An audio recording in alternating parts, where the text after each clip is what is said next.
Good morning. Welcome to the Long-Term Care Social Workers of Iowa Spring Virtual Conference. My name is Cece Johnson, and I am the Executive Director for the Long-Term Care Social Workers of Iowa. If you have any questions during the conference, please email me at ltcswi@mchsi.com, or you can give me a call. I'll be here, 515-989-6068. I'll be glad to help you out. We've invited exhibitors today, and they have some videos that they're going to share with us. And we really appreciate all the support that we've gotten from our exhibitors for this conference and for all the conferences that we've had. It's very much appreciated. If you have questions for the presenters, you may enter them in chat. If the presenters are available and they will chat directly with you. Otherwise, you can email the questions to me, or I'll take them from chat and get them to the presenters, and we'll get an answer for you. Because these are pre-recorded, they are not necessarily sitting there watching the presentation at the time. So we'll just handle that the best way we can through chat and or emails. Also, if you have feedback that you would like to share about the conference, or if you have ideas for future conferences, topics, or presenters, that would be great for you to send in to me. You can call me again, or you can email those ideas. Certificates will be mailed out after the conference. Today's conference meets the Board of Social Workers requirements for 5.5 continuing education units. Like I said, those will be mailed out after the conference. Hopefully you signed in before you got into the conference, and if not, again, go ahead and email or call me to let me know that you're attending, and we'll get you recorded for that. Tech support today is provided by Anthony Swindoll from Ante Productions. If you have any technical issues today, don't contact me. That probably will not be very helpful. So technical assistance, you can catch him by text or phone, 847-668-1069, and Anthony will help you out if you're having tech problems. It's my pleasure to introduce our speakers for today. Nancy Burns is a professor of sociology at Drake University, where she teaches classes on grief, death, emotions, violence, and justice. She's the author of several books, including Closure, The Rush to End Grief and What It Costs Us. Nancy gives talks for various groups and has attracted national and international attention through her TEDx talk on closure, her blog, and interviews with national newspapers and magazines. We hope you enjoy her presentation on living and working with grief and loss. Our second presenter, Mercedes Brinklug, will help us to learn about working effectively with residents and family members. Mercedes is the director of the School of Social Work at the University of Iowa. She's actually replacing Ed Bulver, who was originally scheduled to present for us. Jan Matthews, our third speaker, is the Community Support Specialist for Isles Funeral Homes in Des Moines. Her background includes grief support, hospice care, and working with elderly and their families. Her focus today will be on communicating with families when a loved one is dying. We are also pleased to have two representatives from the Department of Inspections and Appeals. Minla White and Vicki Worth both have their nursing degrees and are currently serving as long-term care bureau chiefs. Their presentation will cover admission, transfer, and discharge. Our final presenter for the day will help us learn about movement as self-care. Cassie Cummings-Peterson studied law at the University of Iowa, obtained a master's in political science, and is a nationally certified Pilates teacher and owner of Northwoods Pilates in Ankeny.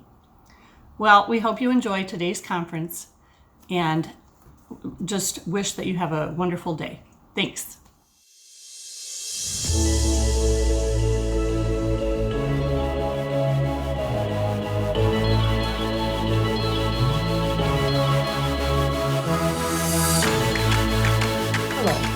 My name is Lori Spohr, and I'm the Relay Iowa Outreach Project Manager.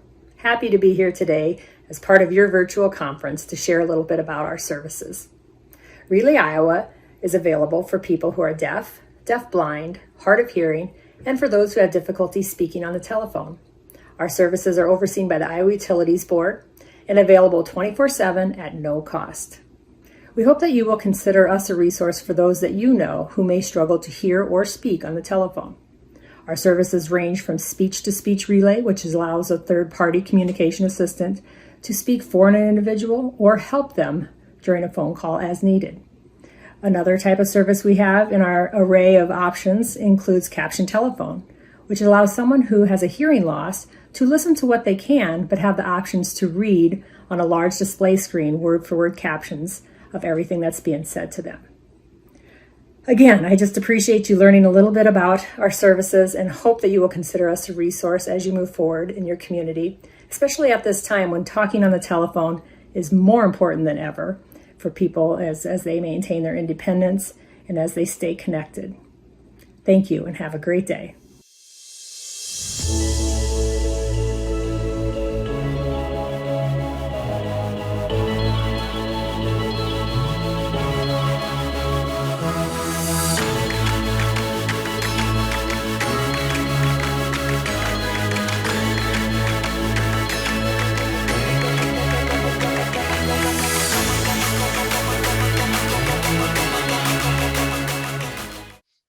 Hi, I'm Nancy Burns. I'm from Drake University, where I teach grief and loss, along with death and society, and some other classes on justice and violence. And it's such an honor to be part of your conference here. I hope that someday soon we might be able to come together in person again. I certainly miss being able to see you, but I am thankful that you do have a chance to sit and listen. Now, of course, these topics are very difficult. I'll be talking about living and working with grief and death. And I'm sure you're thinking, we do that all the time, so how is this going to be helpful to think through it? So I am going to be covering a lot of material. And I don't expect that you're going to remember everything or even should try to. My goal is that you might take 2 or 3 things away from my talk today that would really shift your foundation for thinking about grief and loss. And I know that you come from many different backgrounds and many years of experience, and your experience varies. So some of you already know quite a bit about grief and loss, and there might be others of you listening who this is all very new to you. So my hope is that by covering a wide breadth of material today, I will be able to help those of you who are just starting to learn more about grief and loss and how to understand it, how to help other people, but also how to help yourselves. But those who do already know quite a bit, I hope to take you a little bit further in thinking about grief and loss and understanding and supporting other people. I imagine that you're facing a lot of grief and challenges with loss, not only in your professional lives, but also in your personal lives. So, my aim today is to help you in both of those areas, personal and professional. I thank you so much for all the work you do. As I've been preparing this talk, I've been trying to imagine, trying to put myself into your situations to understand some of the things that you might be going through. And of course, I can't know what that's like. I've not been in the same work conditions that you've been in. I've talked to a lot of people. I do a lot of the research and talking and teaching on these subjects, but I know it's different when you're working day to day. So I thank you for that. I hope that some of my perspectives and research can help you with that. But I know that I don't know exactly what that's like for you. To start, I'm going to talk about going on a grieving journey. And again, this would be in thinking about for your own journeys as well as the journeys of those you're helping. So if you look at this bag, and if we were in person, I'd have some of you try and hold this. It's really heavy. You can hear it. It's a bag full of rocks, right? So I want to talk about this bag as it relates to our traveling a grief journey. If you had a bag this full and this heavy, you probably wouldn't want to have to walk very far. And if it's already this heavy, you're not going to be able to put much more in there, if anything. So the first thing I want to talk about, and again, whether this is you're thinking about for your own lives or you're thinking maybe something that could help those you're working with, we want to unload some of the weight.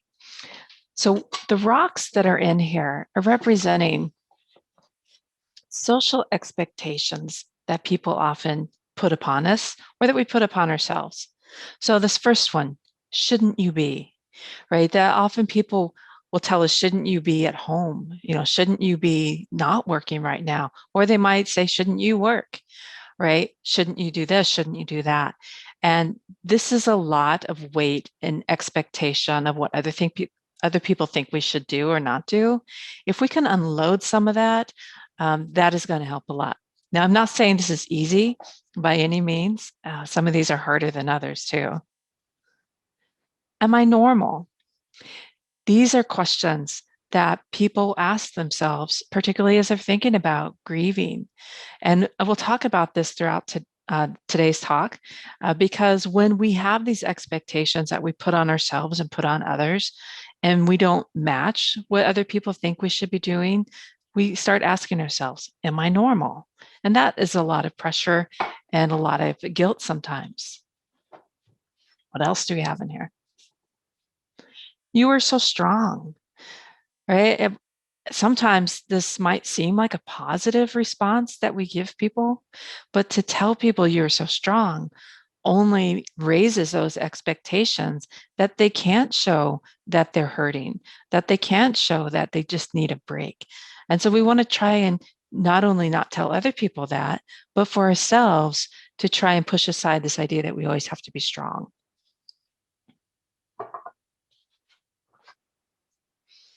If only I had. I think this is one of the most difficult weights to put aside. It can take us a long time. If only I had done this, right? If only I had been here. If only we had more time. This is a lot of weight. It gets down with guilt, regrets, and probably people that you're working with, and maybe even people in your family and with your friends carry this kind of guilt and weight. We want to try and put this aside. Again, not easy, but it's something that we want to continue to do. And we'll talk about some more examples of that. Another one, similar to am I normal, is what is wrong with me? When I'm talking with people in my research, and I do a lot of interviews and research with people who have been grieving for a long time, and they feel like there's something wrong with them if they keep remembering and are sad yet. And I want to tell them there's nothing wrong with you when you're grieving. And I'll explain that more later, what I mean by that. So another big one. Are you over that yet? Right? We have a lot of people who implicitly or explicitly tell others, you need to be over your grief, right? Are you over that yet? It's okay if people are carrying the grief. We'll talk about that. But a lot of times this weighs people down when they think they're supposed to be over something and they don't want to be over it for one thing. Yeah, they might want the pain to lessen, but they don't want the memories to go away, all of them, not the good ones. So we'll talk about putting this weight aside. One more, this idea of you need closure. We don't need closure to heal. We don't need to wrap up all our pain and all our grief in order to also have joy and love. This is a lot of pressure on people because they don't necessarily want to push aside their pain that fast. Again, they want to carry on and remembering their loved ones. So we're going to try and put this aside. I'll talk about that. All right, that's not an exhaustive list of these social expectations, but a few things. And now our bag is much lighter. Now, one thing you may have noticed I didn't take out of here or even suggest to remove from the bag is grief itself. It's okay to be grieving. And we want to have this lighter bag so that people can put some more things in here for that grieving journey. And we'll talk about what are some of the things that we might want to carry along with our grieving journey. So I'm going to switch now to share some slides and information. And again, I don't want you to feel like you have to remember everything that is on these slides. It's okay to just sit back, take it in, pull some ideas that you think will help you, but don't be overwhelmed with all the information. Think through, and some of the bigger ideas, as I tell my students, we're looking for expanding our mental map as it comes to understanding grief and loss. I'm also sharing quite a few photographs along the way, particularly of nature. So it just helps us to connect with images, connect with nature, and try and understand grief and loss in maybe new ways. So living and working with grief and loss. And again, I've also included my website here that you might have some additional questions or information. I have a few blogs there, and you're welcome to go to that. And you can also contact me through there. Right, if we go back to this idea of the journey, and we're carrying that bag along the way, the road can be very long, right? And our journey can seem like it's going to go a long ways. And that's why, again, we want to try and put aside the weight of the social expectations. And so what I had in that bag that we talked about, on one side, you have what other people tell us they think we need. You need closure. Shouldn't you be doing this or that? Are you not over that yet? But other times, we're the ones putting that weight on our own shoulders. Am I normal? If only I had done this, what is wrong with me? And so we want to try and push aside these social expectations to already lighten our load, because it's a long journey on its own. Along the way, we do want to carry other things with us. We do want to learn, how do we carry loss in our lives? How do we learn to live with this loss? And we can do that, right? And we can help other people do that, not only short term, but longer term.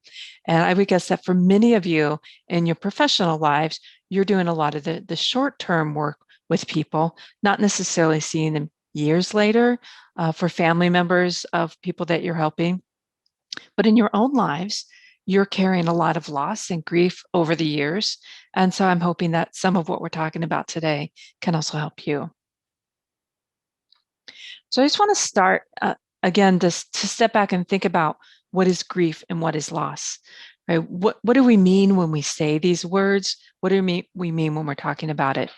So I like to keep it simple and saying that we grieve the ending of things that we wanted to keep longer, right? Something that was important to us. Now that, of course, are people we love that we want to keep with us, but it's not just about life and death. We grieve both death and non-death loss. So just a few examples. This is not an exhaustive list, but people grieve life, of course, their own life, when that's coming to an end, and they grieve the loss of their loved ones. Marriages, health, home, mental health, physical abilities, friendship, job, careers. They're not able to do them anymore. They get fired. They need to quit in order to take care of somebody. These can be other types of losses. We grieve the loss of pets, our safety, childhood or our kids leaving home. The trust of others, dreams, security, independence is probably a big one that you help people process all the time in the various jobs that you're at. When people are getting older or they're injured, they cannot do the same things and have to grieve this loss. With the pandemic, we've had even additional layers of loss from this COVID-19 pandemic. So the loss of time has looked very different. We've lost time with each other. We've lost time with loved ones. In many situations during the pandemic, when people have died, and if they've died in institutions, then families can't always be there.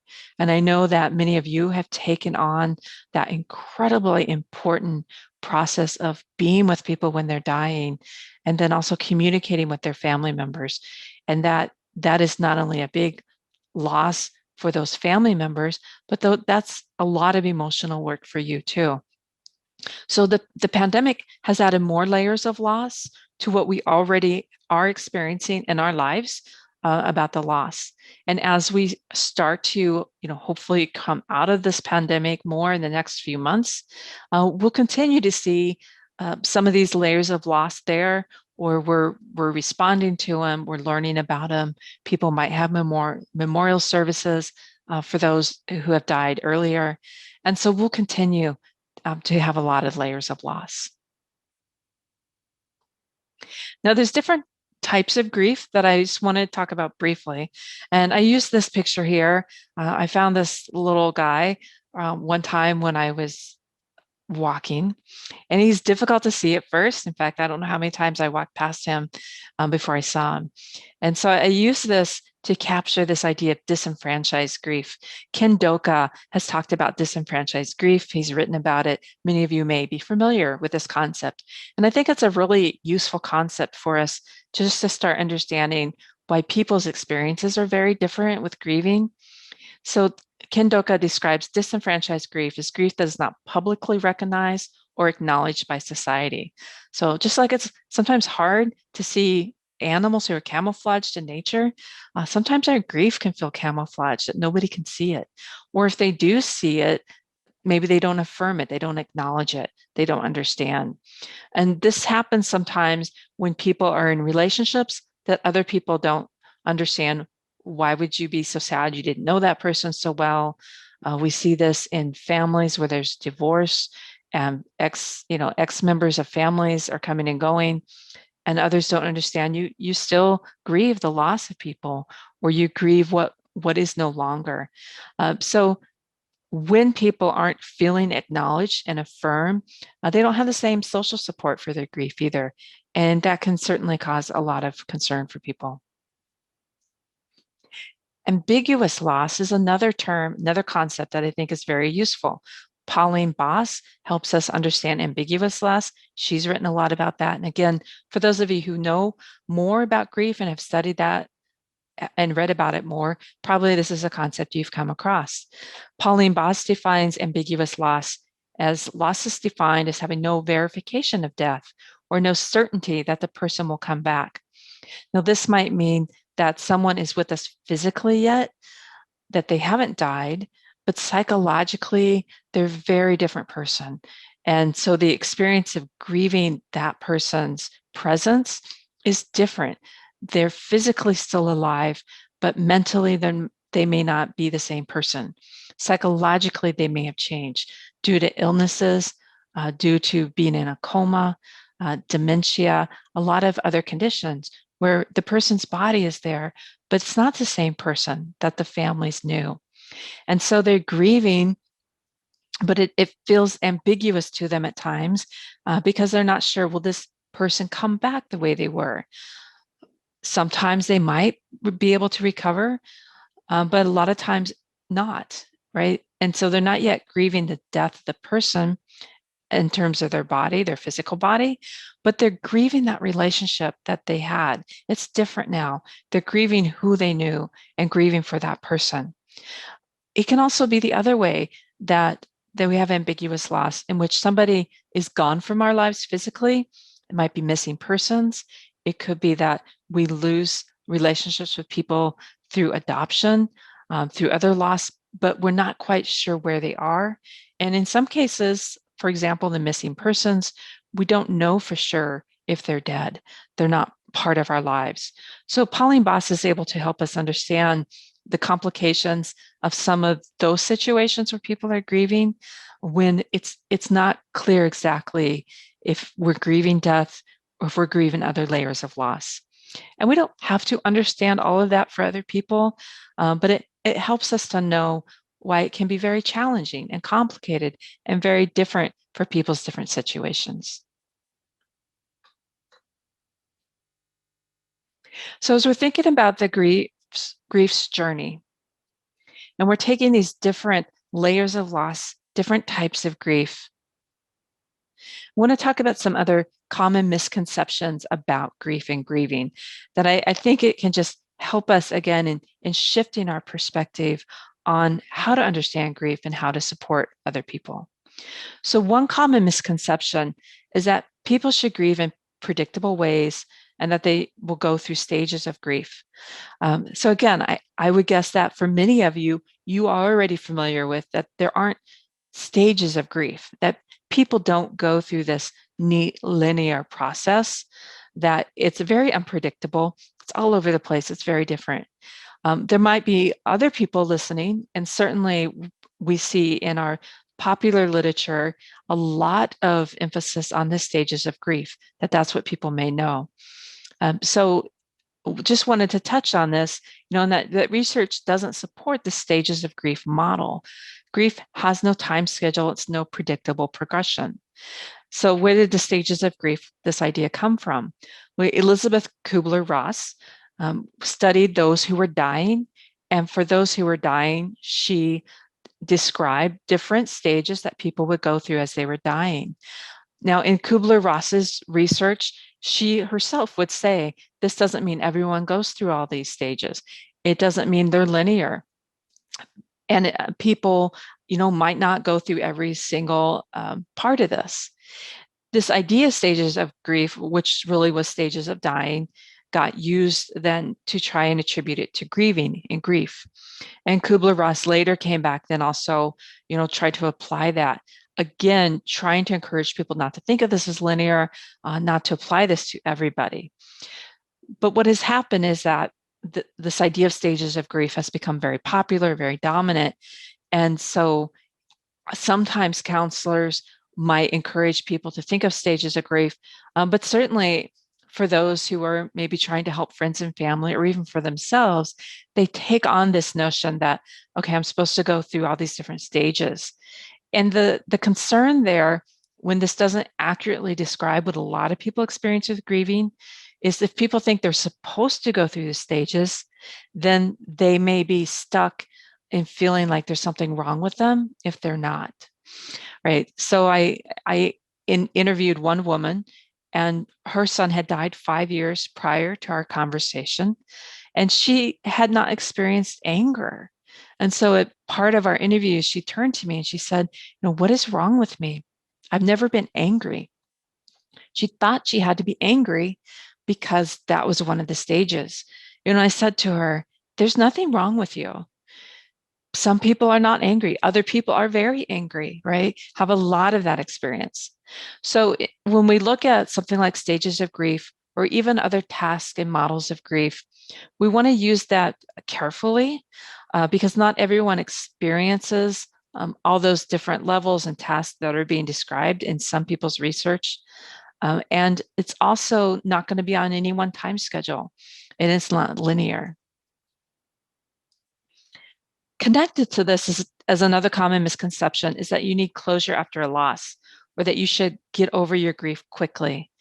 And this connects to misconceptions we have about how emotions work. In our society, there are two major misconceptions that we have about emotion. One is this idea that you can only have one emotion at a time, right? So if people believe you're either sad or you're happy, then we want to try and get people over that sadness quicker right? So they can be happier, that they can live life again, that they can have joy.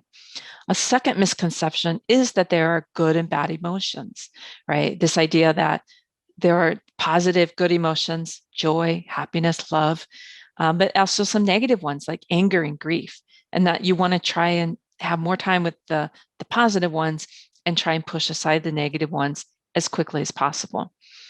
This falls apart in that there's no value judgment automatic to those emotions. So anger and grief are very important emotions that we have. It's not that we want to spend a lot more time there than maybe we have to, but it's not that those are bad emotions to be experiencing in terms of the importance for our healing. So you don't need closure to heal. That the reality is that the intensity and experience of grief, it does change over time, and people do learn how to live with loss, and we want to help people learn to carry that loss. But it's not something that they just end completely or that they close. And more importantly, people do not have to wrap up all the pain in their life or figure out how to carry the grief completely before they also can carry joy and love. We are created to have these, to carry these complicated emotions. And I will talk about that a little bit more too as we look at strategies for carrying grief on our journey. So, encouraging people that they don't need closure to heal can give people a lot of freedom. And that when I'm speaking with groups, and that is one of the things that many of them really respond to, because they get a lot of explicit or implicit messages from loved ones that, okay, it's really time now that you're over this. You need to find closure. You need to stop thinking about this. And what happens is they withdraw and they isolate, and they're not talking about what's bothering them because they feel like they're no longer supposed to be grieving. And when I'm doing my research and talking to people years later after a significant loss, they're doing a lot of important things in their life. Some of them, they maybe had a spouse die, they're remarried even, but they'll continue to remember and love the people that have died. And sometimes they'll ask, is this okay? Is this normal? And they feel kind of bad because they're still sad at times. And I tell them it's fine, right? This is normal. This is expected. So again, for some of your work, you might be helping people in more some of the shorter term grieving process. In some cases, you might also, though, be encountering people's grieving, not only the immediate loss before them, or when you're helping people into their lives, that they may be carrying past losses from other situations and other people's deaths from years before. So these might be things that can be helpful for you and just thinking about, as well as for your personal life. Another common misconception that I guess many of you have thought about too, as you've been doing work in that encounter a lot of grief and loss already, but this misconception that grief is a disease that needs to be cured. And I certainly try and encourage people to know that grief is a normal reaction to loss. It varies widely for individuals, but grieving is an important process. And we don't want to stop people's grieving. We want to help them know what does that look like for them. But grieving is an important part of our healing. It's not a mental health problem. Now, when people are grieving, sometimes in addition to that, they may also be struggling with some mental health concerns. So it's not that you may not be helping somebody who's grieving and they also have some mental health concerns. But what I want to be careful to point out is that we're not categorizing grief itself as a disease or that grief itself as a mental condition. So that's the separation I'm trying to make there. So we want to take away those common misconceptions to leave us what I think is a better understanding of grief and loss. And again, that this is going to look very differently for individuals. And we're going to honor and acknowledge those differences and take a look at why people are different. So before we talk about some strategies for how to carry your grief and as well as how to support other people in their grieving, I want to reflect on why we grieve. Grieving allows us to express what is wrong. right? So when we face a loss, and again, if you remember the definition of grieving or of grief, is that we grieve the things that we wanted to keep longer, right? So our grieving helps us to express that this is wrong. I didn't want this to happen. And even when it might be in a situation where people can recognize that death may bring, no more pain for someone, that they can recognize there might be something positive in death. It, again, we have the capacity to carry these complicated emotions. So even if we can recognize that this is a normal part of life, right? This is part of the cycle of life. We still grieve this relationship that we weren't ready to give up yet. So that's part of our grieving. Grieving also releases pain and pressure that builds. So if we're trying to shut down people's grieving, then what we do is we keep that pain, or we encourage others people to keep that pain and pressure inside them. That grieving itself actually helps to release that pain. Grieving also helps us identify what matters most.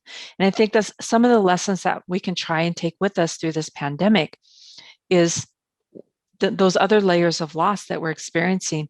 What is it that we had a really hard time missing, right? And that can give us insights as to what matters. And when you're helping people or going through this yourself, a lot of times at the end of life, you have regrets, right? Again, going back to some of those rocks we talked about, if only I had. And we do carry regrets, right? And sometimes it can be the end of our own life, right? But our regrets we can carry as a way to help us identify what does matter. And so for those who are surviving the death of a loved one, maybe they can take some of those regrets and pour what they learned, those lessons they learned, into other relationships. How do I want to go forward? Or we can help teach other people. What do I want to share with others about what I've learned? What do I regret? And maybe you don't regret a lot, right? Perhaps you're blessed in that way. But we can still have loss or times of trials that help us to get a different perspective, or just remind us of our own perspective and what matters for us, our own values, our family, our faith. What is it that matters the most? And so grieving can also help us in processing that. And finally, right, and I think most importantly to understand is we grieve because we love people, because we love our relationships, because we love life, right? That we grieve the ending of things we wanted to keep longer, and we continue grieving, we continue missing because we love, right? And so the goal here, if we go back to this bag, right, is having a room in our lives that's not just carrying the grief, but also making room to be able to carry the joy, to carry that love that we will continue to take with us. So strategies for carrying grief. I sometimes will talk about this as finding freedom to grieve.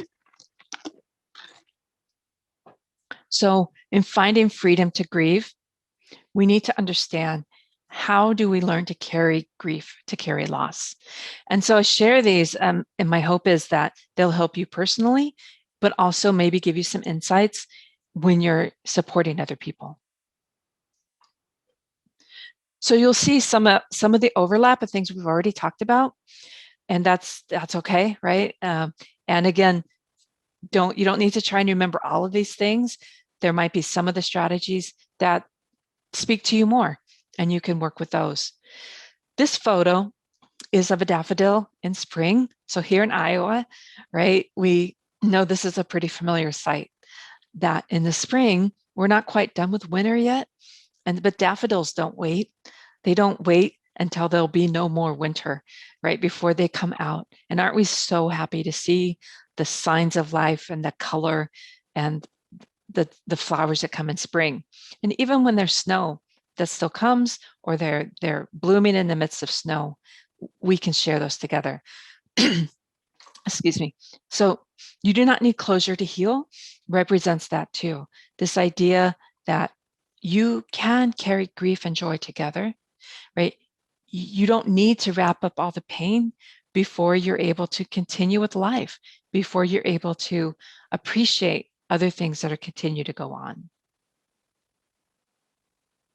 This strategy is connected very closely to that. You can carry joy and grief together.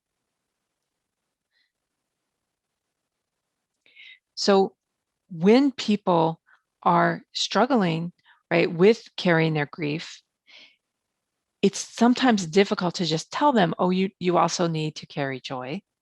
But we can encourage them to know that they don't have to feel guilty if they have the joy, right? And that's part of what people struggle with is I'm grieving, but then occasionally maybe I'll laugh or I'll remember something, I'll have joy. And we want people to know that's okay. And I think it's especially important to encourage children to know that too. Children have this ability to sort of bounce around faster between emotions. Adults can do the same thing, but they don't transition as quickly. So sometimes when we're talking with kids, they're grieving for a loss, they're trying to understand it, and we may be talking to them about it. Then they might say, okay, can I go play now? And adults can sometimes be confused about that because they might read that as, does that mean you're okay now? Is this normal? Shouldn't they be more upset? It's completely normal, and we should encourage kids to carry that joy along with their sadness. Otherwise, they might start asking those questions. What is wrong with me? And the joy and the laughter that we can have alongside the tears, alongside the grief, it gives us a chance to catch our breath, right? It helps us. It gives us some just a bit of a rest, as well as gives us a chance to remember and love and remember positive things and good times. Now, if you remember, there's not a time schedule for any of this. So people will be different about how soon maybe they're carrying the joy and grief together, how much time they might be spending grieving and crying and upset, and maybe go into laughing and talking. So anything we can do to encourage people to know you can carry these together, that's okay, and that's important, is a great way to learn to carry loss. Now, I've mentioned this several times, wanted to have its own time here, is that everyone grieves differently. And I chose the lighthouse. This is a lighthouse out on Lake Michigan, in Michigan. And lighthouses look different, right? The colors are different. They're different designs, they're different heights, they're different shapes. And that is to help people out on sea to know geographically where they're at.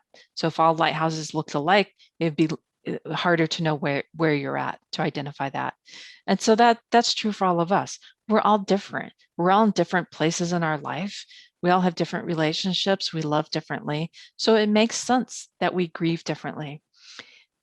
This is incredibly important, not only for understanding what might be happening in your personal life, but as you work with families, because families are made up of individuals and of individuals who are grieving differently, responding differently.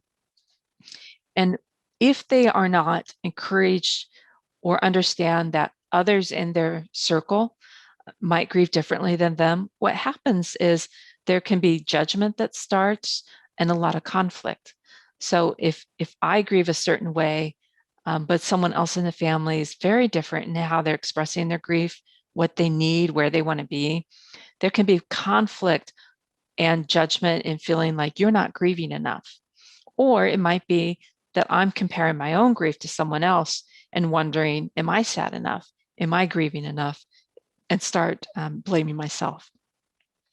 So very important to try and help ourselves understand that people grieve differently, give ourselves that space and grace to be different, but then also to grant that to other people. So then we're not just comparing ourselves. Another strategy that I think is very helpful is understanding that a loved one who died can help you live. Right? This particular photograph, and again, it's at Lake Michigan, different trip. This is when I was out there doing a grief seminar, and it was here at this location on Lake Michigan. And one of the couples that was there their daughter had drowned in Lake Michigan a few years earlier. She was in her 20s at the time of her death. And I asked them, how is it, how are you able to be here by the lake where your daughter died? Because I knew that was difficult. I knew that would be difficult for them. So I asked them how they were able to reconcile that and to be able to be there. And they did it, they just said, yeah, it was difficult and it took some time. But their daughter loved Lake Michigan. They lived near there. It was a big part of their family. It's a big part of their life. And it was a big part of their daughter's life. So they didn't want to lose the lake. They didn't want to lose the memories. They didn't want to lose that part of their daughter because it was also very painful. So it took time, right? When they would go to the lake, uh, that, initially all that they could think of was their daughter's death and the scenes of looking for her body and the scenes of finding her body, the rescue crews, because it took a while to find her. So it definitely took them a long time to where when they went to the lake, that wasn't the only thing they were thinking about. They worked at it, right? And it was important to them. And fortunately for them as a couple, they agreed on that it was important for each other. And so at some point, it's not that they would never go to the lake and not have any sadness. There's still sadness there. There's still pain. There's still those memories. But they're able to get to where they also remember good times. They can also still appreciate the beauty and still remember how much their daughter loved that lake. Now, other people might decide they can't do that. It's too painful, and they might move away, right? So they might move away from the lake so they don't have that constant reminder. That would also be a fine option for them. Difficult, different layers of loss, different things that they have to grieve because they are moving away and they are missing out on those memories. So I don't share the story about that couple because I'm trying to say everyone should make that kind of choice. But rather for some people, they do want to try and make that choice. And it can help them identifying with the one who died, and knowing, how do I want to live?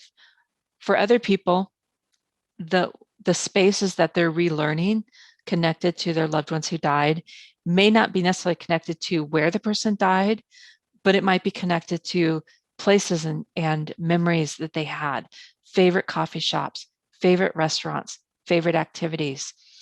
And so people have to relearn, how do I can I enjoy these places and things again without just having the sadness and the memories. So for some people, they do want to work through that, and it can take time, right? And again, going back to encouraging people to know you can carry the joy and grief together. And for sometimes it might be just the grief. So one of the women that I interviewed, both of her parents died in a fairly short amount of time. And she shared how she and her dad had a routine, a tradition of going to this particular coffee shop, and they would share time together there. They would go there to celebrate, right, important things in their lives. So after her dad died, she really wanted to get back to that coffee shop to be able to remember and to be able to have that special time to think of her dad. But she knew it would be hard. So it took her a while, and she had to lead up to that. The first time she went, it it just hurt. She couldn't even go inside. She couldn't get coffee. It just hurt too much. But she wanted to go back. She knew she wanted to go back. And each time it got a little bit easier for her in terms of not just carrying the memory of his death, but also opening up some room to remember good times, those memories, to where she got to the point where she could go, she could order her coffee, she could sit there, enjoy it, and and be happy, right? And remembering her dad. And it would be a special place that she could be also relearning those memories with her dad. Again, some people will choose not to do that, that they would choose to avoid particular favorite places. And that is all right. And that goes back to the differences that people have. When families are trying to make those decisions and they're not agreeing, there needs to be a lot of grace and communication and talking about how do we support each other's needs in terms of the grieving.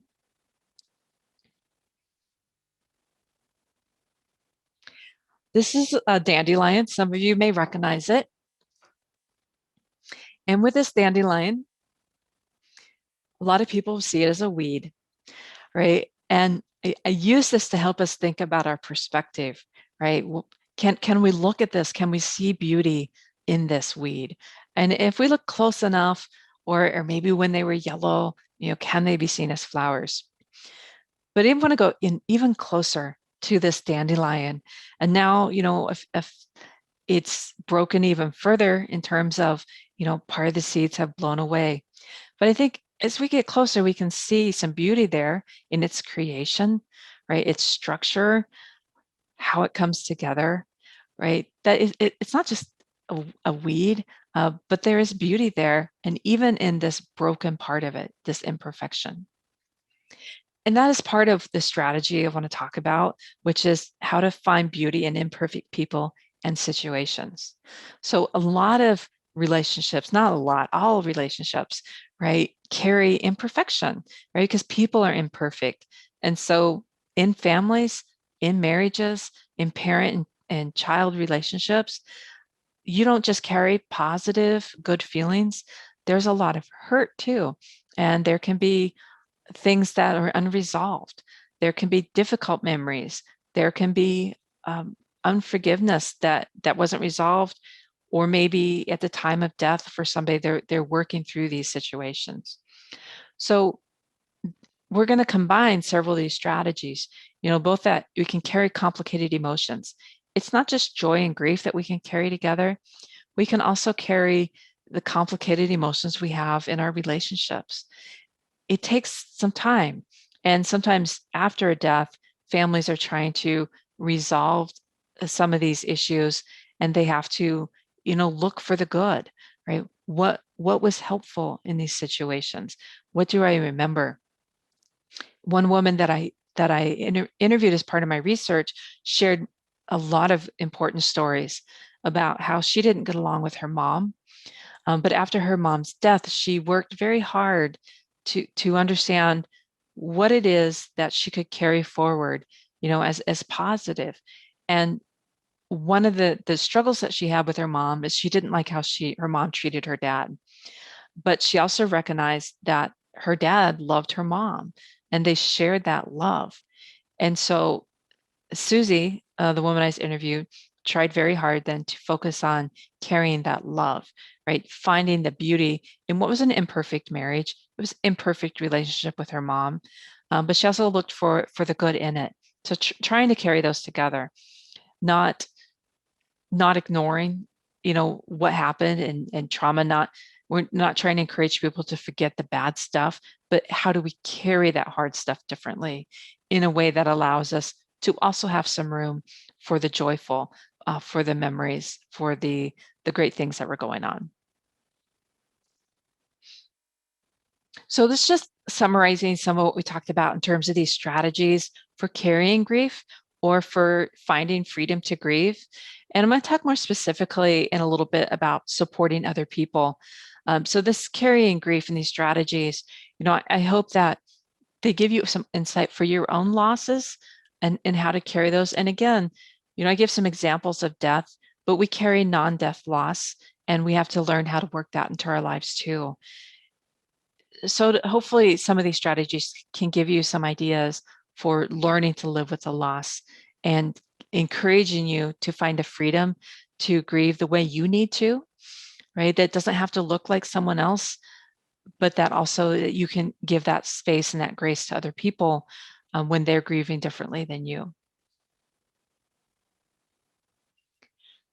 So spend some time then talking about supporting others, right? And it's freedom for you and them in knowing what not to do. So I'm going to spend some time here. And I know that there are some other speakers as part of this conference who are sharing also some great ideas for supporting others. So there might be some overlap here, which is kind of interesting too when you see that overlap, or even see some differences.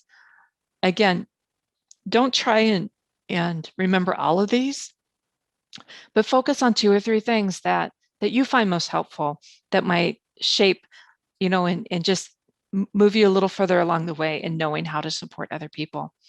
The first thing I would say is to don't try to fix or take away their pain and grief. And if you can adjust to this, and maybe you already understand this, but for those who are still trying to go into a situation, supporting others with that mindset that I need to make them feel better, right? I need to somehow figure out how to take away their pain, how to fix their problems. That is a huge amount of pressure, and it's unachievable. It's not your job. It's not your job to fix their pain or to take it away. It's actually something they need.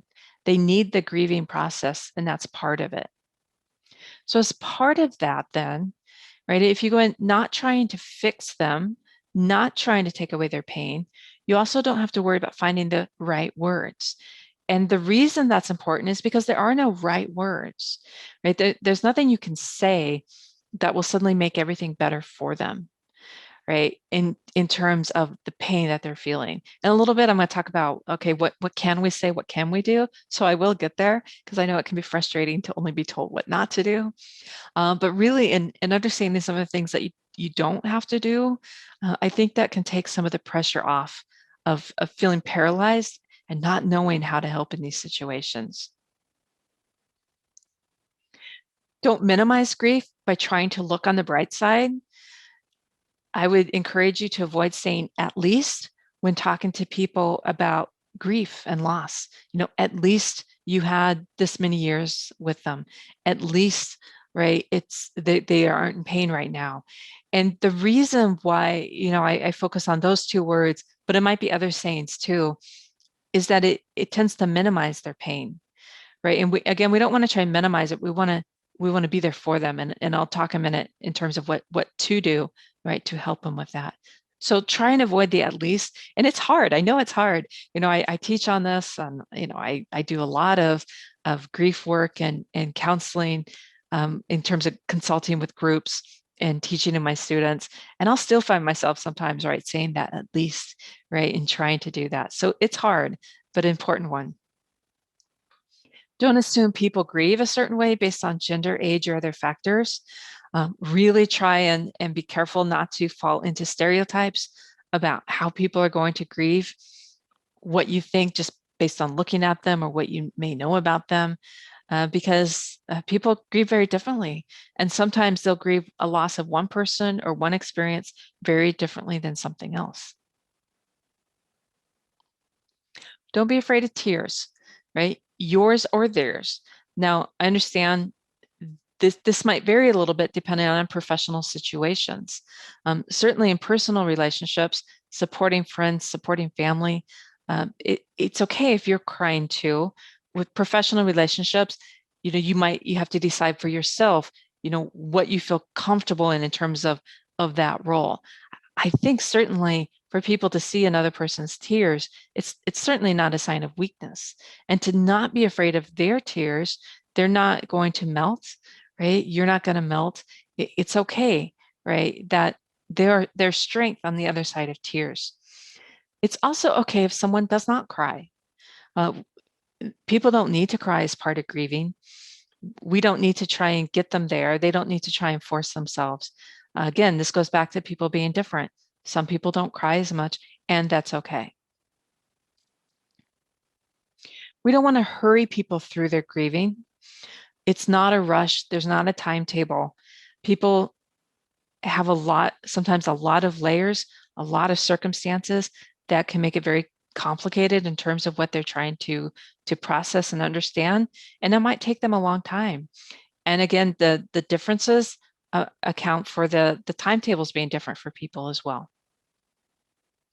All right, let's talk a little bit about then what we can do to support others. So it's not just about what not to do, but great to have some ideas about what to do. First is listening, right? So important. And in a little bit, I'm going to go through even more details about how to be a good listener. And I would guess that most of you listening already are great listeners in many ways because of the work you do and because of what you experience and what you've had to learn. So my goal is to maybe give you some ideas of how to be even more effective or how to teach other people to be effective listeners for you, because that's really important too. So supporting others, we want to listen, right? We want to walk beside them. We don't want to push, pull, or take their bag away, right? So if we go back and thinking about this idea of carrying that bag along the journey, and if we're trying to support someone else and they have this bag, it doesn't help them in the long run, though, if we're just taking it from them. We want to help them learn how to carry that. So by listening, and we want to be a witness to their pain, right? We go back, we're not trying to fix it. We're not trying to take away their pain. We're trying to help them by supporting them and listening to them as they're articulating it. Again, we're going to talk more about listening here in a little bit. I've already mentioned this, giving space and grace for differences. That really important to allow people to have that. So just going to emphasize that again, right? Keeping that in mind. Inviting people to do things with you or to talk, right? So even if they say no, being remembered is important, and trying to ask months later too. So again, I'm mixing in what I think might be strategies for what you do at work, but also for supporting people in your family and friends, right? That inviting people to do things is important, but they might not be ready right away if they're going through a crisis, if they're grieving, but later we can ask them too. This also might be if you're giving family members advice of how to help each other, how to support each other, or someone else is asking you for advice of how to support people. This can be an important one. I've had people share with me that after a loss of a spouse, for example, that the people were good about asking them early on if they wanted to go do things with them, but that they weren't quite ready, so they would say no. And eventually people stopped asking because it can be hard sometimes, right? To feel rejected, even though it's not that the people grieving are rejecting them, but sometimes people can feel that way. And then, so then this woman shared that about a year later, when she was more ready to go do things with friends, they had stopped asking at that point. Some of them had kind of moved on. And so it's important that we're coming back and we're asking, and even if people say no, to understand it's important that they're included and remembered, even if they're not ready yet to go out and do things. Saying the name of the person who died, asking questions, what were they like? And this might be if you're helping family members of someone who has died, or even for someone who may be, facing death and thinking about other loved ones that they've lost, or they're grieving other situations, to not be afraid to bring up what could be very painful topics, or to bring up the name of people that they're grieving. It's not that you're bringing up issues that they aren't already thinking about, but by saying the name of the person, it might actually give them an opportunity to hear that name, that sweet name, for them, or to know that it's okay to talk about it. And if people don't want to talk, they can let you know. But again, I think it's important to be asked, to be remembered, to know that this is okay. So trusting that healing and positive growth will come for others, but likely not on your own timeline. So this can go back to not trying to rush things, right? Trying to trust that process. And again, it's difficult to know, right, all the different scenarios that you face in your work. And I'm sure that there are some situations and some people that you'll see again and again. And so trying to trust that process, giving ideas, helping them along the way. But people are on different time schedules. Now, I include this, and when I'm talking to groups like you often are the other resources in the community. So if I'm talking to people, who are trying to reach out to friends and family, I'll say to them, know your other resources. And so you're sometimes those other resources. At the same time, for you, I think it's so important to know who else, right, can come along beside you, whether that is in a professional way, helping clients that you're working with, that you can bring in clergy, chaplains, and others, coworkers, people who can maybe help you think through a situation, or who can provide additional support to someone. But also for you personally, to know whether that's for supporting you, supporting people in your family, supporting friends, know that there are others. Just because you already know a lot and already are in the caretaking business doesn't mean that you can't rely on others for some additional help or support or to help get a break. So knowing those other resources, supporting, building your networks, building your support, important for you as individuals, but then also when you're working with clients, I think important to encourage them to do that. And also that they're not just relying on you, as part of that, but for the longer term, when they are maybe leaving an institution or you won't see the families much anymore, really encouraging them, or if you have resources, and probably many of you already have those resources, right? Handouts or websites that people can look. So just different ways of encouraging people that there are other resources out there. All right, so we'll come back to listening. And again, I'll repeat because I know this is a lot of information, right? And this is a lot of time, and hopefully you might have access to the recording that you can go back to if you want to hear parts of this more. So I want to take time to go through the listening more specifically. And again, some of this might be things you already know and do, but maybe there's one or two new ideas that can help you as you think about listening. It might also be something that, some ways of sharing with other people who are supporting you.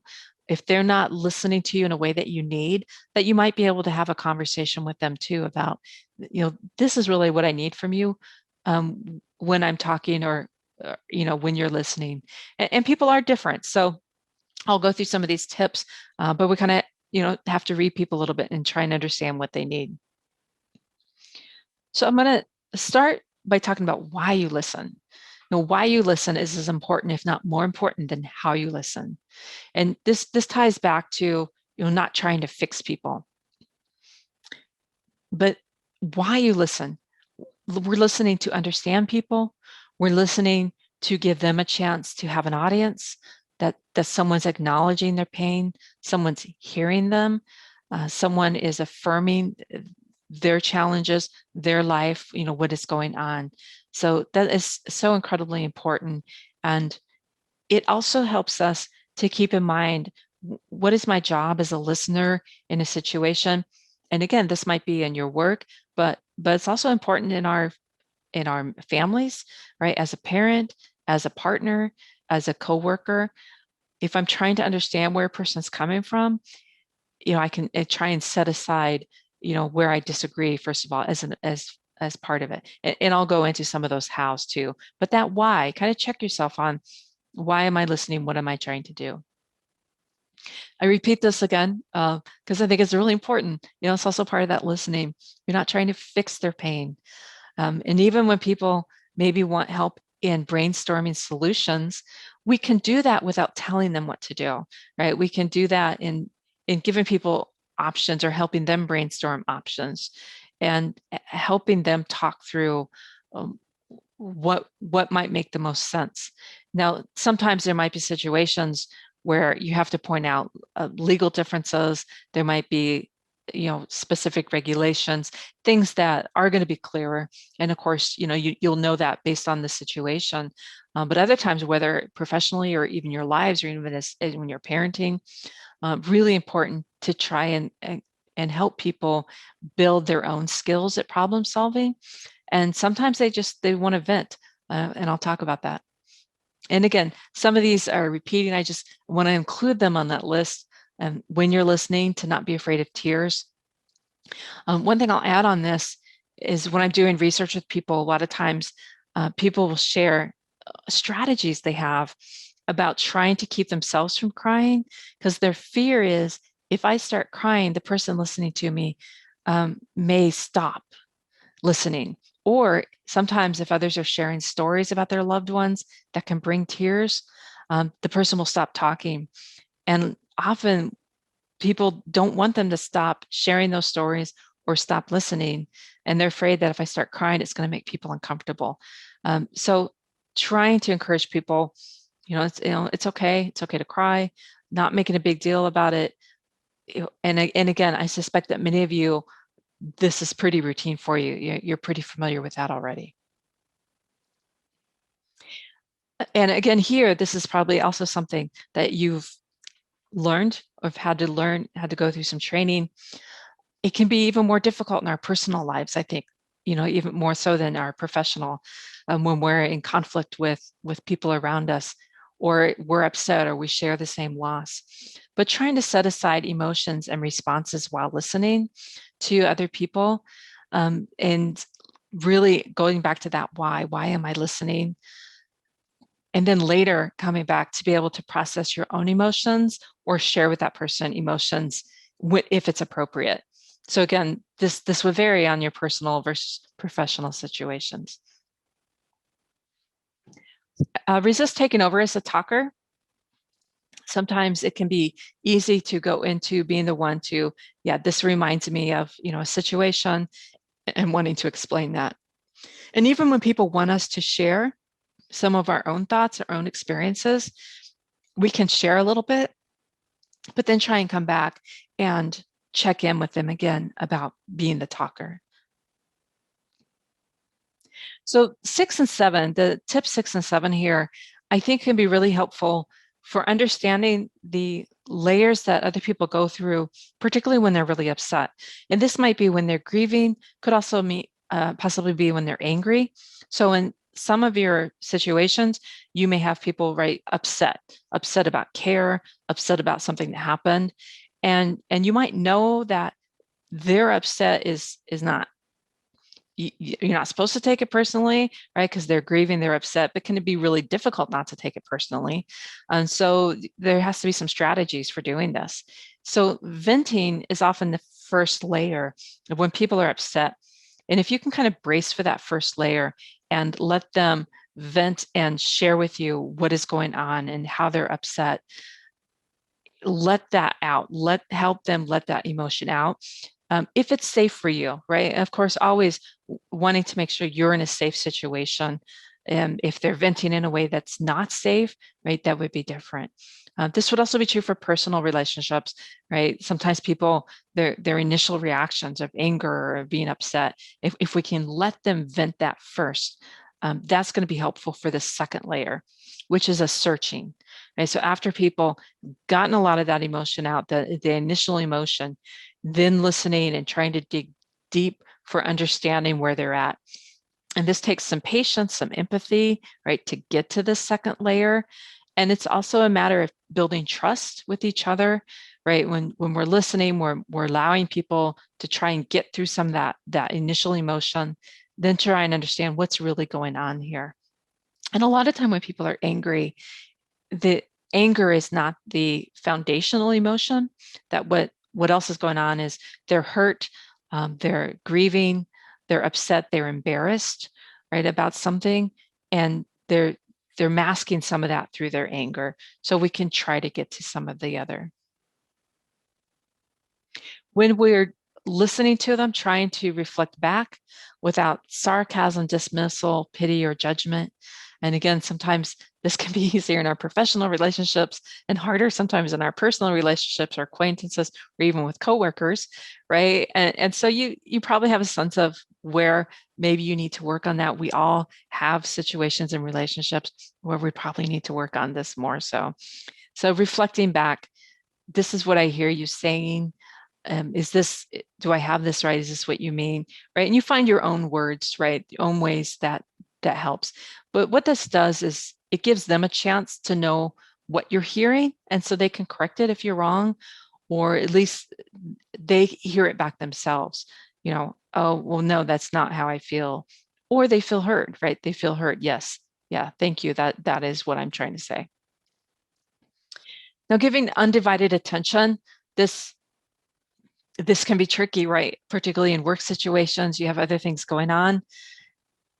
So, when you can do that or when you need to be listening and doing other things.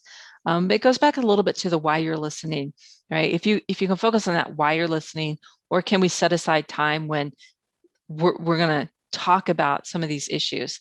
And again, I'm going to split that because it can be different, personal and professional. And there are times when by saying give undivided attention, it doesn't necessarily mean you're not doing something else. And I think particularly when we're talking about children or teenagers, if we're doing another activity while listening, it sometimes gives teenagers and children a chance to not just feel on the spot, particularly teenagers. So if your parents out there, you know, driving can be good. You're driving and people are focused ahead, that eye contact isn't necessarily expected, and it can free it up a little. Or doing other activity together with somebody, you know, gardening, playing games, for your kids, coloring.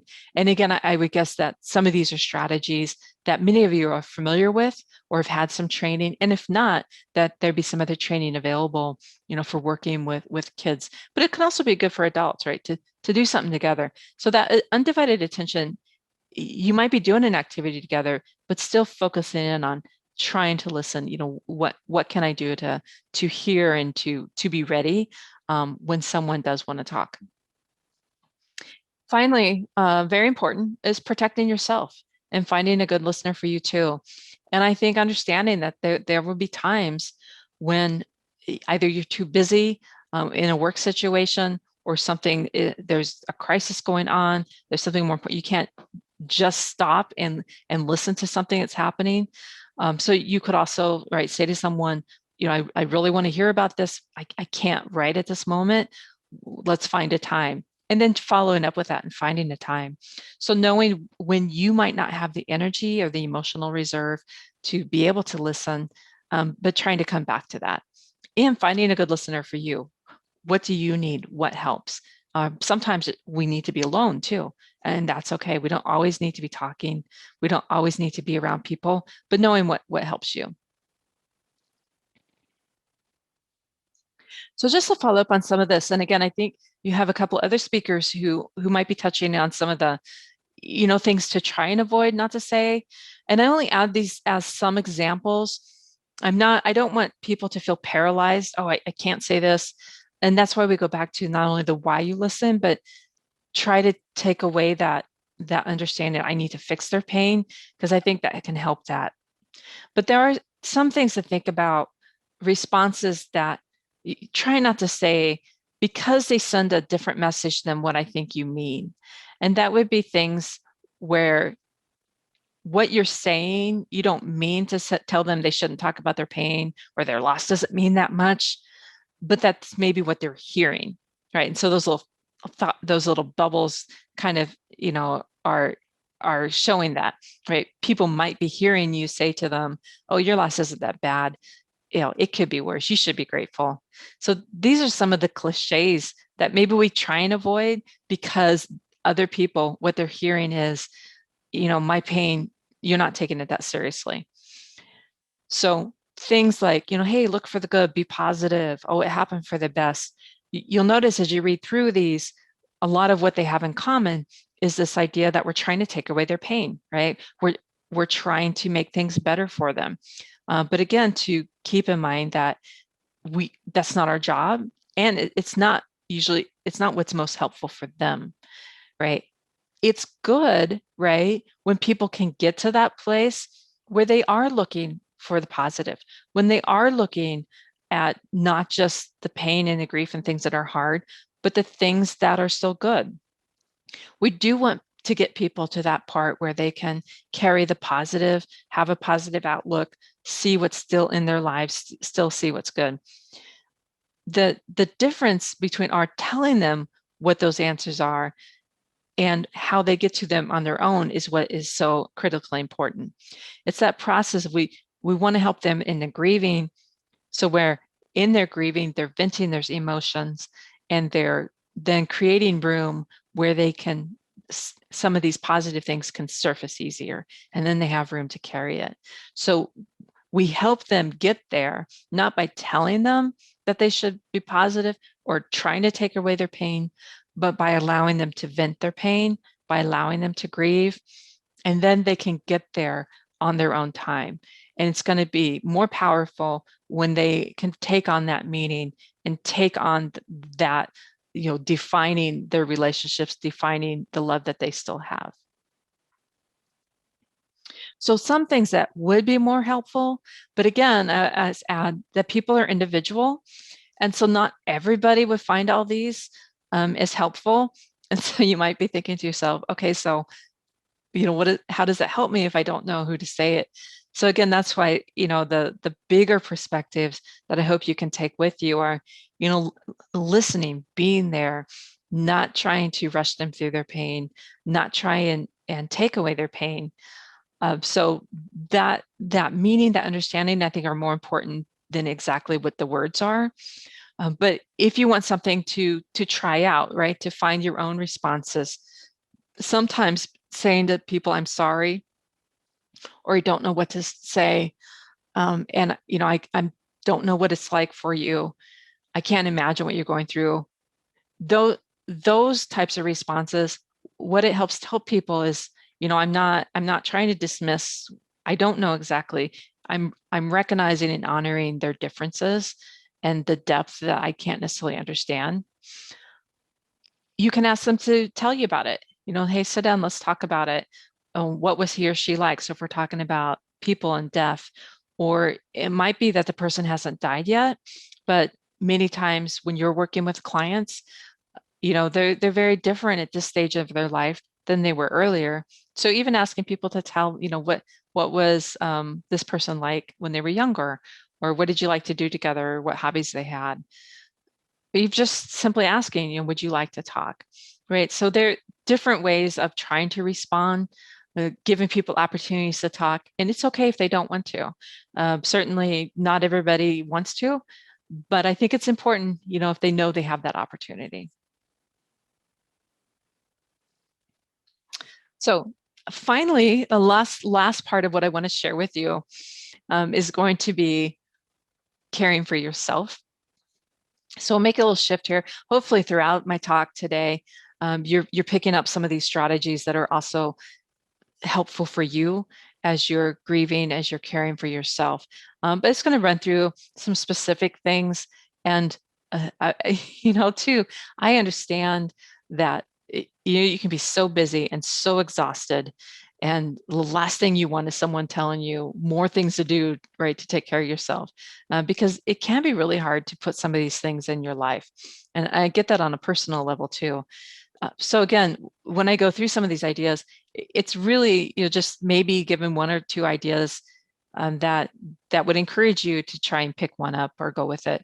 Not all of these are for everyone, but hopefully, they're pretty basic enough. At least we can encourage each other to do them.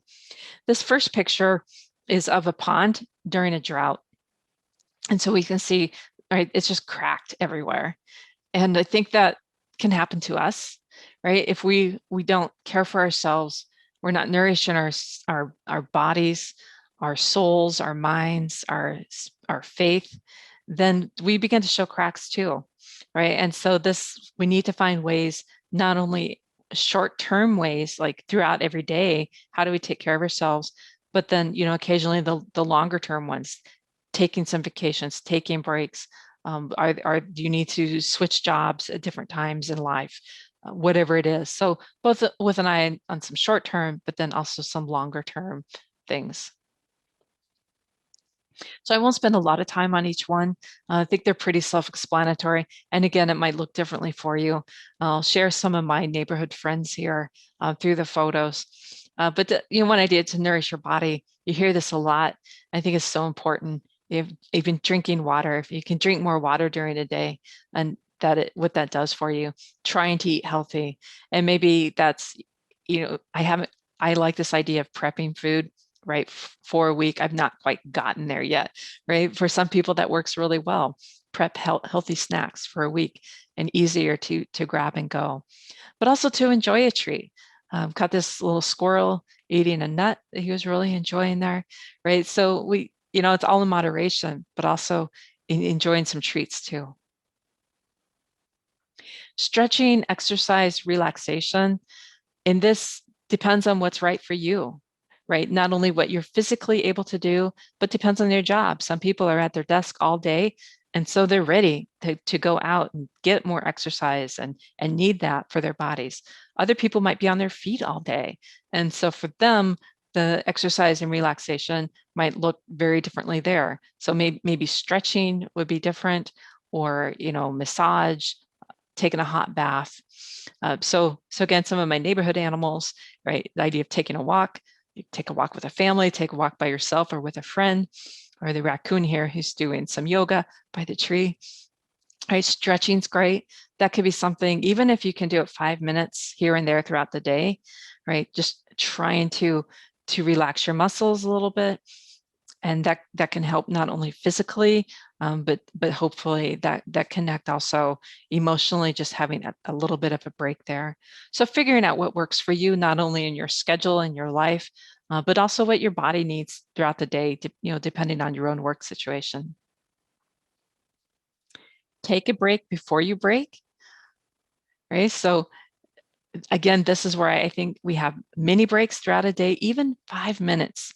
And I know sometimes, some days, you might think, I can't even get 5 minutes, right? Figuring out how can you get 5 minutes where you're by yourself, or just at least not listening or talking, or just to help reboot the brain, because even a few minutes can help a little bit, right? And so part of it is some mini breaks throughout the day.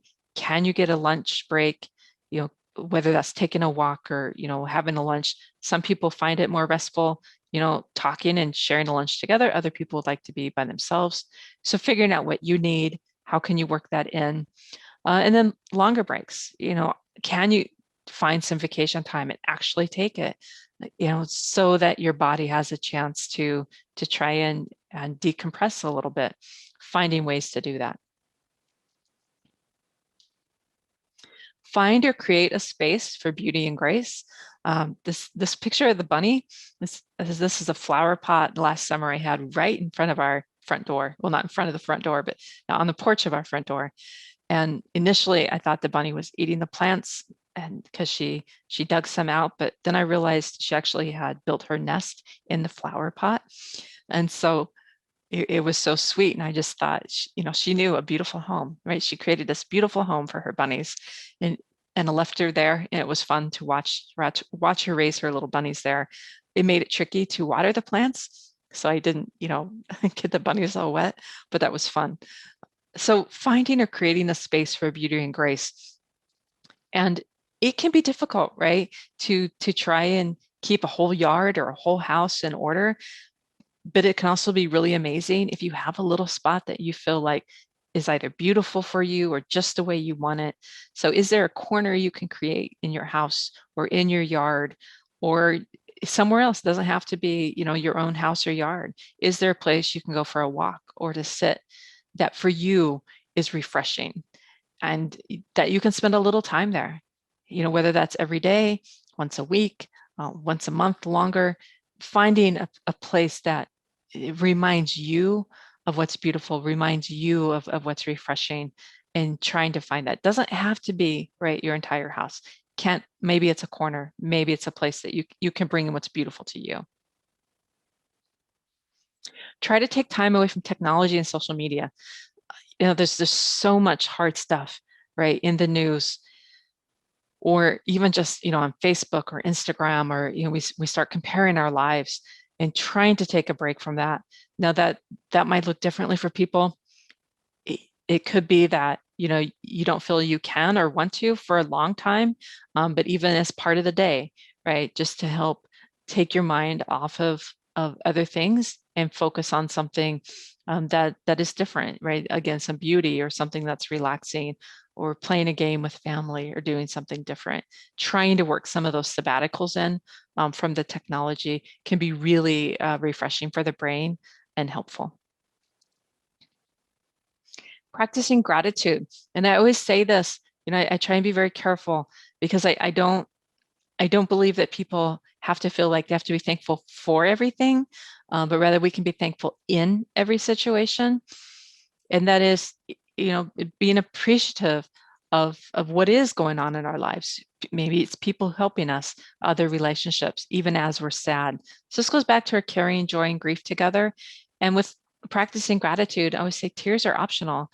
You can be joyful and still sad, right? We don't, just because we might be sad doesn't mean we can't also be thankful and that we aren't thankful, right? So people don't need to feel bad that maybe I'm still crying, but I can still recognize, what I'm thankful for.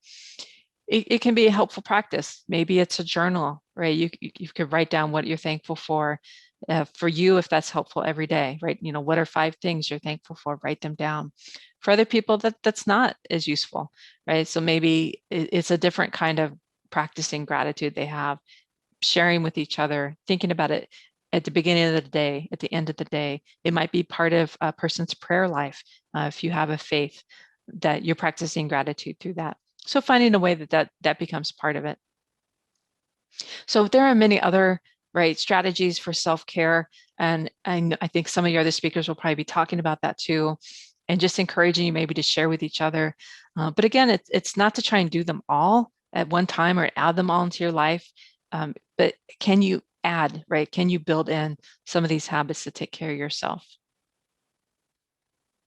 So in conclusion, I just want us to think about seasons that we're in, right? Seasons of our life, seasons of the lives of others that we're helping. And often, we know these Iowa winters, right? They feel like they can go on forever. And even though we've had some nicer weather right here in April, it's not uncommon, right? May, we still see some snow. So it can really feel like it can go on forever. And sometimes seasons of our lives feel like they'll never end too. Uh, but spring does come. The thing about spring is it doesn't come all at once, right? It takes some time. It's beautiful to watch too, right? The woods are green from the bottom up, right? Slowly things are coming forth, but it's not just beautiful and lush all at one time, right? It takes some nurturing, and healing takes time too, right? And so we can find some of that joy and some of that beauty along the way, and hopefully you find that in your work, that it, even in the hardest times, even in the most difficult times, that you can also find some beauty, some joy as part of that, and that you're taking at the same time. There is beauty along the way. And I'm often struck, right, in springtime, which is about the time we're at now, where we're starting to see, right, the grass come back, right? But initially, when that snow melts, if we've had snow a long time, and you finally get to see the grass, right? And it's so exciting, and flowers start to come up. But it's also, there's a lot of like junk under there, right? There's the old leaves, and sometimes there's where the snow blower, the shovels, hit the grass, and there's just mud everywhere. It's not just beautiful. It takes some care. We need to nurture it. Sometimes we need to rake and mow, and slowly the grass is coming back to that greener lush that we imagine, right? That it takes some time, but along the way we see beauty in that. We see beauty in taking care and nurturing, and excited about the first daffodil, right? Excited about the crocus coming up and the bluebells. And then slowly we see more and more green, right? So we go through these seasons, as we do in life. And so we're trying for ourselves, and I think trying for our clients and the families we work with, to also look at those moments, those moments of beauty, the moments of joy, help us catch our breath until we can get into that season where there's just a lot of beauty and joyful things going on. But even as we still might carry that loss, and that's okay, right? Because we get to carry that love with us. We grieve because we love, we remember, and we can carry that joy and grief together. So we just leave you with that encouragement. And, I thank you for all you're doing with your work. And I hope that there's at least a few ideas coming out of this talk that might encourage you in what you're doing in your work, and that there's just so much more that you can learn in addition to what you're already doing. But also you might take some of these ideas to help others, your coworkers, your clients, their families. So I imagine that you're in many different situations, right? Many different work situations. So hopefully you can adapt some of these ideas to what you're doing. And one day, perhaps that we can meet in person at one of these conferences. Would love to do that. So thank you for letting me be a part of this. And I just wish you the best with the rest of this conference and with your work. Thank you.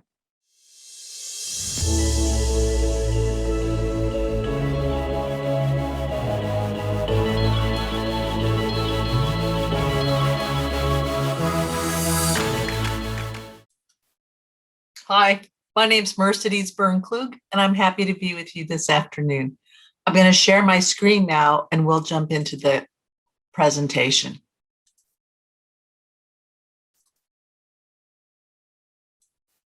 Okay. I'm going to talk today about working effectively with residents and families in long-term care. And I generally talk about long-term care as being nursing homes and nursing facilities, but I realize that some of you are working in other long-term care settings, and so this information will apply to those settings as well. And I'm happy to do this as part of the Long-Term Care Social Workers of Iowa Spring Conference. And I have had the pleasure in the past of doing this in person and meeting many of you. And this year, because of the pandemic, we're doing it online, doing it virtually.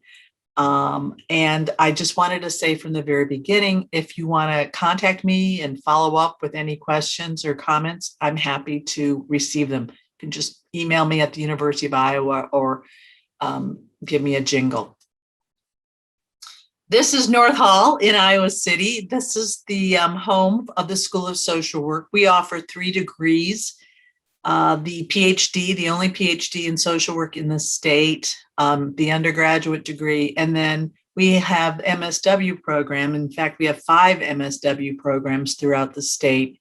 And if you're interested in the social work degrees at all, or in any of the certificates that we offer, please contact the School of Social Work. Today, I'd like to talk about residents and families, but mostly about families. That's the thrust of what I'm going to be talking about, is working with families. And I wanted to do that by building the context of facing families. First of all, we'll talk a little bit about how we talk about families, and then building the context facing families, and then looking at specifically relationship components. And that's the part of today's presentation that I think is going to be the most useful. I'm building up to that part because there are ideas on that slide that I'm hoping you'll be able to use today and from here on out. And then there's what I'm calling the tuba approach to working effectively with families. And I'll talk about that toward the end of our session today. I wanted to start out with just a little bit of a story. I am a social work researcher, and that's how I primarily identify. I'm also a family member. I've had many different family members receiving care in long-term care. The first family member that I really got to know who was receiving long-term care was my mother-in-law.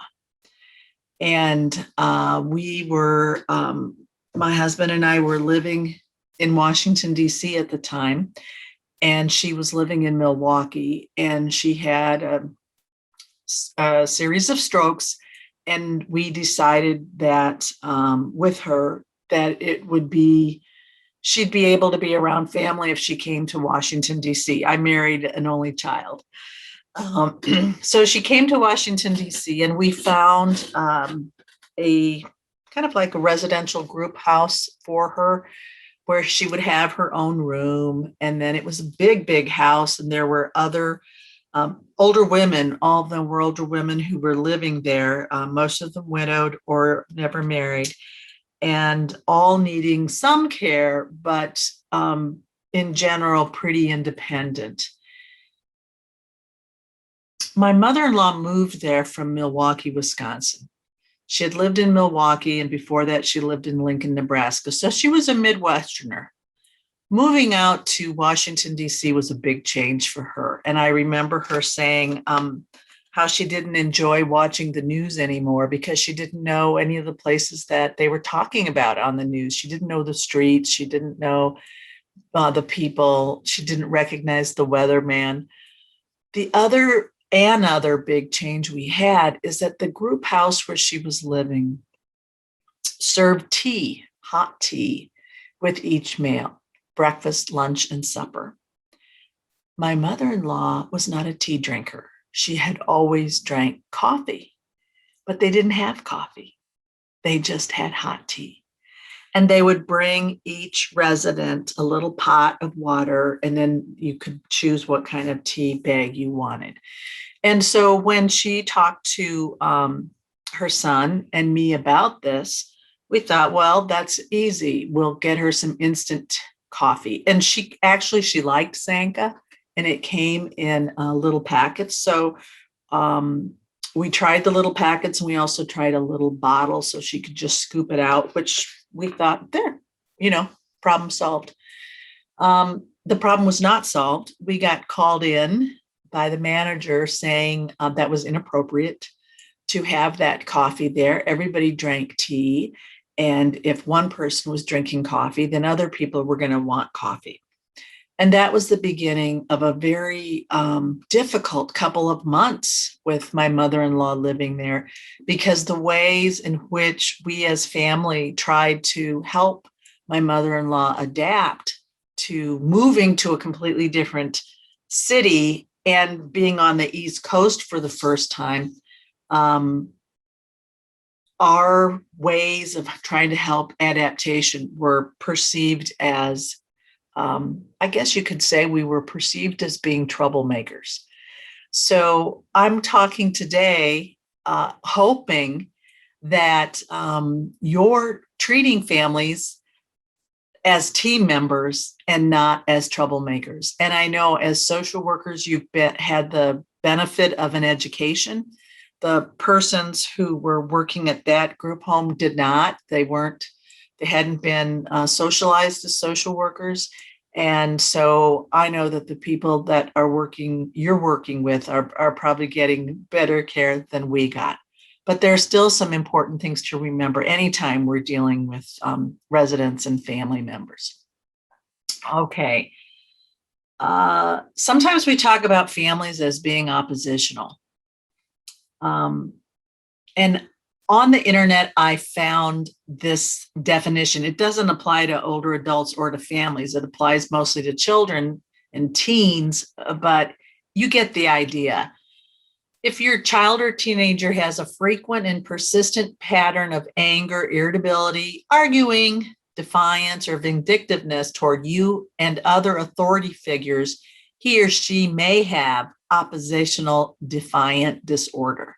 So when we're talking about families who are oppositional, we're assuming that they are defiant, that the hostile behavior toward authority is ongoing. And in a way, we come to expect that from those families. I'm going to encourage us to not talk about families that way, to think about families in a different way. First of all, when we label families as oppositional, we need to clarify in our own mind, are we talking about a state or a trait? First of all, I don't think we should be labeling any families as oppositional, but I also wanted to take this little detour to talk a little bit about state or trait. If we're looking at a family system or a resident, and there's a behavior that we consider to be negative, perhaps antisocial, we can think that that behavior is either just kind of a one-off. It's in response to some kind of a trigger in the environment. It's temporary, it's occasional, it's very unusual for this person. In that case, it would be a state. They're just in a state right now and they're acting this way. If we consider the trait to be part of the person's personality, then it's more of a fixed condition. And often you hear people talking about other people through their behavior, and they're labeling the person as that way, oppositional, defiant, instead of labeling the behavior. And when we get in the habit of labeling the person and not the behavior, it's quite easy then to go the next step and to not really see that person in their full humanity. So I'd like us to remember that we should be assuming that people are responding to some kind of a trigger. Maybe we don't know what that trigger is. We can ask about it or not.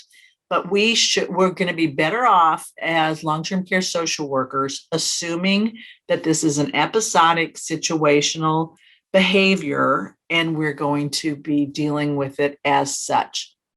Now, you know, and I know that sometimes it's more of a trait and not a state with certain residents or certain families. I still think you're best off treating it as an episode and expecting behavior to change, because in your role as a social worker in a long-term care setting, you're not there as a therapist. You're there as a part of the system. And so your role is not to be giving people psychotherapy, especially families. And nobody likes to be treated as though their behavior is them. You know, we want to always be separating behavior from the person. So for your own best interest, I would assume that the behavior, the conflict is a state and not a trait. And that if you can help change the conditions as they are perceived by this family or this resident, then you can influence a change in the behavior. And that's what we're hoping. From my own research, I've spent a lot of years researching family members of somebody living in a nursing home in a couple different cities and under a couple different conditions. I did one study where I just talked to people about what they assumed their responsibilities were now that their loved one was living in a nursing home. What was their role? What did they hold themselves responsible for? People who are not that familiar with nursing homes, when they hear that somebody's had a loved one admitted to a nursing home, they just assume, oh, you know, the staff's handling all that, and now you're free, footloose and fancy free. And of course, you know, because you work in long-term care, and if you've ever had a loved one in long-term care, you know that the responsibility remains with the family. It is now shared with the staff, but the family still, in general, remains quite involved. Of course, we have families where there isn't involvement, but for the most part, most families do have some level of involvement. When I interviewed families and organized the information, these are the three main themes that came up. Families hold themselves responsible for ensuring that the resident has access to basic care. So basic hygiene, basic cleanliness, basic access to food and water. They're looking to the staff to provide at least the level of care that the family did at home or would at home. And of course, the staff has skills that family members don't have. Staff have learned how to help people transfer in and out of a wheelchair, in and out of bed safely. Staff know about the medications and have routines for delivering that. And so there's a level of professionalism among the staff that many families just don't have at home. They don't know about these conditions. They aren't able to meet the needs, even if they know how to do that. So the responsibilities that families feel continue when their loved one's in a nursing home. But now they, instead of providing that basic care, they feel that they need to make sure you provide that basic care, you and your colleagues. And sometimes the way that they try to make sure that their loved one gets basic care can feel very judgmental to the staff. So you may find yourself reminding CNAs and others that, you know, this is the way the family is showing their sense of responsibility toward their loved one, and they want what's best for the loved one. And let's work with them a little bit about how they communicate that so they're not ruffling staff feathers. But this is something that we can see is quite typical among many families.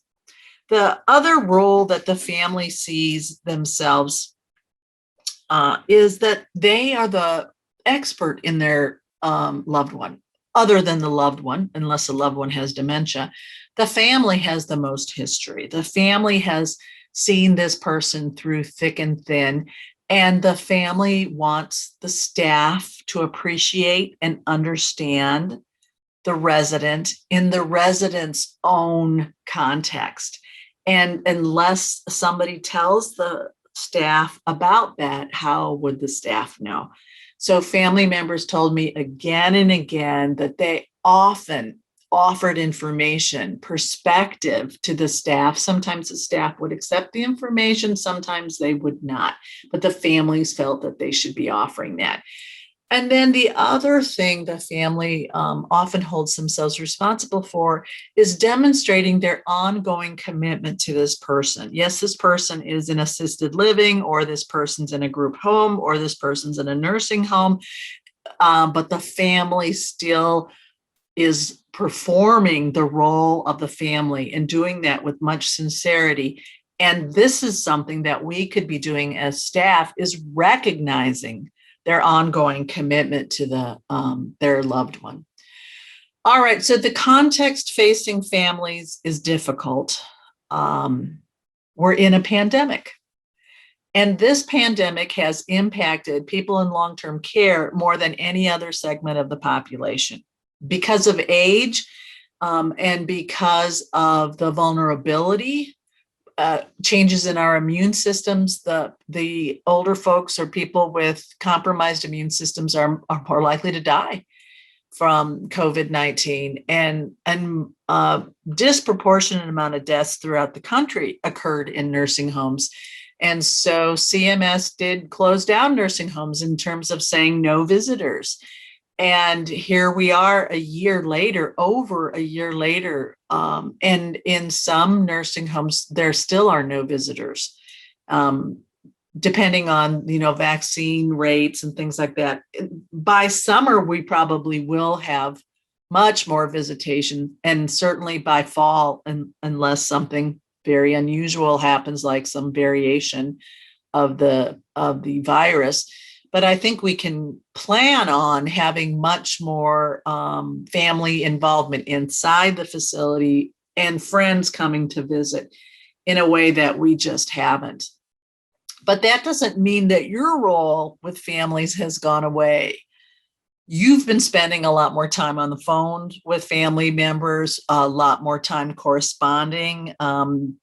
Most facilities are doing some kind of Zoom, or offering that to the residents. Whether or not you're doing it as a staff member with families, I don't know. But in some facilities, they're doing actually Zoom support groups or Zoom family councils, as more and more people are learning how to use Zoom. And in fact, we're finding out that families who wouldn't go to family council meetings otherwise, or couldn't, sometimes are participating when they can do it from the comfort of their home, just on the computer. So lots of changes this year, lots of stress on everybody, including you, and including everybody who works in long-term care. But families have been scared, they've been worried, and they're afraid of how all this lack of visiting is impacting their loved one and impacting their relationship. They're also looking at the loss of functional health of the residents feeling that too, the loss of home, deaths of important people, loss of privacy, so many changes when somebody leaves their family home and moves to assisted living, or moves to group living, or moves to a nursing home, especially if you have a roommate in a nursing home. Lots and lots of compromises, lots and lots of changes. And all of these changes are new to many family members and new to many older adults or other nursing home residents.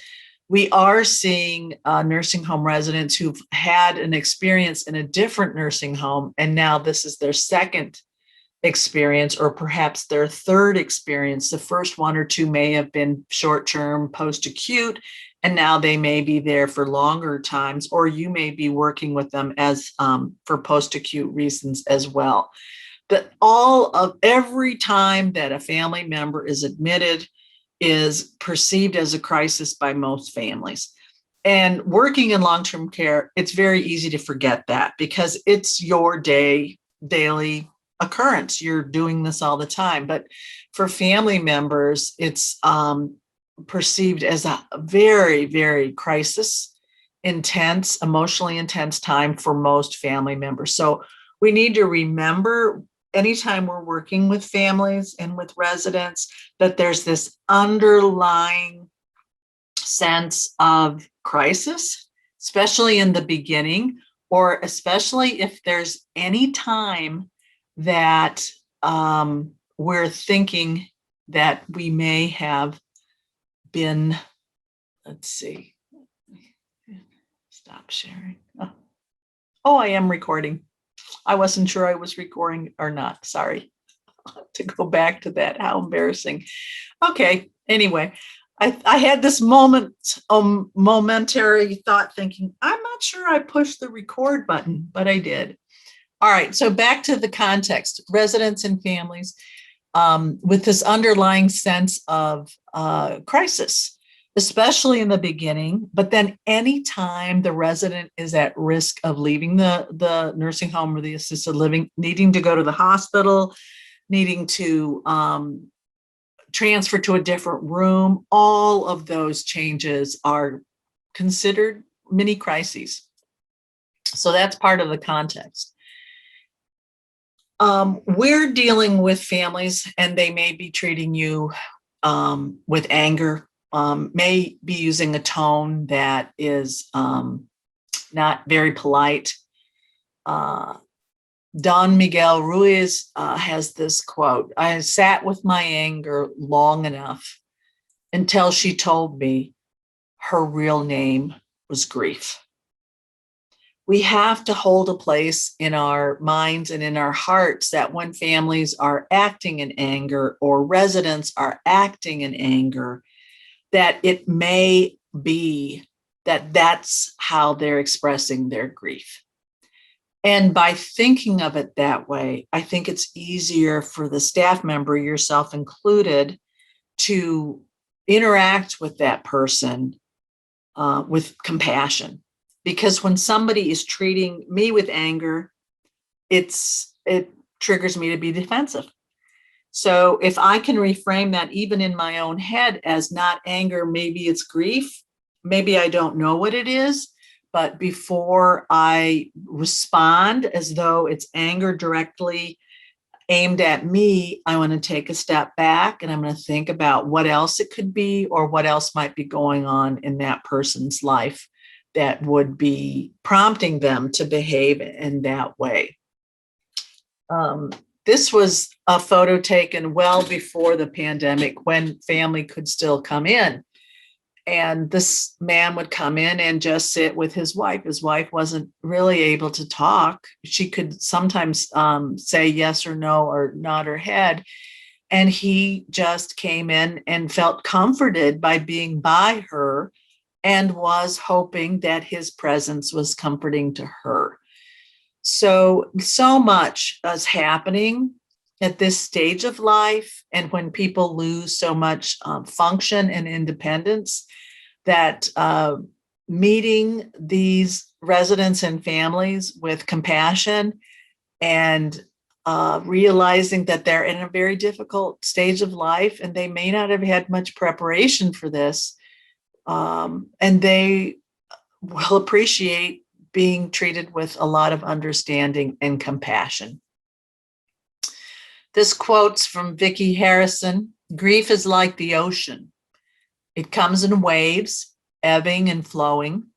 Sometimes the water is calm and sometimes it's overwhelming. All we can do is learn to swim. And sometimes when you're dealing with families who are acting angrily, we just have to take a step back and think about what else might be going on, what might be behind this, and how might we be able to interact with the person to try to bring down the level of anxiety and anger and try to set up a social environment where we can actually communicate better and connect better. One of the best ways to start out is just get out of the habit of labeling people. And when your coworkers label people, do not accept that. We can label the behavior, absolutely. We can give it a name. Yes, that's fantastic. Don't be labeling the people. Don't be assuming that a trait behavior is the situation you're dealing with when it could be a state behavior. So don't assume that the person is the behavior and they are a defiant person and they are a hostile person. Get into the habit of thinking of the behavior as defiant, if that's what it is, that the behavior is hostile, but that the person is not. Separate the person from the behavior, and even notice it in your head when you're saying, oh, here she comes again, or expecting somebody to complain, or expecting somebody to be angry. If we start treating people as though we're expecting them to be oppositional, we shouldn't be surprised if they are. So we will be much better off if you separate the behavior from the person and treat the behavior as though it's been triggered by something, and that there's a possibility that if you can help get this person back on level ground, the behaviors are going to change and you're going to be able to connect with this person and help clarify the situation rather than adding to the conflict. Another situation came up when my mother-in-law moved out to Washington, D.C. when we were living there. The home in which she was living did not do laundry. So we would pick up my mother-in-law's clothes and wash them every week and then bring them back. Well, we got called in for that. The manager thought that it was inappropriate for a son to be washing his mother's undergarments. And she had been talking with my mother-in-law saying, you should be washing out your underwear and bras in your little bathroom and just hanging them to dry here. You shouldn't be putting them in the laundry to go home with your son, because it was my son who was picking up her laundry and bringing the laundry back, usually. Well, that came out of nowhere to us. I thought that was absurd. And it embarrassed my mother-in-law, and it embarrassed my husband. And like I said, we got called in to the manager's office, and this was one of the complaints against us, that that her son, my mother-in-law's son, was doing her laundry, and that was inappropriate, according to the manager. Well, you can see that that we just saw that very differently, and also felt very judged. And it was just another way that we didn't feel like we were welcomed, nor was my mother-in-law.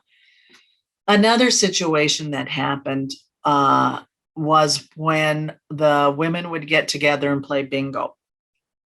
And this was a generation that loved bingo. So this was something my mother-in-law actually looked forward to, and she was quite good at. In fact, before she had her strokes, when we would go back to Milwaukee to visit her, inevitably we would go to some bingo game, and my mother-in-law would have 15 of these bingo cards all set up, and she had her daubers and all this stuff. She just loved it. Well, she won at bingo, which was not unusual. And the prize was supposed to be candy bar. But because she had diabetes, after they had announced the prize would be a candy bar, and then she won, they said, oops, not for you, because you're diabetic, you'll get a banana. And that really ticked her off. And she said some things that were probably socially inappropriate, and we got called in again. And basically, my mother-in-law wanted that candy bar so she could give it to her son. She wasn't going to eat it. She wanted to just give something to him. And what could she give him? So this was one way that she could win this prize and give something to her son. But because They didn't give her the candy bar, they gave her the banana. She didn't think that was anything special to give her son, and she really felt that they deprived her of the prize that she was supposed to be getting and deprived her of the ability to give a tiny little gift to her son.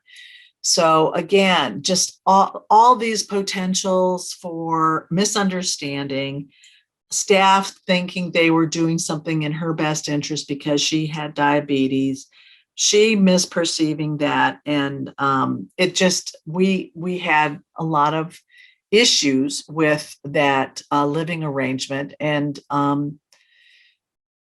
I think that if I had to do it all over again, I'd probably approach it very differently. It was was 30 years ago in our marriage.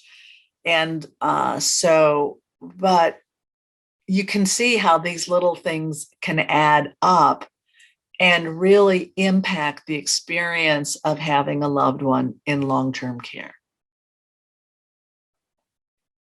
I put a little asterisk on this slide because it's probably the most important slide.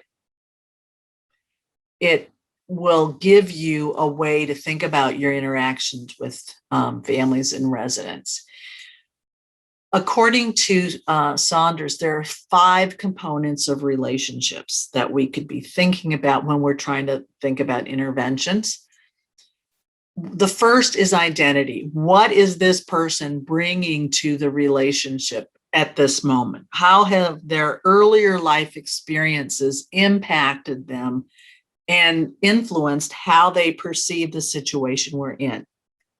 That's the case not just for the family member or the resident, it's also the case for you and any other staff members. We come to these conversations, we come to these conflicts with a history, and a history that's tied up with our identity. And that's a possible intervention, in part, is to talk to people about that. What experiences have you had in the past? What would you like to repeat or not repeat from what you've had? How has this impacted you? How does this change how you think about yourself? So when I was asking family members about the responsibilities that they still hold themselves for, even though their loved one's in a nursing home, they talked a lot about their identity. They talked a lot about what brought them here, about how much, how indebted they felt to their loved ones for all the care the loved one had given them, and how they wanted to do right by this person. Now, not all families are that way, but quite a few are. Another component is the interest, and that is, what does this person care about in the context of this relationship, in the context of this conversation, or in the context of this conflict? So finding out what the person's interest is, what they care about, can be really an effective way to make progress and work through the conflict. If you know what it is they care about, they may be stuck on there's only one way to get what they care about, but you know about the system. And so you may be able to suggest alternatives for them of getting what they want, but you can't do that if you don't know what they care about. So if they can tell you what they care about and you can join them in that, you've got an opportunity to help them understand different options available for what they care about. We have to recognize that power is part of every relationship. And you probably feel the family has a lot of power because they can complain to your boss, they can complain to the press. They feel that you have a lot of power because you're employed there and because you're a gatekeeper to services. And they're wondering, families worry about retaliation. So you're assuming they have a lot of power, they feel powerless. They're assuming you have a lot of power, and sometimes you feel powerless in some of these situations. So just even talking about that with somebody and recognizing it, clarifying, can be helpful. When these conflicts arise, often, not always, but often they're because of misperceptions or perceptions that people are interpreting differently. And sometimes they're based in stereotypes. So if you're working with somebody who's new to the nursing home, they come to the nursing home. This may be their first experience, but they come with all the stereotypes that are in the media about nursing homes, and they're afraid. And now one tiny thing has gone wrong and they're awfulizing. And they're assuming that everything bad they've heard about nursing homes is going to happen. And so we have to take a few minutes also when people are able to have those conversations to talk about, what did you think this was going to be like? What are you afraid it's going to be like? And what are you hoping for? And then you as a social worker helping to develop realistic expectations, because the family members' expectations may not be realistic for a group setting, right? This isn't just a whole staff around one person. You've got 60 people, you've got 80 people, you've got 120 people that you're caring for, and each person is important. Yes, each person counts, but you are in a group setting. And then patterns of interactions. If you have already established a good pattern of interaction with a particular family, if you recognize them, if you greet them, if you have this friendliness about the relationship between the two of you, when conflicts occur, you've already built that trust. They already feel a little bit comfortable with you, and that often can give you the benefit of the doubt, and you can work through that. If you have conflict very early in the relationship and you haven't had that time to build up that trust, well, you know what it's like. It's much harder. People are suspicious of the nursing home and they're suspicious of you, and they're not sure what they can count on. And that makes everything a lot harder. These 5 components shift and change, and the mix is always changing. If either party makes a change here, it can influence the relationship for good or for bad.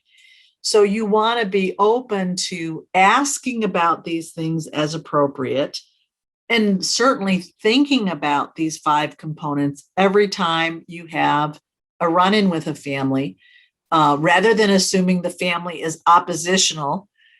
Take a look at the behavior and think about how these 5 factors might play into what you're perceiving, and then what you need to clarify with that family member. When conflict occurs, it's very easy for staff to feel blamed. Often you are being blamed. Can we reframe that as unmet human needs on the part of the resident, on the part of the family? Can we understand that conflict and that blaming as discrepancy in the expectation of the family member? And will they give us another opportunity to explain what resources are available, or what happened, or for the staff to apologize for a mix-up, a missed doctor's appointment, or whatever, or to clarify? And so if we think instead that, oh, this is an angry family, again, blaming the family and labeling them, which is what they're doing to us, we can stop that cycle by taking a step back and thinking, what is a human need that is unmet that is provoking that kind of a response from that family member or from that resident? In our social work relationships, unconditional positive regard is basic. In your role as a social worker, that is expected, that you're going to meet and interact with your fellow staff members, with the family members, with the residents, with your colleagues, with unconditional positive regard, period. Now, we don't always do that because we're human, but that's the goal, and that's what we aim at. And when we get habits of mind where we start labeling people or assuming the worst of the people, we are violating this basic tenet of being a social worker. We meet people with unconditional positive regard. And when we can communicate that unconditional positive regard, we demonstrate that and we mean it authentically, then people often get less defensive, they get less anxious, and there's the possibility for the trust. We can choose to respond to anger. Even if the anger is directed at us, we can choose to respond with curiosity and compassion. Now, depending on what kind of a day you've had, you may or may not be able to do that. But you know better than to treat anger with anger, or respond to anger with anger. So you're either going to give yourself a timeout, or you're going to try to take a deep breath and think about what's going on here, and go back to those 5 relationship components and think about, is this got something to do with power? Is this got something to do with expectations or stereotypes or things that have happened before? And you can show and demonstrate your curiosity, which can also help bring down the heat in the conversation. It's important to just take a minute and breathe. If you're feeling attacked, just breathe, and breathe in a way that they can see that you're breathing. And sometimes it's also helpful just to say, I'm going to take a moment here to catch my breath, and I'm going to think about what you just said. And that way you stop yourself from a knee-jerk reaction that you may regret. And you're also letting them know that the impact of what they said has taken your breath away, and that you need to get steadied. And sometimes just that, you're not labeling what they said, but you're using I statements just to say that you're impacted by this and you need a minute to catch your breath. That can slow the whole thing down and sometimes remind the other person that they are impacting you. You can also use clarification in your questioning. This is what I've noticed.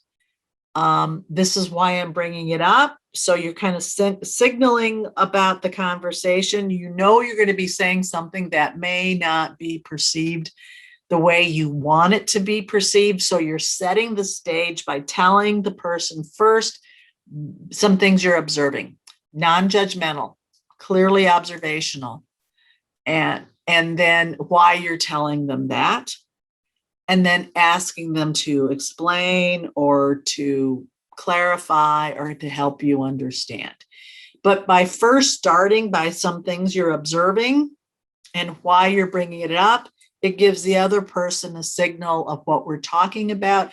And you're already showing that you're doing this in a non-judgmental way, and you're showing concern. And that can really frame a relationship and take it off the rails of being conflictual and instead being connecting and communicative. An approach that we want to work on is building and sustaining trust. Trust is fundamental. If you don't have trust with the families and residents, it's not going to be possible to give the same level of care that you could give if the trust were there. It's just plain foundational. Trust is also preventive, and trust can help heal hurt. Trustworthiness is a trait. People either consider you trustworthy or not. They're not saying, oh, she's trustworthy in this situation, but she's not trustworthy in that situation. They're seeing either this person is trustworthy or not. And so we don't want to give people any evidence that we're not trustworthy, because that is such an important tool in a social worker's toolkit, that trustworthiness. And we don't want to violate that. And if we do, and we will, because we're human, we need to work to build it back, because it's such an important tool for a social worker. The families and residents may be wondering if they can trust you and wondering if they can trust the organization. And this is an opportunity for you to clarify what you personally can do and perhaps what you can't do, and also what the organization can do, and maybe clarify what the organization can't do. Our brochures always say we do this perfectly and we meet all the needs, but in reality, those are not true expectations. And so when people come in and they're expecting a level of care that is not possible to provide in your facility, it is good to be clear about what can be provided and adjust expectations, reminding people it is a group setting. You want people, the residents and families, to trust that you're not going to judge them harshly. They're already dealing with the crisis of the admission or the crisis of a transition or all the losses that we talked about a little bit earlier today. So they're already emotionally compromised, or many of them are, not everybody, of course, but many people are emotionally compromised, and they are very sensitive to being judged, and so judged harshly. So we need to be very careful in our use of language and pointing out to other staff if they're using language that is judgmental toward families and residents, that is harmful to trust. And also trust that you're going to be there to help them. That's so important as well. All right. So building trust, let's start that on day one. And start that by introducing them to the setting, introducing them to how to find out information about the setting, to other people when possible, to other families if that works, trying to get them involved in the family council. Be available. You're probably doing a lot more by phone than you were before the pandemic started. You're probably doing some by Zoom. That kind of access and availability is very important for your relationship building. Demonstratedly show some interest in that, in the individual's life, the resident's life and interest, the family members, and then listen carefully. That's hard to do. It's also one of the most important tools in a social worker's toolkit is that active listening. People want to feel heard. And in a crisis, people often can feel that they're fighting to get their sense of reality accepted. And so anything we can do to listen carefully and actively is going to go a long way. You need to do what you say you're going to do. So don't overpromise. Don't say you're going to do things you cannot do or your organization cannot do. That'll just come back to bite you. Follow up, especially if you have a particularly difficult conversation or it had turned out to be really conflictual. Follow up in a day or two. Come back and say, we had some heated words, or I just am checking to see if you have any more questions, or I want you to know I've been thinking about you. Is there anything else I can do? That can go a long way. And again, you're showing that you're trustworthy and that you do have their interests at heart. You want to keep those communication channels open. One way to do that too is to make sure that your nursing home or your assisted living or your group home has activities where families can meet each other and meet you. Of course, that's very difficult in the middle of a pandemic, but as more visiting is opening up, those activities are really important because the families get to know you as a person and not just as a role. And as they get to know the staff as people, they're less likely to jump to conclusions and to judge you harshly as well, too. So those are all important things. We build trust through our words, what we say to people, but also what we do. We, as a facility, how we treat residents' preferences, including how we treat their possessions, reveals what we think of them. And so we need to do more than say the right things. We also need to make sure that our organizational policies are supporting the inherent dignity of every person who's receiving care there. Privacy needs to be respected, and we need to find out what that means for each resident. And residents need to be regarded consistently with optimism and without harsh judgment. So those are other things to keep working on. We want to be able to encourage dialogue. Now, dialogue is a very specific kind of communication. All communication is not dialogue. Dialogue is an approach to being in conversation with somebody by probing, showing your interest, and listening. It involves listening with empathy. Dialogue is not something you do to another person. It's something you do with another person. And when a dialogue goes well, it strengthens the relationship. It builds trust. Dialogues do not have to end in agreement. Agreeing to disagree can be okay, but an effective dialogue is an exchange of ideas, and each person is really taking seriously what the other person is saying, and together, your two realities are braiding together something you can work with. So one of you may convince the other way to think very differently about the situation, or you may just exchange how you think about the situation and continue on your own way. But there's a sense of being open to changing your mind when you're really in a true dialogue. And if you are engaging with a resident or a family and you're just trying to persuade them, or you can tell they're just trying to persuade you, they're thinking about what they're going to say next, that's not a dialogue. A dialogue really is co-creating a reality that you can both live with and that is respectful of both. So that brings us down to the tuba approach. Trust. The importance of trust cannot be overstated. Anything your organization can do to help build trust between residents and staff, between residents and co-residents, between staff and families, that is so big. Understanding, and not only understanding the context and what families and residents are facing, but demonstrating that you understand it. Give voice to that. Ask about it. Make it real. Also, believing what people tell you.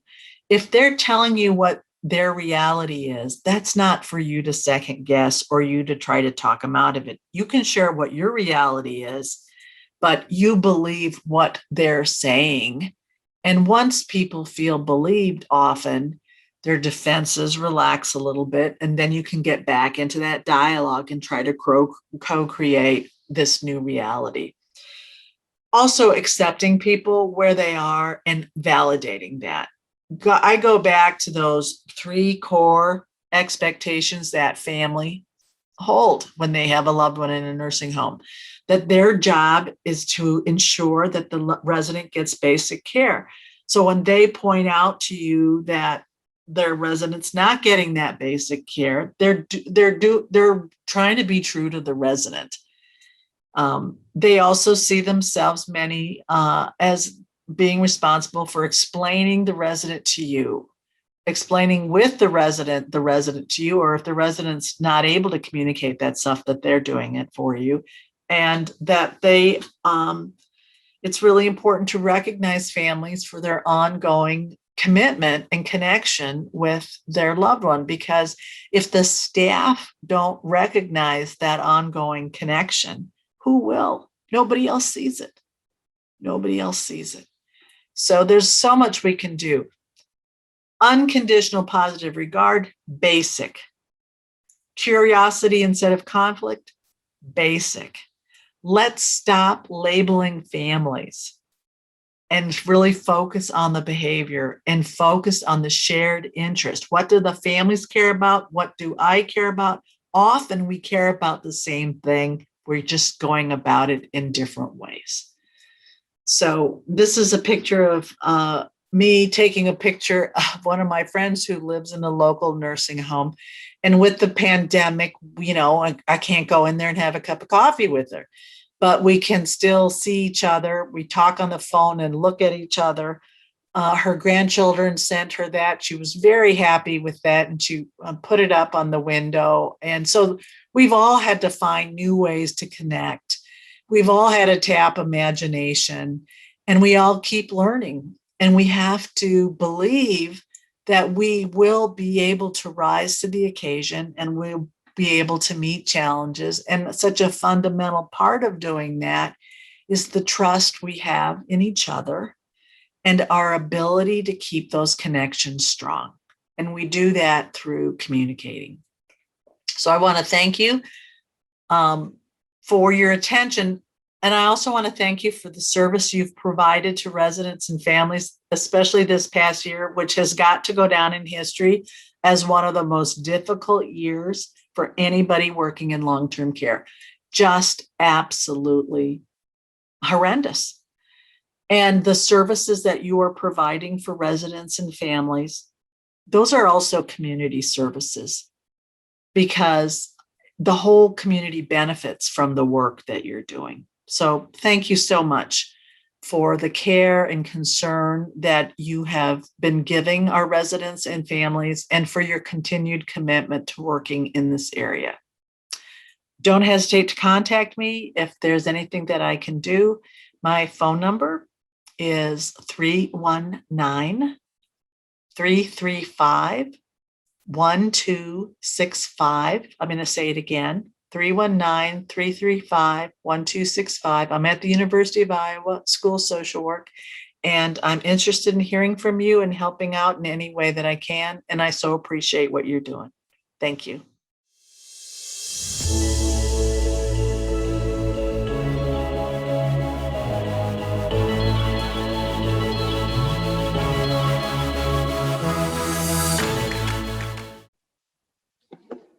Hi, everyone. My name is Jan Matthews. I'm part of the team at Isles Funeral Homes, and we have Isles to thank for providing this for you today. Hello to all you social workers out there. You are surviving some difficult and challenging times, I know. I am sharing today about communicating with families when a loved one is dying, a difficult subject, I know. And I will just share with you that I do a lot of funerals for the funeral home for Isles. I just officiated one today and one yesterday. Both were mothers who passed away, grandmothers who were dearly loved. Both were sick for a while, but death was still a shock. And it still was so hard. And that's just so often how it is, isn't it? Death is still a shock, even though we know it's coming sometimes. So I will give a little overview, and then we'll just get to, I'm talking to you as a healthcare professional dealing with families who are going through the anticipation of a loved one's death. And in my past years, I worked for hospice for a long time, about 10 or 12 years, and did a lot of meeting with families and dealing with families through this time. I also have been through most every close personal death, husband, parents, sibling, myself personally. And so it has sparked my interest in grief and what it's all about. And so I have been a grief specialist for a long time. And I've walked through a lot of things with a lot of people, as probably you have as well, and you continue to do. So I have a background in social work, as you do. And I'm just going to share from my heart today so that you know where I'm coming from with all this. And you can take notes. I have my presentation here. I just have a few little key points that you can fill in if you want to, or just fill in mentally. So the first thing I want to say is that you have to know your purpose. That is the most important thing. And that's number one right there, is know your purpose. Why are you there? The most common questions here are, what do I say? What do I not say? How open should I be? But why are you there? Are you giving physical care to a patient, which in your case, you're not giving physical care, you are giving emotional care? And how do you involve yourself with this family? Caring for the family is caring for the patient, and caring for the patient is caring for the family. Just knowing the differences are really important. And I often use the example of my mother-in-law, who is helping to take care of great grandkids and her and her daughter. So when I help mom, I help everybody else too. Or when I help everybody else, I'm helping mom. And that is very true anytime you have a situation where a loved one is dying. So how do I work with those to help my patient, working with the family so I can help my patient? So here are some tips about communicating with the family. First of all, this is not about us, right? It's not about us. This is their story. We may have a story, and there have been a lot of times myself when I've wanted to say, oh my goodness, I know how you feel, but you know what? I don't know how they feel. And that's probably one of the biggest no-nos in grief, is don't ever say, I know how you feel, because we don't, we can't. Our story, our own stories may help us, internally in dealing with that family, but it's not our day to tell our story. It's their story. And my life, my day, my worries, I have to detach from those and focus on who I'm with and that family and that patient. Just being present. And that's number 4 on that sheet there, is be present, be all there. Learn to leave the personal behind. And I know how hard that is sometimes. I remember when I was working with hospice and I was going through treatment for breast cancer, and I had some days that were just really hard. But you know what? It taught me some toughness, I think, because it taught me that I don't get to have a bad day when I'm walking in to deal with this family and this patient. So I have to pull myself up by the bootstraps. Not all professions require us to do this, right? That's hard. And I know funeral directors right now that I'm working with who have just lost important people in their life who are still doing funerals every day. And it's a real art to be able to do that. And it takes a lot of intestinal fortitude, as they say. But being present is how we can best serve. And being attentive to them is important. And I know that sounds trite, but we need to care how they are. How is the family doing? How is the patient doing? And then listening well. Do we listen well? I think many times families share a lot by what they don't say. And if we're not all in those moments, we might miss it, because they don't know what they're feeling sometimes. They don't know what they need to hear, and sometimes neither do we. But if we are mentally present, we will be in tune with things that we might miss otherwise. And we have to remember, as we listen well, that we don't have to have answers. We just don't have answers. We just don't have answers. Learning about their relationships with their loved ones is another part of this. What is the relationship? I grew up in a very large family. There's 9 of us living siblings still today. And we've lost both of our parents. And as I think about my siblings, every single one of us had very different relationships with them. There's some siblings that still had some resentments. There are some siblings who were the caregivers. There are some siblings who were far away for a very long time and they weren't near them. Each relationship is very different. And learning that is very helpful. I had a family when I was with hospice that the mom was on hospice, and she wasn't very old, and she had chosen to go off of dialysis because she didn't want to live that way any longer. She had a lot of health problems, and she had 2 daughters. One lived a couple of hours away, and the other one had been with her and had been a caregiver. And I noticed how different it was with them. The one who had been the caregiver had a little bit of an easier time recognizing that mom was really dying and that she was really working on releasing her.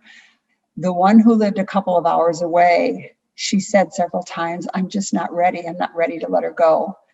There was a lot in her that was still loosely hanging out there that she had not gotten closure on. And so at that time, I was encouraging that daughter, and she really felt like, I want to go in there and see her, and I don't even know what to say. What do I say to her?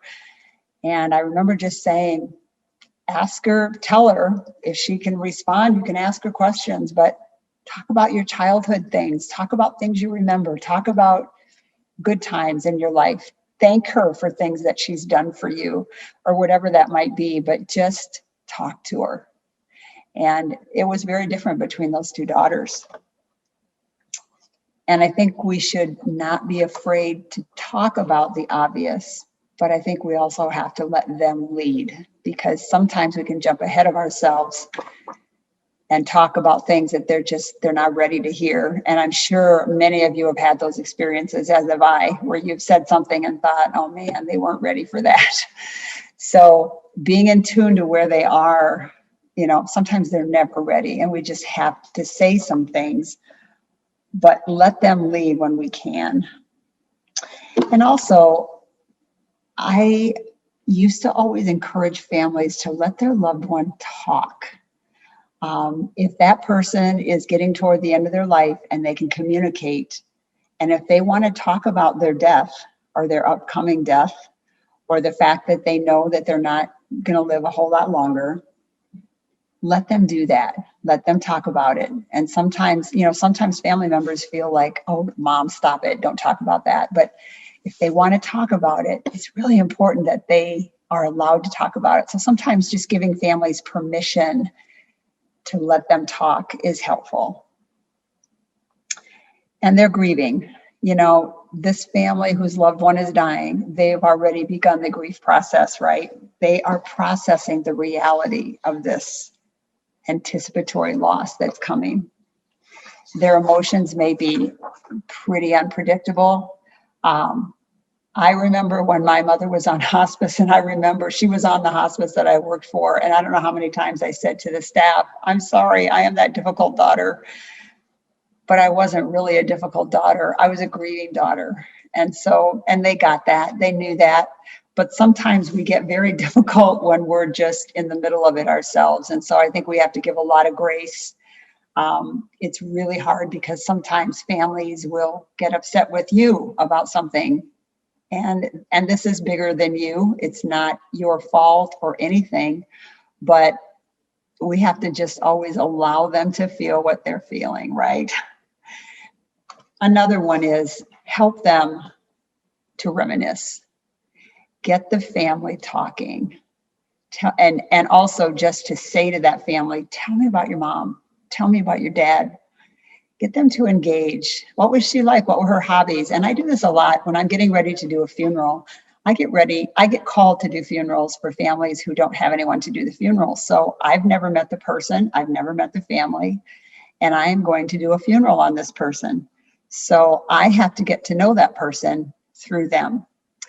And you can do the same before a loved one passes away. You can do the same thing. Tell me about her. And I have a lot of questions I ask. Were there any hobbies? What was it like growing up with her? What kind of things made her laugh? What was her sense of humor like?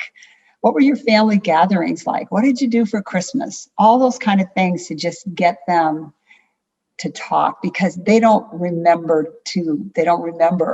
even memories or how to talk about it. It's hard. Sometimes they may not remember. So you can get them talking by just some of those questions.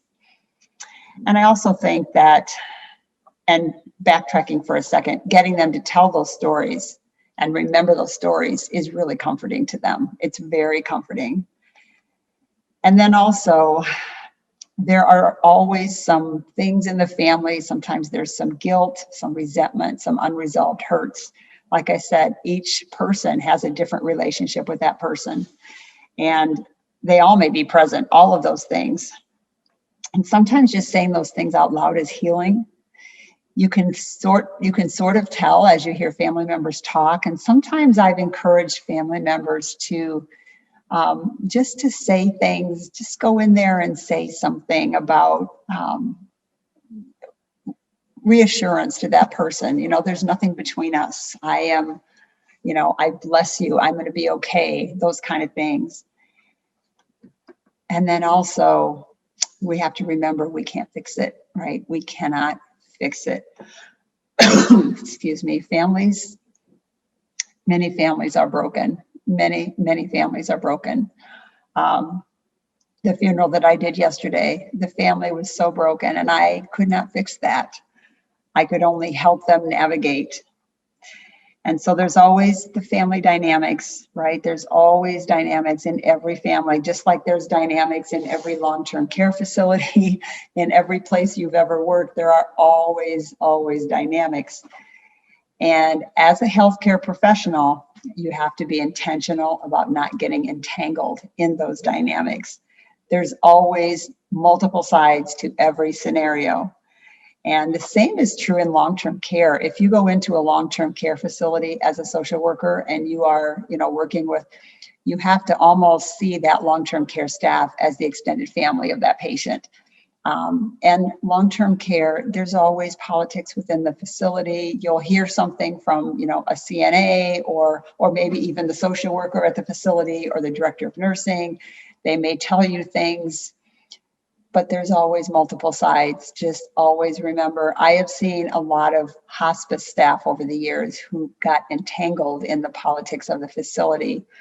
And unfortunately, what happened in several of those circumstances is we ended up serving no one in that facility because it became a problem there that our staff person was getting involved. So just trying to give grace in every situation and being there for the patient and their family.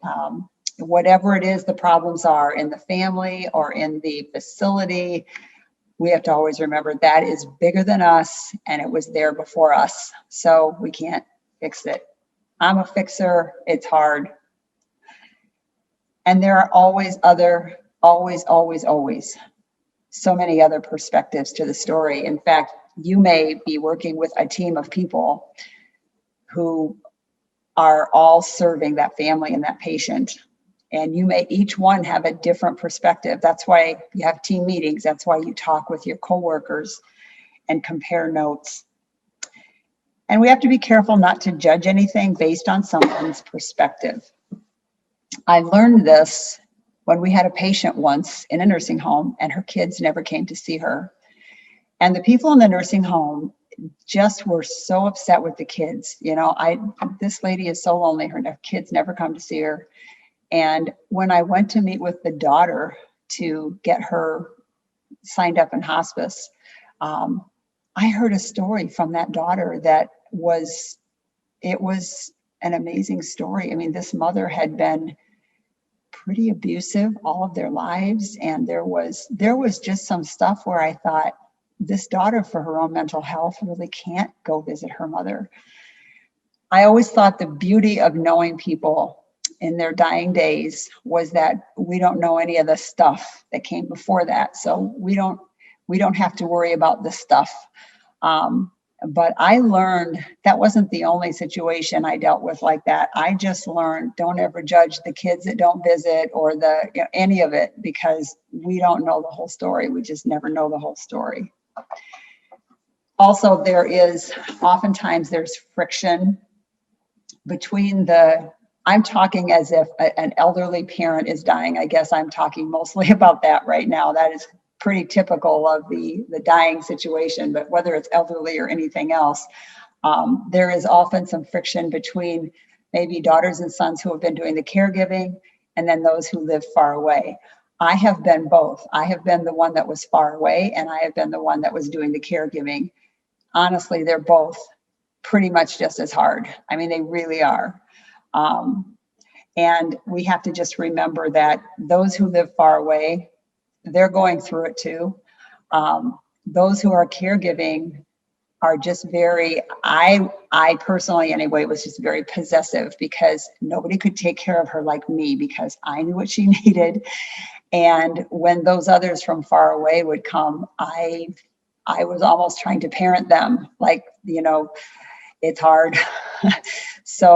But it's hard either way. It's hard either way. And that friction does happen between siblings. And this is a once in a lifetime event. When this person passes away, Death is a big deal. It's a big deal to the family. If they want to stay with the patient and just never leave, it's okay. I mean, sometimes caregivers, I've been a caregiver. I've had people say to me, you just need to get out. You need to go do something for yourself. You need to, find somebody to stay with them. And I just couldn't do it. And nobody could care for him like me.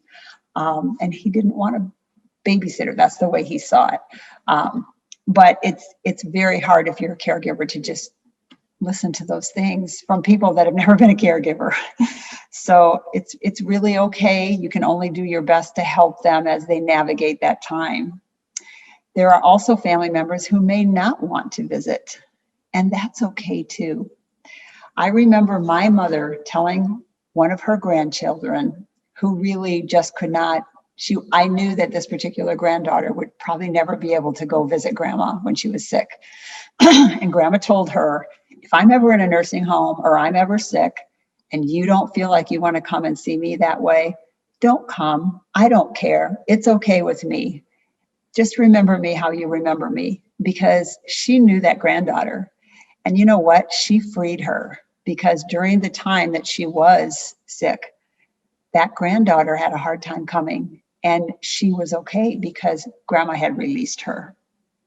And just a word about step family dynamics. My husband and I actually work with step families. That is probably the priority in what we do right now. There's some complicated dynamics with step families. I won't even start, but there's so much. There are step siblings. There are complicated relationships. There are money problems, money issues. Dad got remarried and his inheritance is going to his wife and not to his kids, or there's just so much. And an example of that, I remember a funeral that I did for a man who was not very old. He was in his 40s. He had two daughters who were, I think, 19 and 21. He had been divorced from their mom for most of their lives, and they had the kids 60-40. So, in fact, the oldest daughter told me at the age of 21, she said, when I went to college, it's the first time in my life I didn't live out of a suitcase. So that's a complication in step families. And those two girls adored their dad. They adored their dad. Their mother was at the funeral. And actually, she was the first person I wanted to find so that I could say, how are you? Because she was watching her two daughters go through the loss of their dad, but she couldn't sit in that front row with them at the funeral. And that was really hard. He had a girlfriend or a fiance that he had known for a few months, and she was in that front row. But the mother of those girls, she sat right behind them. I encouraged her to do that. You be with them. And she had her hand on their shoulder. And I just remember so well her saying, I just don't know my place here. But that's their mom. And so those are really hard. So a few things too about what you can expect with grief. I'm just going to go through these. I've done this presentation before. Some of you may have heard me do it before. But some of the things to expect with anticipatory loss: forgetfulness, just forgetfulness. If you're a healthcare professional and you've shared things with them, you've instructed them about something, don't be surprised if they don't remember. They just may not remember anything you said. And emotions are just unpredictable. I mean, this is grief. This is what it looks like. Your emotions are everywhere.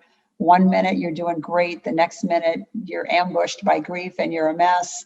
A lot of times people going through grief are just on edge, especially that anticipatory grief, because everybody has that sort of fear of what's it going to be like? What's the end going to be like? Is it going to happen when I'm here? People have those concerns and those fears and those questions that they don't even know how to ask. Oftentimes there's a fear of that death event.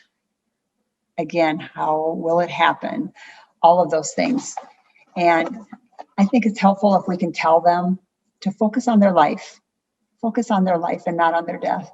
Even after a death, people struggle. In my grief groups, I have so many times heard people talk about the death and the what that person looked like when they died, and it haunts them. During the night, they think about it. And I always encourage people to do everything that you can to discipline your mind and tell yourself, I'm not going to think about that right now, because it's not helpful.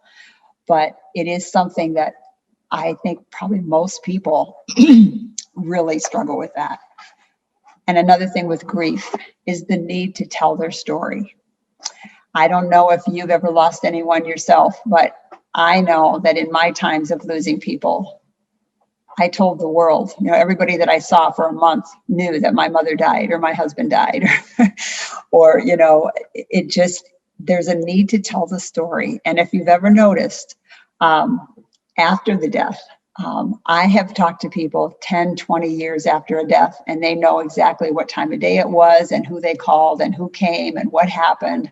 We just don't forget. We don't forget that date. We don't forget the details.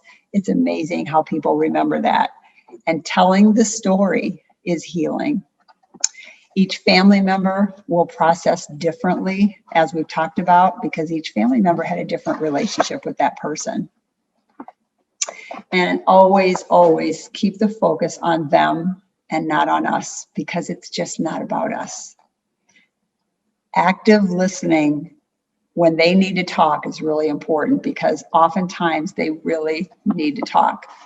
And when they do, active listening means that you're engaged with them. Ask questions. When they're talking, ask questions so that they know you're with them, you're listening to them. And normalizing. There are a lot of things that are pretty normal about going through, there's nothing about death that feels normal. I know that. But there are many things that are fairly common and typical when you're going through this. And I think it helps a lot just to normalize this for them. Many times people who are going through grief really believe they're losing their mind. They can't figure out what happened. Why I'm an organized person. Why did I lose my mind? Why did I lose my keys? Why did I seriously lose my mind? That's how it feels sometimes. But there's nothing wrong with them. They're just grieving. And sometimes just normalizing that is so, so helpful to tell someone. And ask them if they have support. Who is your support team? Who do you have? Daughter or son or daughter-in-law or whoever it might be that's close to them, or spouse, who is supporting them? Because once this death occurs, who will be there with them? And if they don't have any support around them, maybe you can connect them to either resources or encourage them to reach out to people that they know would be there if they reached out. And it's okay if we're not the ones they confide in, right? It's okay. Sometimes I think we expect, as the professionals, that they're going to share all these things with us.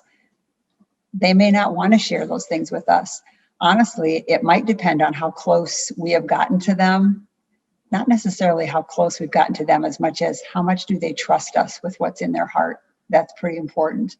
And with some people, we just can't have that closeness. They don't let you in. And as long as there's someone that they let in, that's what's important. And you can steer them to that. Embracing silence. That's a big one.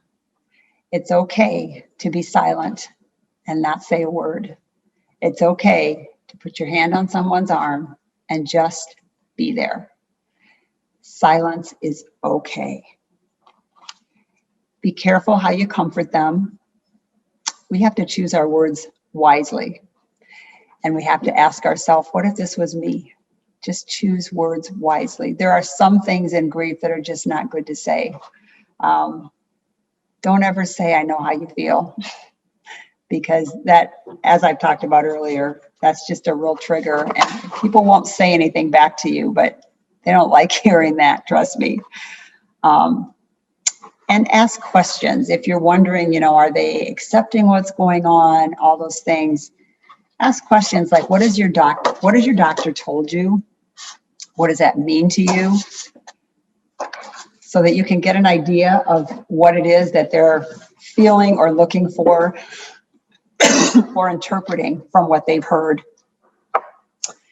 There will be family members who are ready for this death to happen. There will be. And a lot of times, a lot of times family members honestly are relieved, and they feel guilty about being relieved, but they're relieved because when you've gone through this illness, as a matter of fact, there are times when they think it's close to being over and then the person continues on.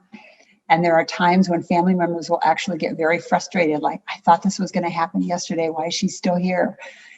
And part of the reason for that is because when you have emotionally released them, okay, when you've emotionally let them go, you've done your goodbye in your head, and then they continue living, it's agony. It's really, really hard. So it's okay to be thinking, when will this be over? And it's okay to feel relieved. And it's important that people not feel bad about that. We can encourage those caregivers and family members to do things for themselves, like get good rest, get sleep at night. You know, even there are tools about sleeping at night. An hour before you go to bed, try not to have any intense conversations or whatever that might be, a book, a crossword puzzle, or whatever it might be. That self-care is so very important, but for caregivers, it's so very hard.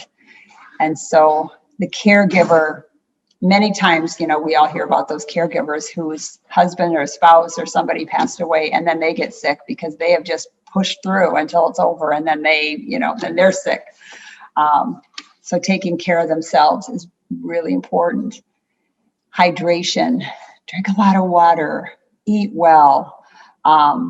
Be attentive to that with people because it really makes a difference in how they navigate this. It's easy to forget to eat, to just skip meals. I often tell people when they're going through a loss, you know, plan your meals if you have to, but just remember that you need to eat your meals because you want to be there for them and you want to be okay in the process. As a caregiver, it's very hard to hear things like, you need to do this. You need to take care of yourself. You need to go out. You need to. It's so hard to do.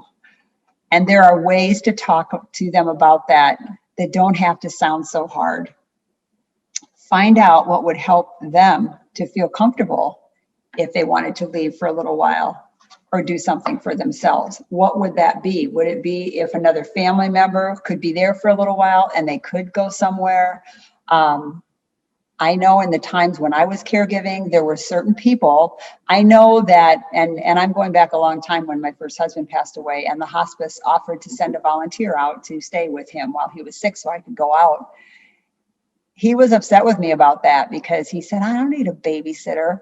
Well, I finally convinced him that he was doing that for me because I wasn't comfortable going out if somebody wasn't there.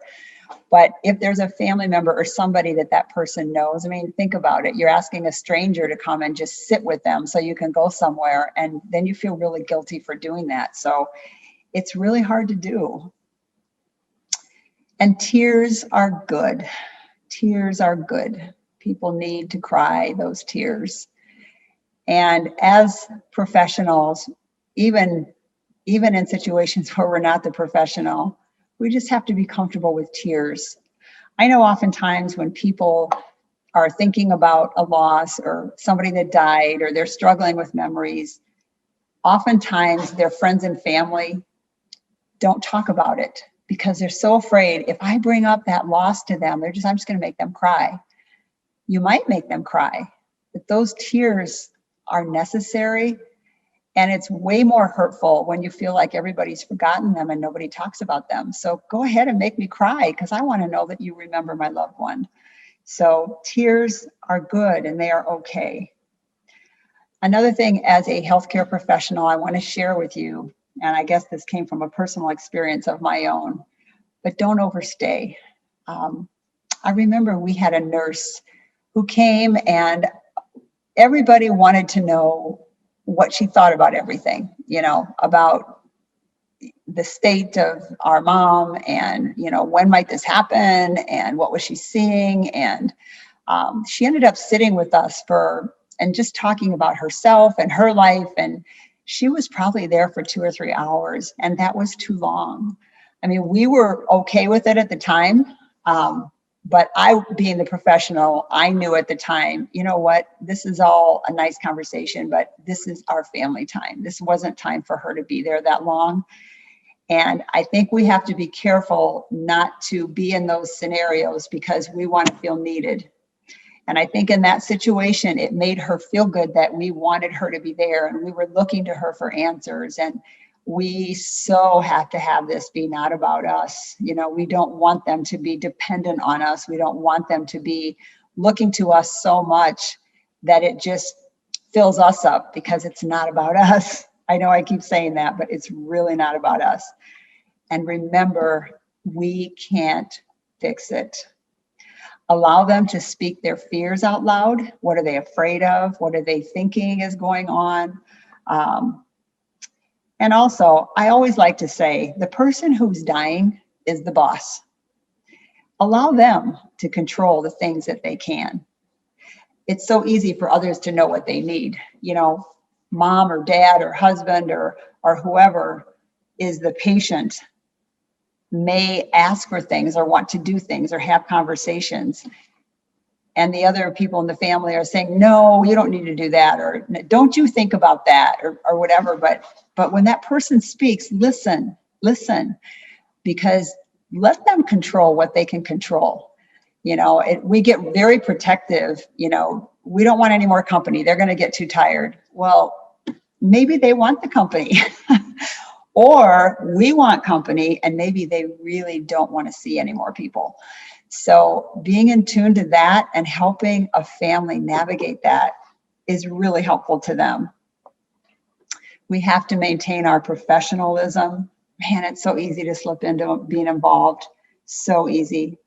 And so you, the professional, you have to remember your own self-care, and you have to remember your own detachment, because you do have to detach. You do have to pull yourself back. There are times, for example, on a hospice team, when you may be the social worker and you have someone who is probably going to pass away over the weekend and you're not the person on call, and you are tempted to share your phone number, or because you want to be the one that's there for them because you've been with them on this journey.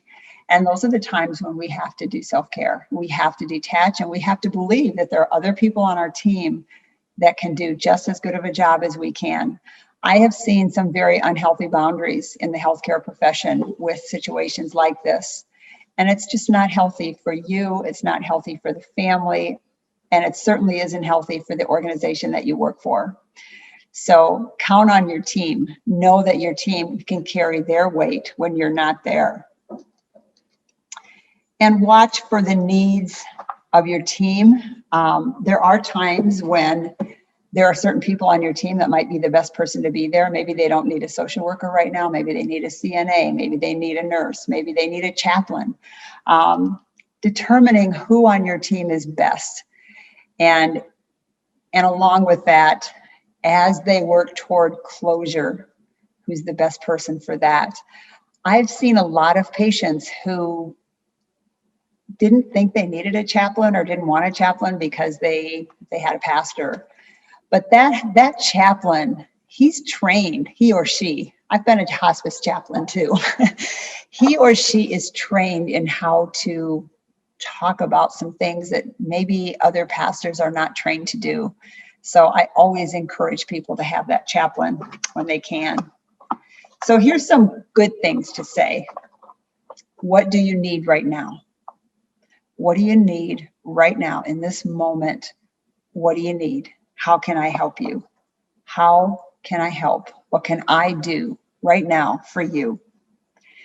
Is there someone I could call for support? I think that's a good question to ask in a family situation, because you can get overwhelmed so easily. To be able to say, who can I call to be here and be your support right now? Everybody knows people that really want to help. They just don't know how. Who are those people? Who are your inner circle people that would love to be here for you right now?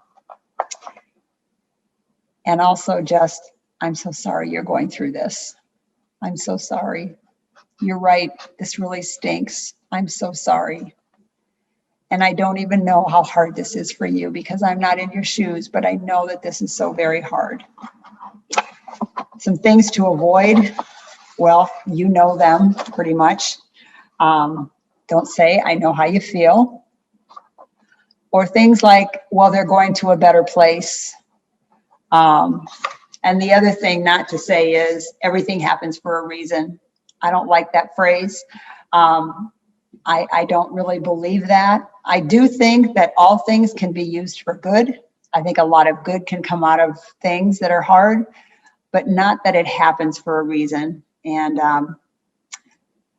one other one that Christians sometimes say is, you must be so happy that they're in heaven. And oftentimes the answer is no.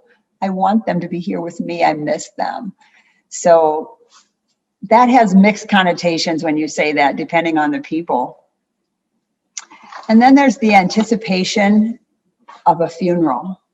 And as someone gets closer to their dying time, it is hard to talk about the realities.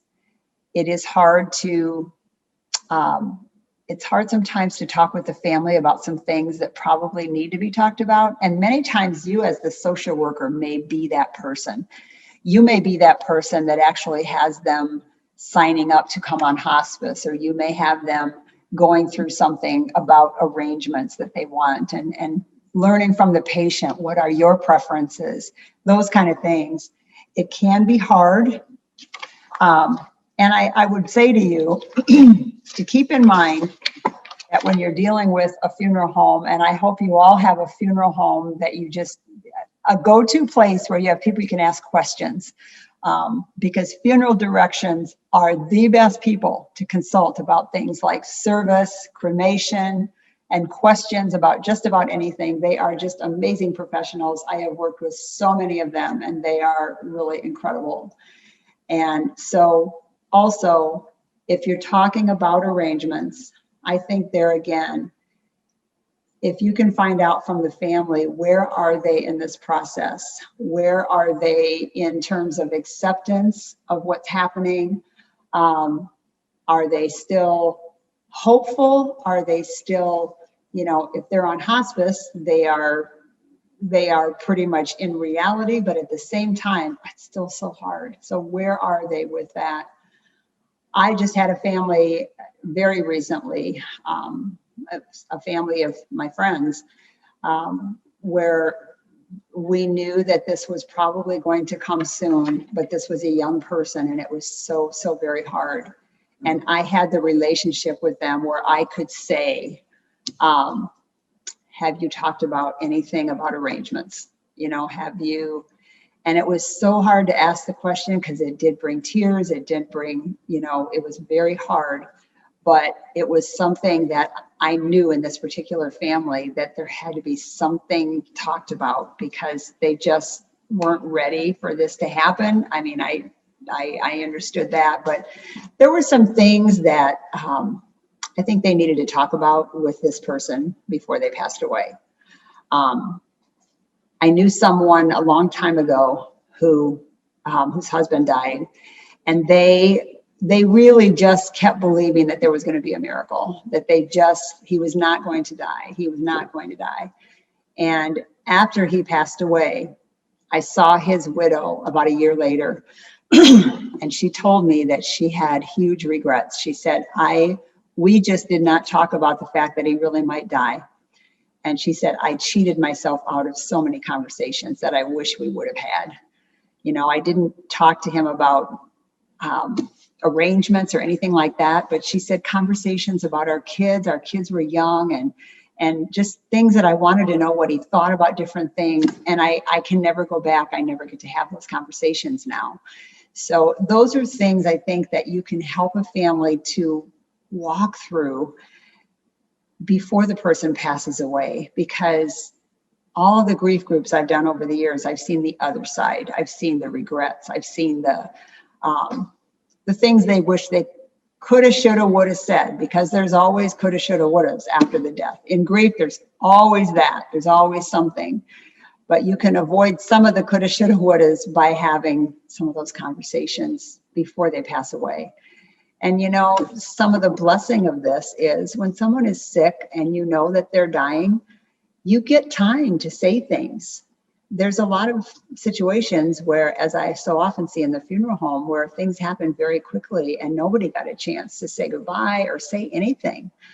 And so at least when there is an illness, you have some time to say some things. And that is a blessing. In the end, it really is a blessing. So I'm going to close with called The Four Things.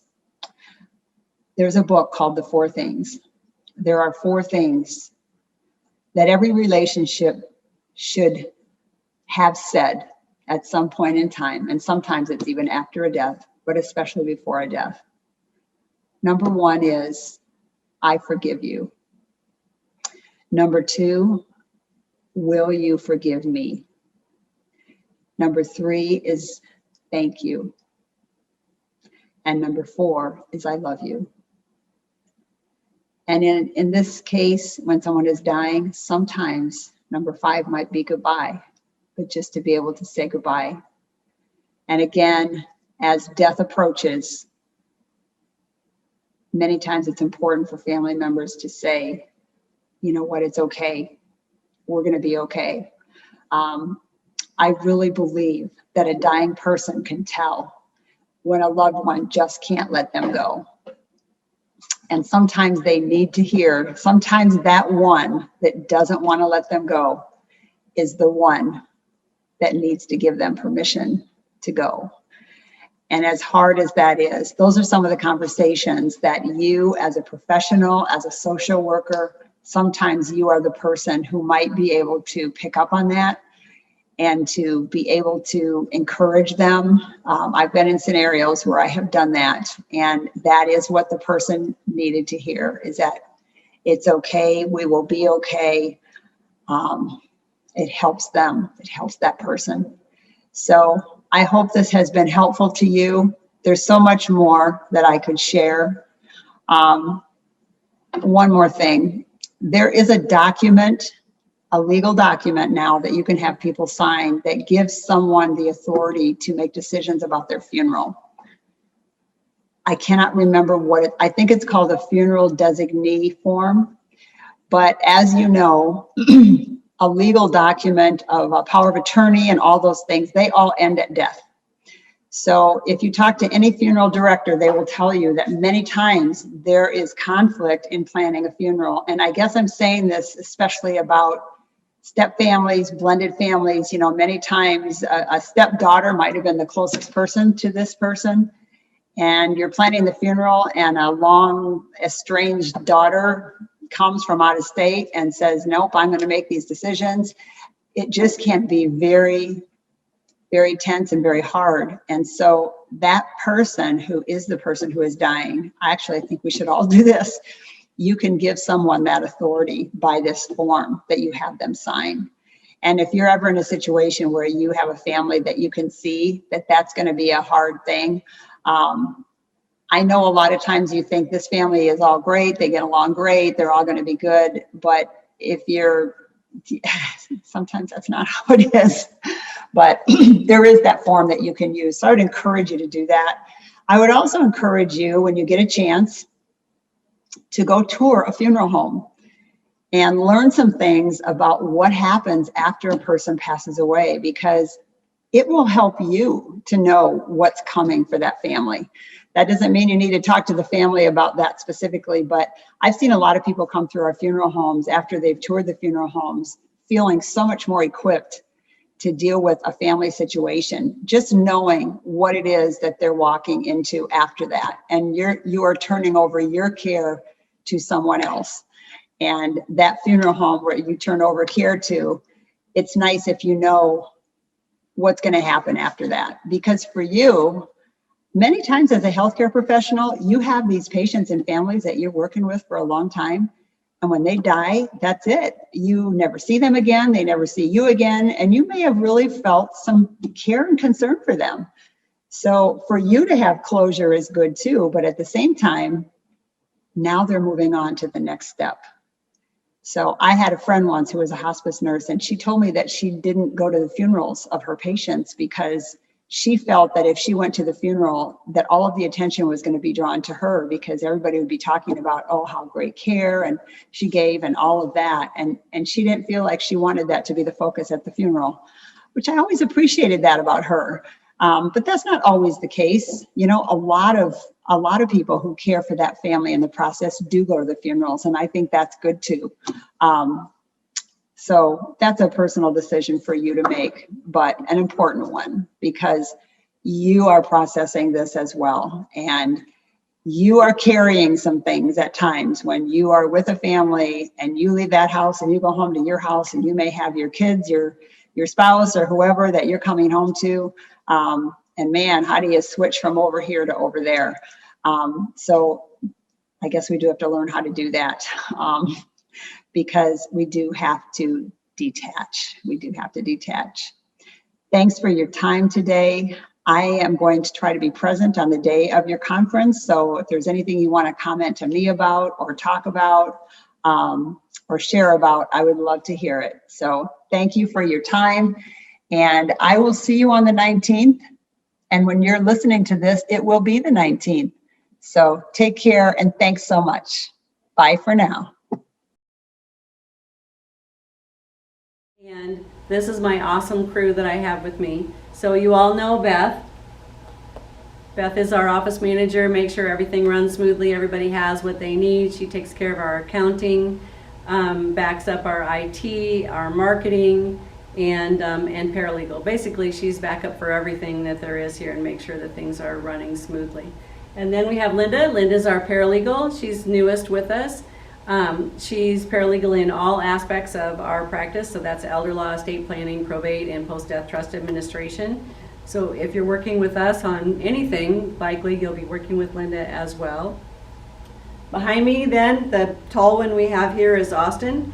Austin does all of our Medicaid processing. He also handles our trust funding and our real estate transactions. And then if you can see him behind me here, this is Jacob. Jacob answers the phone. He's the chief scheduler and wrangler here. So he makes sure that my schedule is properly managed and that I'm on task and moving throughout my day on schedule as much as he can. You know, I've told you all several times the type of work that we do here, estate planning, probate, post-death trust administration, and Medicaid work. With the exception of the estate planning work, clients who come here are in a highly emotional state. They've lost someone is sick, someone is having to move out of their home, and I think that is an area where our office really excels, and that is helping those clients who are in that emotional crisis to be able to overcome the obstacles that accompany that. Very often it's difficult to concentrate, it's difficult to make reasonable and logical decisions when you're in crisis.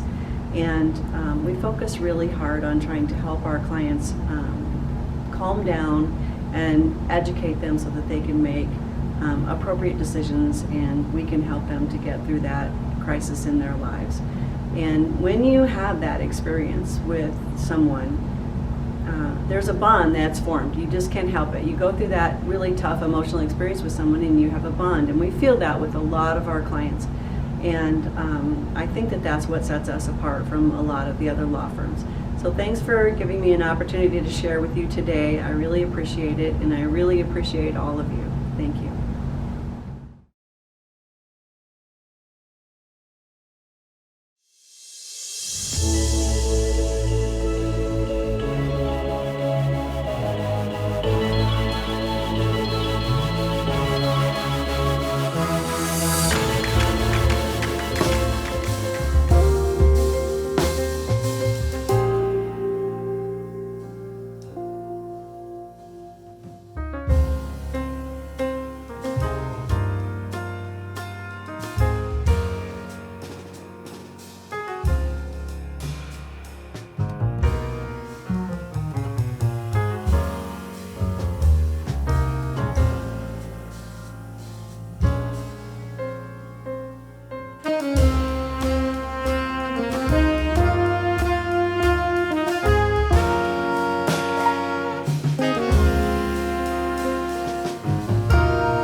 Good morning, long-term care social workers of Iowa. Welcome to the 2021 Spring Conference. Again, wish we could be there in person to say hello, but gosh, it's so encouraging to know that we're getting closer every day to that. I'm joining you this morning on behalf of Care Initiatives Hospice. My name is Christy Crane, and we just want to say hello, tell you a little bit about us. We are a nonprofit hospice provider currently serving in 66 counties in Iowa. However, exciting news, if you happen to be joining us from Northwest or Southwest Iowa, soon we'll be expanding into additional counties in those areas. And we really look forward to serving alongside you, getting to know you and supporting you as you care for your residents. Again, I hope you have a great conference and we look forward to seeing you soon.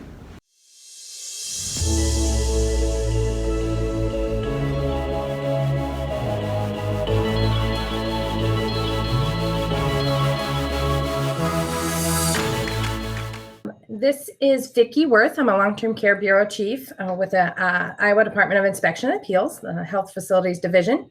And on with me is Mindy White. I'm another long-term care bureau chief. Both Vicki and I oversee certain parts of the state related to long-term care. There's also a third bureau chief, which is Jerry Paul. And Jerry also seeks, the state is divided within 3 sections, and we each have 2 components of that. And we are both very excited to kind of go over some information regarding admission, transfer, and discharge. We do see this actually come in, a lot of questions or issues that do occur with involuntary discharge or emergency discharge and transfer. So we just thought we would start from the beginning and talk about your admission policies. And on the next screen, there are going to be some objectives. So our objectives are going to be understand all the elements of the admission policy, be able to describe the difference between facility initiated versus resident initiated transfer or discharge, understanding all the elements with involuntary or emergency discharge, requirements for safe and orderly transfer or discharge, learning the requirements for permitting residents to return to the facility, and understanding bed hold policy. So there are 7 federal tags that are under the regulatory group admission, transfer, discharge. Today we're going to be going over FTAG 620 admission policies, 621 equal practices regardless of payment source, 622 transfer and discharge requirements, 623 notice requirements before transfer or discharge, 624 preparation for safe orderly transfer discharge, 625 notice of bed hold policy before or upon transfer, and 626 permitting residents to return to the facility. As Vicki moves to the next slide, I do want to indicate that we actually put the entire regulation on each slide. We thought about shortening it up, but we are afraid that maybe at some point when we try to make it a little shorter or paraphrase it, we may miss part of the intent. So putting the entire regulation, hopefully so that you can see it in its entirety. And so I just wanted you to be aware that you might see a little smaller print or a lot on a page. We tried to break them up, but we wanted to make sure that you had the entire requirement right there in front of you. So we're going to begin with the first admission policy. So we'll also try our best to give examples of the regulation, as we know it's a little bit dry when we stick straight to the regulations, but this is the regulatory group that is important and it's frequently cited during surveys. So this admission policy regulation requires facilities to establish and implement admission policies that don't request or require residents or potential residents to waive their rights to Medicare or Medicaid. The facility cannot request or require oral written assurance that the residents or their potential resident is either not eligible for or will not apply for Medicare or Medicaid benefits. And the facility must not request that or require residents or potential residents to waive the potential facility liability for any loss of personal property. And I'm going to address the personal property in another slide because that does become a big conversation about the loss of residence property and safeguarding it. So that will be in another slide. So the facility must not request or require a third-party guarantee of payment to the facility as a condition of admission. However, the facility may request or require a resident representative who has legal access to the resident's income or resources available to pay for that facility care to sign a contract to provide facility payment from the resident resources, but without incurring personal financial liability. And that one comes in play when I think it's kind of self-explanatory, but that, if you're the family and you're using the resident's income or their assets to pay, but then any payment that is not paid you do not incur that expense. Moving on with the regulatory text, in the case of a person eligible for Medicaid, a nursing facility must not charge, solicit, accept, or receive, in addition to any amount otherwise required to be paid under the state plan, any gift, money, donation, or other consideration as a precondition of admission. However, a nursing facility may charge a resident who is eligible for Medicaid for items and services the resident requested and received that are not specified in the state plan under the term nursing facility services. So long as the facility provides proper notice of the availability and the cost of those services to the resident and does not condition the resident's admission or continued stay on the request of such additional services. The nursing facility may solicit, accept, or receive a charitable, religious, or philanthropic contribution from an organization or from a person unrelated to a Medicaid-eligible resident or potential resident, but only to the extent that the contribution is not a condition of the admission.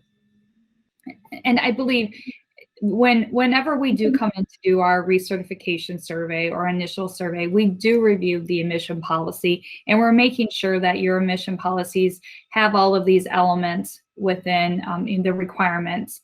I do want to say that, that's basically, you can't say, hey, we'll admit you to our facility if you build this wing over here for us. That cannot be a condition of admission. But I did recently have a family member whose loved one who passed away wanted to give some specific kind of contribution or donation to specific employees who helped care for their loved one. And they did seek clarification from us, and they are able to do that. The resident's not gaining, the resident has passed away. And so they were able to, I did communicate back to them that they would be able to do some type of donation on behalf of their loved one. In addition, states or political subdivisions may apply stricter admission standards under the state or local laws than the specified section to prohibit discrimination against individuals entitled to Medicaid. A nursing facility must disclose and provide to a resident or potential resident prior to the time of admission notice of any special characteristics or service limitations of the facility. A nursing facility that is a composite distinct part as defined in 483.5 must disclose in its admission agreement its physical configuration, including the various locations that comprise the composite distinct part, and must specify the policies that apply to the room changes between its different locations under paragraph C, parens 9 of this section. In that first example, I did want to mention, you have to, and as your policy and what I've seen in many policies, you specify all of the things that you have available for residents. An example would be maybe you have a van or a bus that you use for doctor's appointments or for outings. And so you're going to say special notice as we have a facility van. But on the other hand, if you don't have some of the thing, like a facility van, you may want to say for appointments, this is what you would do, or for outings, these are what we do. So it's kind of specifying that. Also, there are not very many facilities in Iowa that have a distinct part. There are some, but not very many. And the importance of that is that if you are a resident being admitted to a distinct part that is like a skilled service, maybe it's a 12-bed wing, that does all of your skilled, and that's only where skilled services can be, that resident understand once they no longer qualify for skilled care, that they will be transported or transferred to a unit, more of like your Medicaid or another bed, a NIF level of care. And so we'd be looking for that. I think a long time ago, we used to have some skilled residents who were like, I don't want to leave this room, because they might be a little nicer, remodeled or whatever, but that they're clear about that. So in the guidance and the regulations, we just picked out a little bit that just to highlight just basically what the regulation text just said. So residents must not be asked to waive facility responsibility for the loss of their personal property or be unable to use their personal property because it's only permitted in the facility if it's safeguarded by the facility in a manner that makes the property essentially inaccessible to the resident. Examples of reasonable facility policies: establishing a process to document high-value personal property, establishing a process to work with residents and their representatives to ensure safety as well as availability to the cash and other items. A resident cannot be discharged for non-payment while their Medicaid eligibility is pending. One of the things I do want to stress is your policy about lost items and personal property. It is pretty significant because we do receive complaints or there are allegations of abuse, specifically like credit card being stolen or an iPad. But the facility cannot, like if a resident wants to come in with their wedding band, they be allowed to do that, but they don't have to indicate like they waive any responsibility, on your part. That doesn't necessarily mean that you're sole responsible for that. I mean, we would look at what safeguards you had put in place. Another example is a resident wants to bring their iPad, but it's only told to use it when the activity director is available because then they lock it up in the evening. Well, that might not be accessible for the resident on the weekend. I mean, we would be looking at those type of, systems. So now we're going to go to the next F tag. It's F tag 621, and it's equal access to quality of care. The regulation text is: a facility must establish, maintain, and implement identical policies and practices regarding transfer and discharge as defined in 483.5 and the provision of services for all individuals regardless of the source of payment, consistent with 483.10, parents A, parents 2. The facility may charge any amount of services furnished to non-Medicaid residents unless otherwise limited by state law and consistent with the notice requirements in 483.10G, 18I, and G4I describing the changes. And the state is not required to offer additional services on behalf of the resident other than services provided in the state plan. And room changes in a composite distinct part. Room changes in a facility that is a composite distinct part are subject to the requirements at 483.10E7 and must be limited to moves within the particular building in which the resident resides unless the resident voluntarily agrees to move to another area of the composite distinct part. That one was pretty straightforward. So now we get into F tag 622. This one is kind of a large one and it covers a lot of detailed information. So it is important that you look at the regulations when you are dealing with transfers and discharge. So facility requirements. The facility must permit each resident to remain in the facility and not transfer or discharge from that facility unless the transfer or discharge is necessary for the resident's welfare and the resident's needs cannot be met in the facility. Or the transfer or discharge is appropriate because the resident's health has improved sufficiently so the resident no longer needs the services provided by the facility. Or the safety of individuals in the facility is endangered due to the clinical or behavioral status of the resident. Or the health of individuals in the facility would otherwise be endangered.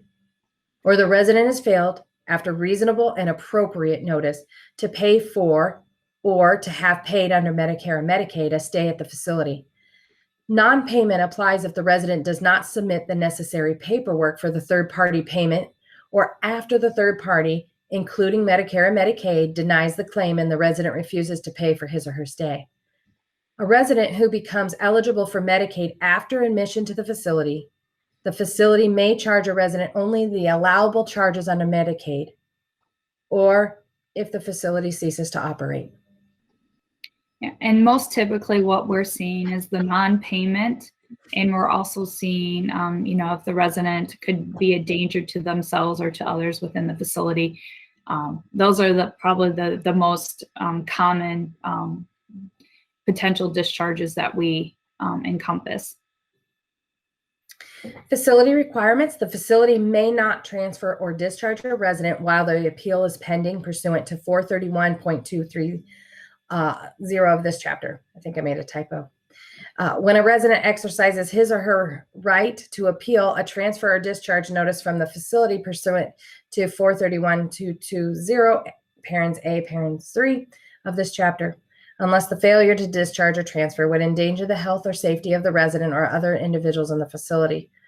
The facility must document the danger that the failure to transfer or discharge would pose. And I do want to stress that if you really, your initial process begins before you actually accept a resident or admit a resident. So there should be a good thorough review prior to admitting a resident to your facility to ensure that you can meet their needs. Because as you look at it, this resident is now being admitted to your facility, and it's just not facility, it's actually their home. So they no longer have a home, their home is sold, or they were living in an apartment, somebody else has that apartment now because they're no longer able to care for themselves, and they come and they're admitted to your facility, which is now their home. So if you look at it, like, you can't just necessarily, transfer or discharge somebody from their own home without the appropriate protocol or steps, if necessary. The regulation goes on to say, for documentation, when the facility transfers or discharges a resident under any of the circumstances specified in the paragraphs of this whole section, the facility must ensure that the transfer or discharge is documented in the resident's medical record, and the appropriate information has to be communicated to the receiving healthcare institution or provider. That documentation is specific, and in the resident's medical record, it has to include the basis for the transfer. It has to be the specific resident need that cannot be met, the facility attempts to meet those needs, and the service available at the receiving facility to meet the needs. The documentation must be made by the resident's physician when transfer or discharge is necessary, and a physician when transfer or discharge is necessary under the other paragraph C, 1I, C, or D. Like I said, this is very specific, the reg, so you really do need to reflect back and look up the regulation because it has to be those certain pieces where you have to get the physician involved.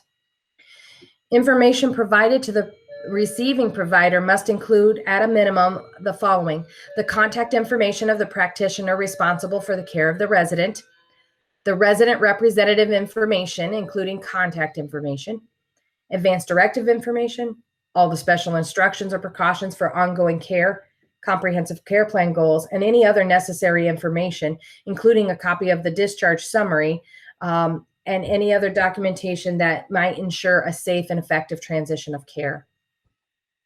Which is key there. So that sometimes they get the question, what do we all need to send with the resident when they're discharged to another facility? I mean, right there is the complete list to ensure continuity of care. I also want to, pick up on the next point. If you are actually doing an emergency transfer and you have concerns about the resident safety or other resident safety, there should be things documented. Like if you have concerns and we go to the record and we find there's nothing listed of any kind of behavior or issue or education or anything on the care plan, that would be a question in our mind as to why would you be wanting to transfer discharge somebody when there's really nothing documented about any type of behavior or incident. So some important definitions here on the next 3 slides. So a facility initiated transfer or discharge, that's a transfer or discharge which the resident objects to, did not originate through a resident's verbal or written request, and or is not in alignment with the resident's stated goals of care and their preferences. And I just want to make sure everybody, go ahead, Vicki. and just to make sure everybody is really kind of understanding that a resident initiated transfer or discharge, it has, and we're going to go into another slide with it, but it really, that the resident themselves is giving verbal or written notice of their intent to leave the facility. And just to kind of point out, leaving the facility does not include general expressions of their desire to go home or an elopement from the facility when they have cognitive impairment. That doesn't mean resident initiated. So thoughts that come to mind for me would be those that the facility says, well, they left AMA. But if, you know, their cognition doesn't allow it, then that's not a resident initiated discharge. And also, if the resident is feeling kind of ill and they say, can I go to the hospital? I want to be checked out. I'm having some troubles breathing. I'd like to go to the hospital. That's not really technically a planned discharge or transfer. They're transferring for their own acute illness is what they're indicating. And the signs and symptoms support that you need to transfer to the emergency room.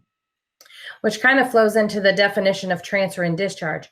That includes movement of a resident to a bed outside of the certified facility, whether that bed is in the same physical plant or not. A transfer and discharge does not refer to the movement of a resident to a bed within the same certified facility. Specifically, transfer refers to the movement of a resident from a bed in one certified facility to a bed in another certified facility when the resident expects to return to the original facility. A discharge refers to the movement of a resident from one bed in a certified facility to another bed, a certified facility, or other location in the community when the return to the original facility is not expected. So transfers expects to return, discharge does not expect to return.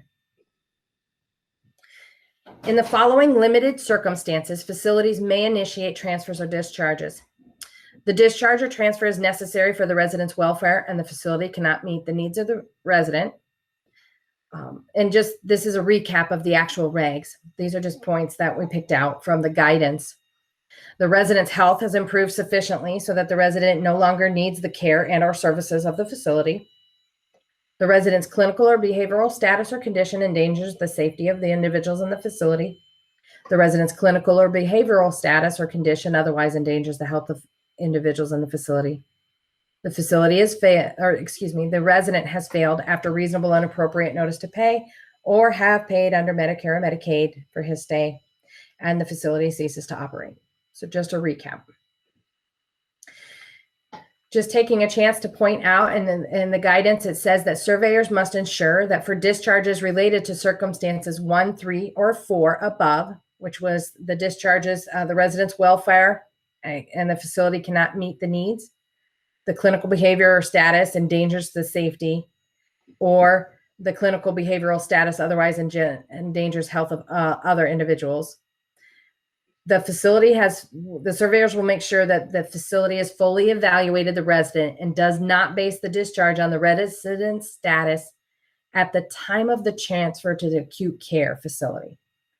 So then we'll look at additional guidance in FTAG 626 that is about permitting residents to return.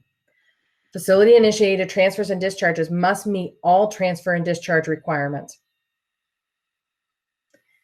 Section 483.15C1I provides that the facility must permit each resident to remain in the facility and not transfer or discharge that resident from the facility unless this means that once admitted, this is something Mindy's already said, for most residents other than short stay rehab residents, this facility becomes their home. So facilities are required to determine their capacity and capability to care for the residents they admit, and therefore facilities should not admit residents who they cannot meet their needs. And this is based on the facility assessment, which is in another regulatory group that we won't go over today, but you can find it under FTAG 838.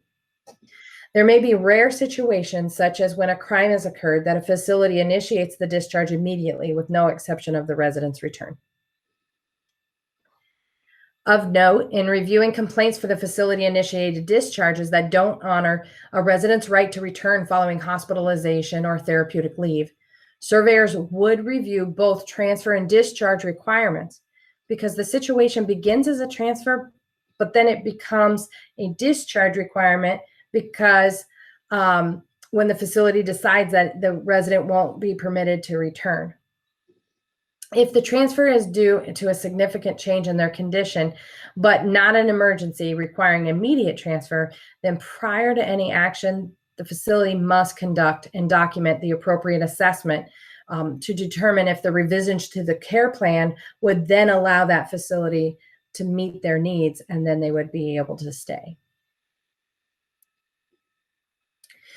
Non-payment as basis for discharge. Non-payment for stay in a facility occurs when the resident has not submitted the necessary paperwork to the third party, including Medicare or Medicaid payment, or after the third party denied the claim and the resident refused to pay. It is the responsibility of the facility to notify the resident of their change in payment status, and the facility has to ensure the resident has the necessary assistance to submit any of that paperwork.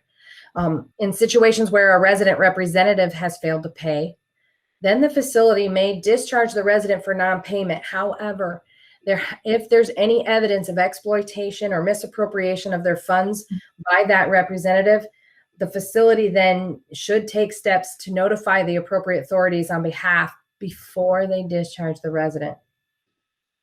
And we have seen that particular case where maybe the son or daughter is not paying mother's bill at the facility, and there's a belief that there is the means. It's just that they're not paying, they're not following through with payment because they may be out doing other things with the money versus paying for the care. And we do see that, and we do see get that transferred over to DHS for an investigation for financial exploitation.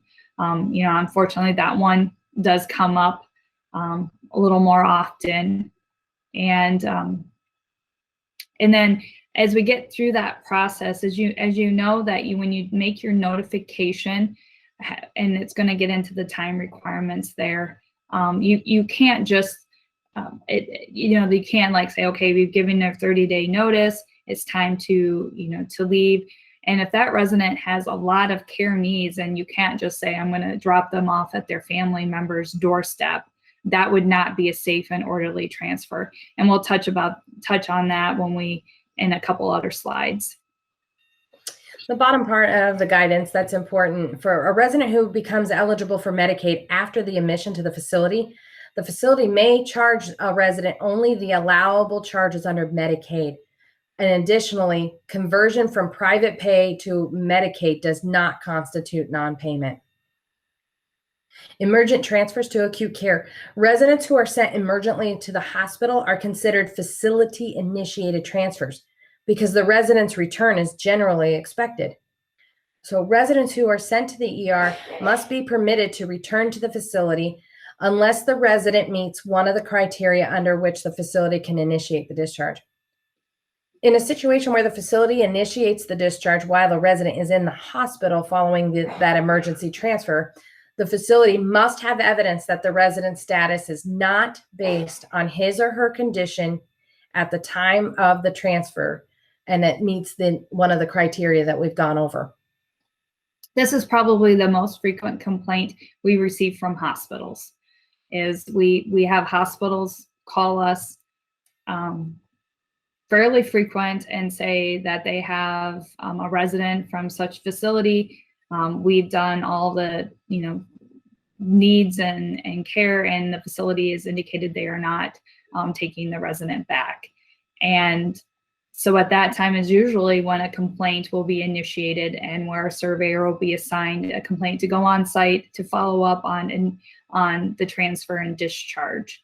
And sometimes and pointed out in that bullet is that we have providers not going on site to reassess the resident. They just go by the condition of how the resident was transferred to the hospital. And so there has to be that reassessment. And and also we've seen some relationships between hospitals and providers kind of disintegrate a little bit when there is this, the hospital has this resident, they've done what the cares that they've provided and changed medication, and there's not that reassessment. And we do have seen that occur. The discharge pending appeal. When a resident chooses to appeal his or her discharge from the facility may not discharge the resident while that appeal is pending. Additionally, if a resident's initial Medicaid application is denied but appealed, the resident is not considered to be in non-payment status. Thus, an appeal suspends a finding on payment. Appeal procedures will vary by state. If the resident, or if applicable, their representative, appeals his or her discharge while in a hospital, facilities must allow the resident to return pending their appeal. Unless there's evidence that the facility cannot meet the resident's needs, or the resident's return would pose a danger to the health or safety of the residents or others in the facility. If there are concerns related to the facility's determination that it cannot meet the needs, then surveyors should assess whether the facility admitted residents with similar needs. A facility's determination to not permit a resident to return while an appeal of the resident's discharge is pending must not be based on that resident condition when originally transferred to the hospital. So CMS has restated this a couple different times. It can't be based on their condition when they first transferred. Notice before transfer. Before a facility transfers or discharges a resident, the facility must notify the resident and the resident's representative of the transfer or discharge and the reasons for the move in writing and in a language and manner they understand. The facility must send a copy of the notice to the state long-term care ombudsman. They must record the reasons for the transfer or discharge in the resident's medical record, and they have to include in the notice the items described in paragraph C, parens 5 of this section. And I do want to point out this next section is very important. A lot of times we do get these notices and we find it does not contain all of the components. And sometimes when you don't have all the components or elements and the resident appeals, they've been successful because not all of the not all of the requirements have been met. So the timing of the notice, except as specified in paragraphs C, parens 4, II, and C, parens 8 of this section, the notice of transfer or discharge required under this section must be made by the facility at least 30 days before the resident is transferred or discharged. Notice must be made as soon as practicable before transfer or discharge when the safety of individuals in the facility would be endangered, the health of the individuals in the facility would be endangered, the resident's health improves sufficiently to allow more immediate transfer or discharge, and immediate transfer or discharge is required by the resident's urgent medical needs, or a resident has not resided in the facility for 30 days. The contents of the notice, and this is really important. The written notice specified in paragraph C, parens 3 of this section must include the following: the reason of the transfer or discharge, the effective date of the transfer or discharge, the location to which they are being transferred or discharged, a statement of the resident's appeal rights, including the name and address and telephone number of the entity which receives such requests, and information on how to obtain an appeal form, and assistance to complete the form and submit the appeal hearing. The name, address, and telephone number of the Office of the State Long-Term Care Ombudsman. For nursing facility residents with intellectual and developmental disabilities or related disabilities, the email and mailing address, telephone number for the agency responsible for the protection and advocacy of such individuals. And likewise, for nursing facility residents with mental disorder or related disabilities, would have to send that same information to that protection advocacy group. Any changes to the notice? Go ahead. I was just going to indicate, remember that if there's one thing you want to circle or bullet is that previous slide, which tells you all of the information that needs to be on there.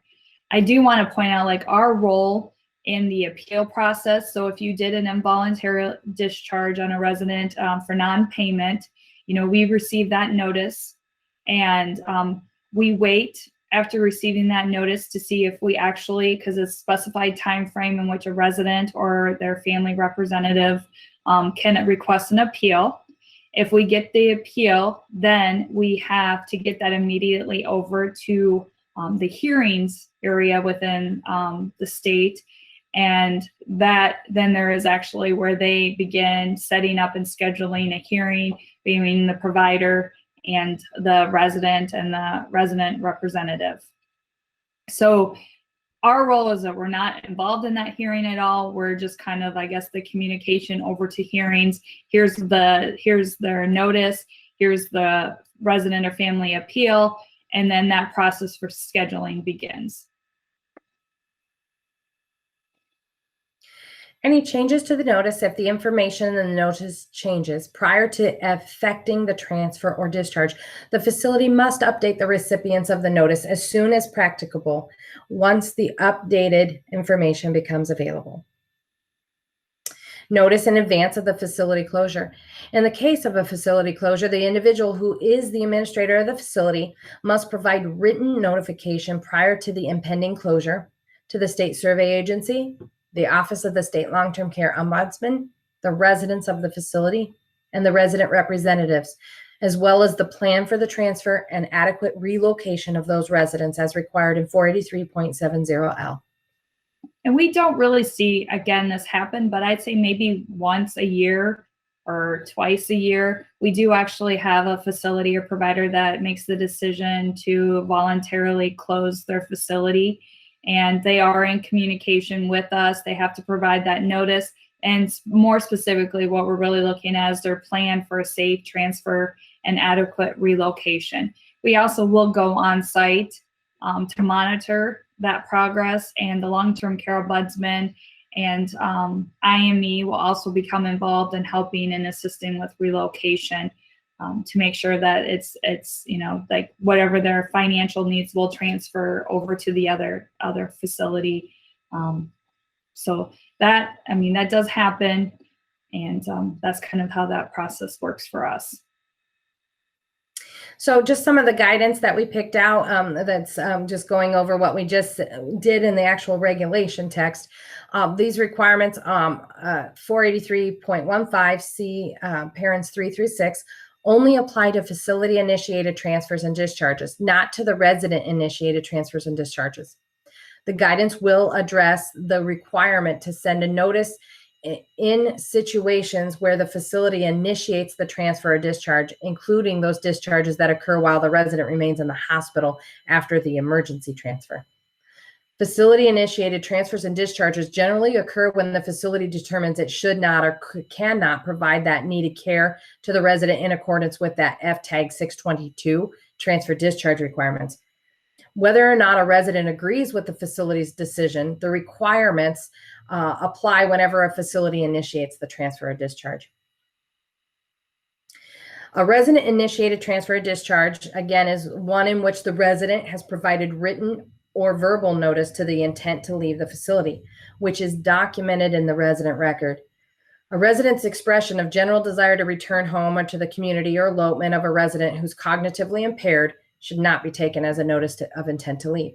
When a resident initiates his or her transfer or discharge, then the medical record should contain documentation and evidence of the residents or their representatives' verbal, written notice and intent to leave the facility, a discharge care plan, and documented discussions with the resident and, or if appropriate, the representative, containing the details of that discharge planning and those arrangements for post-discharge care.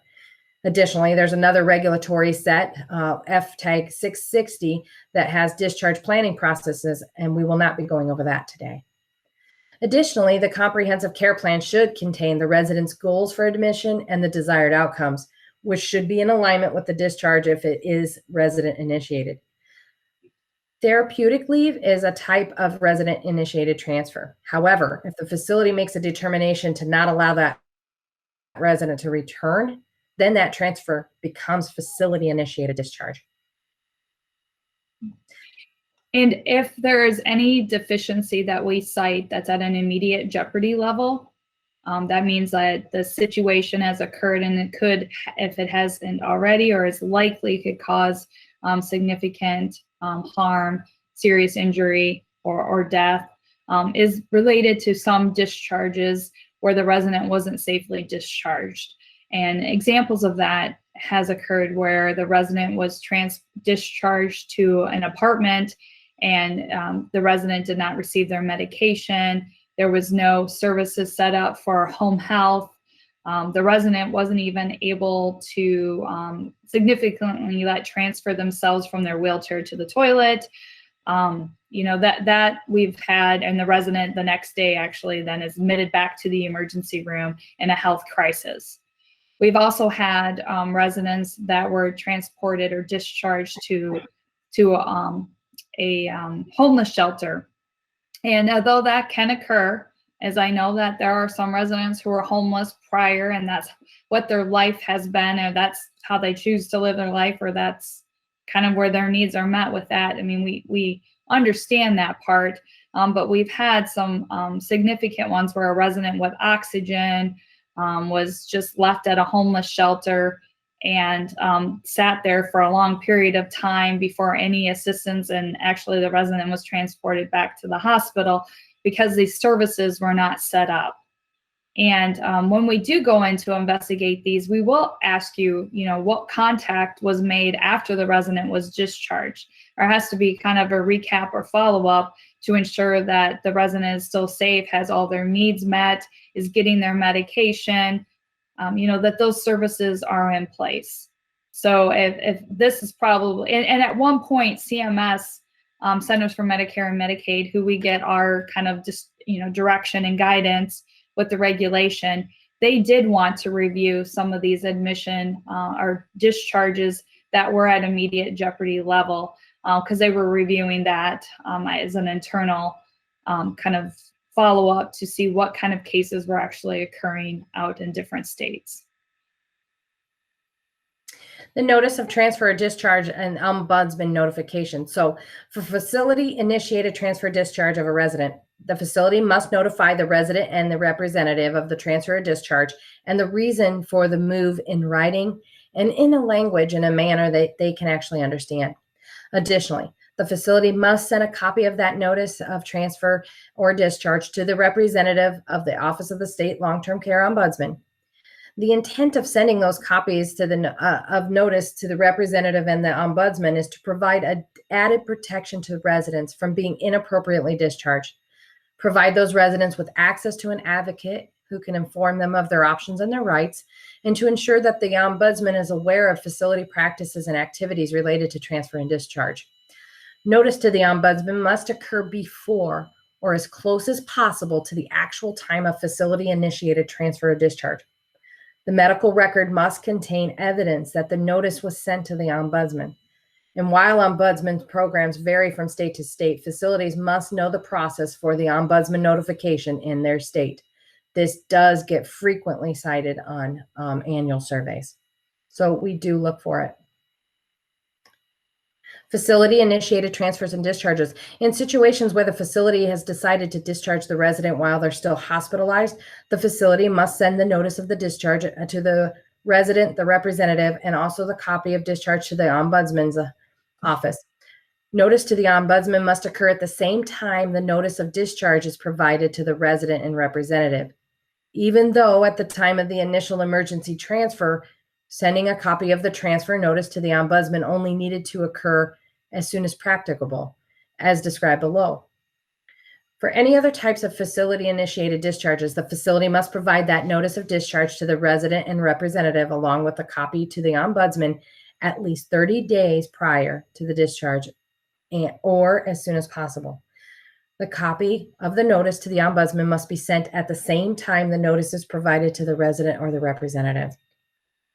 In this case, when you're doing, there are discharges, like if the resident is discharged home, there's that process where you can just do like a monthly notification to the long-term care ombudsman. But if it is an involuntary discharge or transfer, those need to get to the ombudsman because they do become involved in that process. Emergency transfers. When a resident is temporarily transferred on an emergency basis to the acute care facility, this type of transfer is considered to be a facility-initiated transfer, and a notice of transfer must be provided to the resident and representative as soon as possible. Copies of those notices of emergency transfer must also still be sent to the ombudsman, but they may be sent when practicable, such as a list on the residents on a monthly basis. I kind of got ahead is what I'm referring to there. Okay. Resident initiated transfers and discharges. So the guidance under F23 says resident initiated transfer or discharge again means the resident, or if appropriate, the representative, has been provided verbal or written notice of the intent to leave the facility. The medical record must contain documentation or evidence of that. Did I go backwards? I feel like I went backwards. Nope. Sorry, bear with me. So I feel like I've already covered that.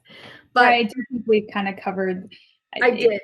And we have really hit about the difference between a resident initiated transfer discharge versus a facility initiated transfer discharge, because there is a distinct difference, and there is a different follow-up for us if there is a concern.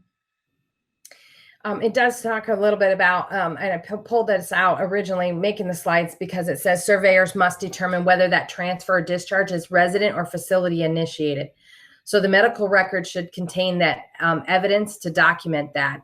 In addition, at the bottom of this slide, it says if a surveyor has concerns about whether it's resident initiated transfer or discharge was actually a facility initiated transfer or discharge, then they're going to investigate further into the interviews and the record review. So you really need to make it clear what kind of transfer it is. I think we really already talked about the timing of the notice. So the guidance just goes over it again to say that it's provided at least 30 days prior to the transfer or discharge generally. Exceptions to the 30-day requirement apply when the transfer or discharge is affected because of the resident's welfare is at risk and his or her needs cannot be met in the facility. So i.e. an emergency transfer to an acute care, or the health and safety of others is endangered. And in these cases, the notice must be as soon as practicable, and the notice to the ombudsmans in those situations, it could be on that list, on a monthly basis. And again, any changes to the notice that has to be communicated for any significant changes. And we do have that occur where we get a notice and there was some incorrect information or not all the information on there, and the providers had to redo that letter. That does happen. If I was in person with y'all, I'd probably be asking how many have, been in the process of an involuntary discharge, and, some things you've learned through the processes or challenges that you had, to have that back and forth exchange. But we're currently still in this virtual world for a little while longer. So then we switch gears to FTAG 624, orientation for transfer and discharge, which just says a facility must provide and document sufficient preparation and orientation to the residents to ensure a safe and orderly transfer or discharge from the facility. This orientation must be provided in a form and manner that the resident can understand. This regulation goes through the definitions again. So transfer and discharge. It includes the movement of a resident to a bed outside of the certified facility, whether that bed is in the same physical plant or not.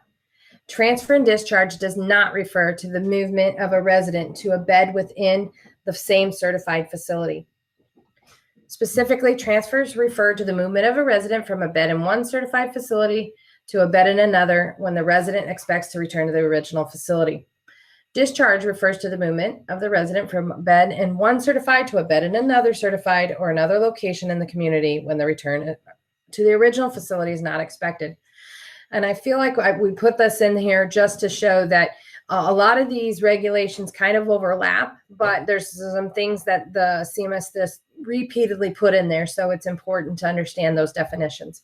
And I have to admit that sometimes I catch myself using them interchangeably when they're actually two different, requirements. So I even have to kind of go back and look what's a discharge versus a transfer.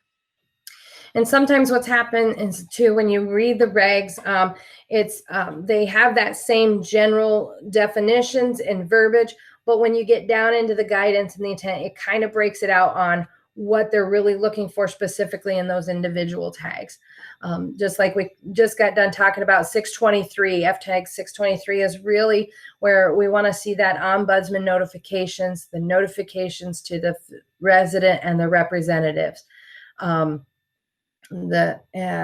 622 is really about, doing those transfers and those discharges correctly, make sure it fits the appropriate definition for that you can go ahead and do those discharges. And if there's any piece of that discharge process that's done incorrectly, that's when you'll see a citation at the FTAG 622. If we don't see all the documentation pieces, that's usually where we're going to cite FTAG 622. And then, of course, we started with 620, FTAG 620 for the admissions policies. We usually don't have a concern with the admission information. I think providers have that pretty all together solid. I can't recall us ever citing the policy not having all the elements. FTAG 625 is routinely cited on recertification surveys. So it is something that does repeatedly occur for whatever reason. But to go over it, it is the notice of bed hold policy and return. So this regulation says the notice before transfer.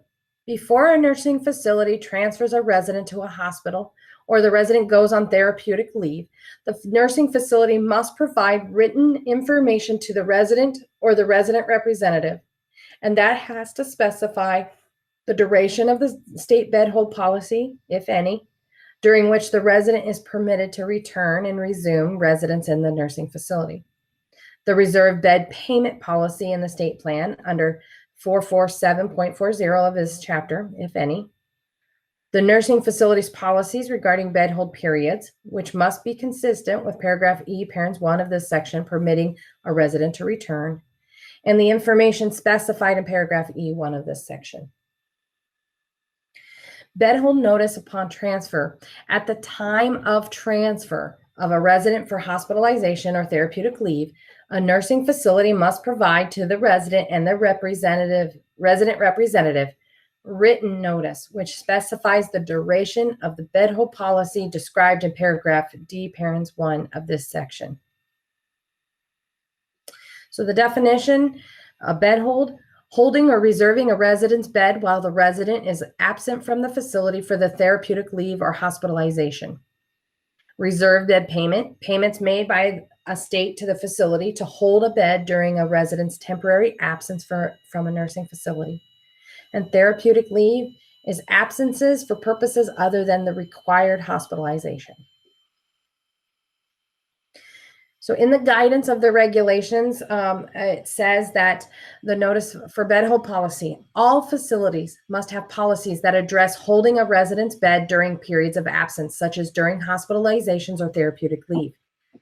Additionally, facilities must provide that written information about these policies to the residents prior to and upon transfer for such absences. So the information must be provided to all facility residents regardless of their payment source. So we see that a lot. Regardless of payment source, the information must be provided to all facility residents. Okay, so these provisions require facilities to issue 2 notices related to bed hold policies. The first notice could be given well in advance of any transfer, i.e. the information provided in the admission packet. And I'm sorry for the noise. Information provided in the admission packet. Reissuance of the first notice would be required if the bed hold policy under the state plan or the facilities policy were to change. Then there's the second notice. That has to be provided to the resident and if applicable, their representative at the time of transfer or in cases of an emergency transfer within 24 hours. It's expected that facilities will document multiple attempts to reach the resident's representative in cases where the facility was unable to notify the representative. And the notice must provide information to the resident that explains the duration of the bed hold, if any, the reserve payment policy. And it should address permitting the return of the residents to the next available bed. So what we really see a lot of times is they say, well, admit we gave the notice. But this says at the time of transfer, and it actually says there's 2 times that you have to have that notice. And also, I think where we see that this might happen is the second notice. I think everybody's pretty clear and established on their first notice in their admission packet, but it might be on the weekend and like the agency nurse doesn't understand the full process. So that she sends a resident to the hospital, and the bed hold policy doesn't go with. And I think that's where I see facilities really working on trying to, because a lot of times it is the social worker that might give the bed hold policy or is in that process, but might not be there on the weekend when that resident. So it's key to follow up, like what residents have been sent and was their bed policy, and what system you can build within your facility just to make sure that that's kind of an automatic notice. And we are pretty liberal on what kind of notice that is. I've seen it written out in the nurse's notes, very clear and plain, and we've accepted that. And then this just goes on to say, when a resident residing in a skilled nursing facility under Medicare is hospitalized or takes therapeutic leave, Medicare will not pay to hold that bed. So facility policies may allow the resident to pay privately to hold his or her bed. While the provisions of this requirement specifically address bed hold under Medicaid law, facilities must make all residents aware in writing of the policies relating to the holding beds during the absence of the facility. And then the last regulation is FTAG 626, and we've been about 55 minutes, so we're doing good. Permitting residents to return to the facility. A facility must establish and follow a written policy on permitting residents to return to the facility after they are hospitalized or placed on therapeutic leave. The policy must provide for the following: a resident whose hospitalization or therapeutic leave exceeds the bed hold period under the state plan returns to the facility to their previous room if available, or immediately upon the first available bed in a semi-private room if the resident requires the services provided by the facility and is eligible for Medicare skilled nursing facility services or Medicaid nursing facility services. If the facility determines that a resident who was transferred with the expectation of returning to the facility cannot return to the facility, then the facility must comply with the requirements of the paragraphs as applies to discharges. Readmission to a composite distinct part. When the facility to which a resident returns is a composite distinct part, the resident must be permitted to return to the available bed in a particular location of the composite distinct part in which he or she resided previously. If a bed's not available in that location at the time, then they must be given the option to return to that location upon the first available bed there. And that this situation comes up where, like, a resident is admitted to the hospital, it's past the 10 days. The facility is like, okay, so we don't have to take that resident back. Maybe there were concerns that they had with that resident, and so they feel like this is time for discharge. As you see, though, it is not. If you have that bed available and you did not do the appropriate emergency or involuntary discharge, that resident should be allowed to come back to a semi-private room if a bed is available. And then the guidance just goes on to say, not permitting a resident to return following hospitalization or therapeutic leave requires the facility to meet the requirements for a facility-initiated discharge, as outlined in previous regulation. A facility must not discharge the resident unless the discharge or transfer is necessary for the welfare and you cannot meet their needs, their health is improved sufficiently so that they no longer need the service, their clinical or behavior status endangers safety of individuals in the facility, or the clinical behavior status endangers the health of individuals in the facility. I feel like I said that twice. The facility is paid for or to have paid under Medicare or Medicaid his or her stay at the facility and the facility ceases to operate. I copied this straight from the Psalm. So, that's pretty much our time. We're at 58 minutes. I see doing this and in this virtual world, thanks for bearing with us. Regulations can be a little dry, but I see that we didn't put our names on here. I will do that before we send it over since this is pre-recorded. So that at least the PDF version of our slides will have that if you have any questions or concerns that you want to reach out to Mindy or myself. Right. Again, I appreciate, usually Vicki and I are both really great about having just kind of an informal discussion, people asking questions, kind of telling us some scenarios that they've encountered. And so I understand it was kind of pretty regulatory. I guess that's kind of what we do, and that's what it was. But again, we just wanted you to have the full regulation in front of you, but it's versus just kind of paraphrasing some of it, so you can use that as a resource in the future if you have any questions. Plus, Vicki will include our names, and you can always reach out to us as well. Thank you. Thank you. Bye-bye.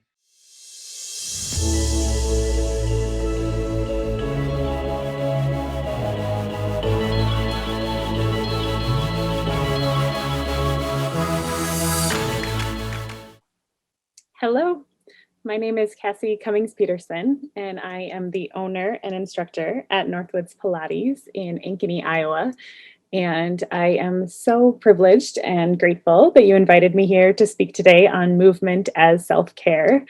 I've got my bio up here so you can read a little bit about me. I have kind of a convoluted history, not a straight path to Pilates studio owner.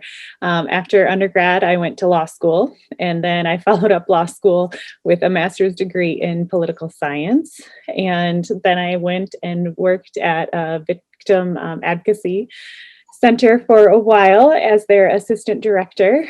And through all of this, I practiced Pilates, and I became certified as a nationally certified Pilates instructor and started teaching Pilates. That came a little bit later on in about 2012, and opened my own studio in 2015.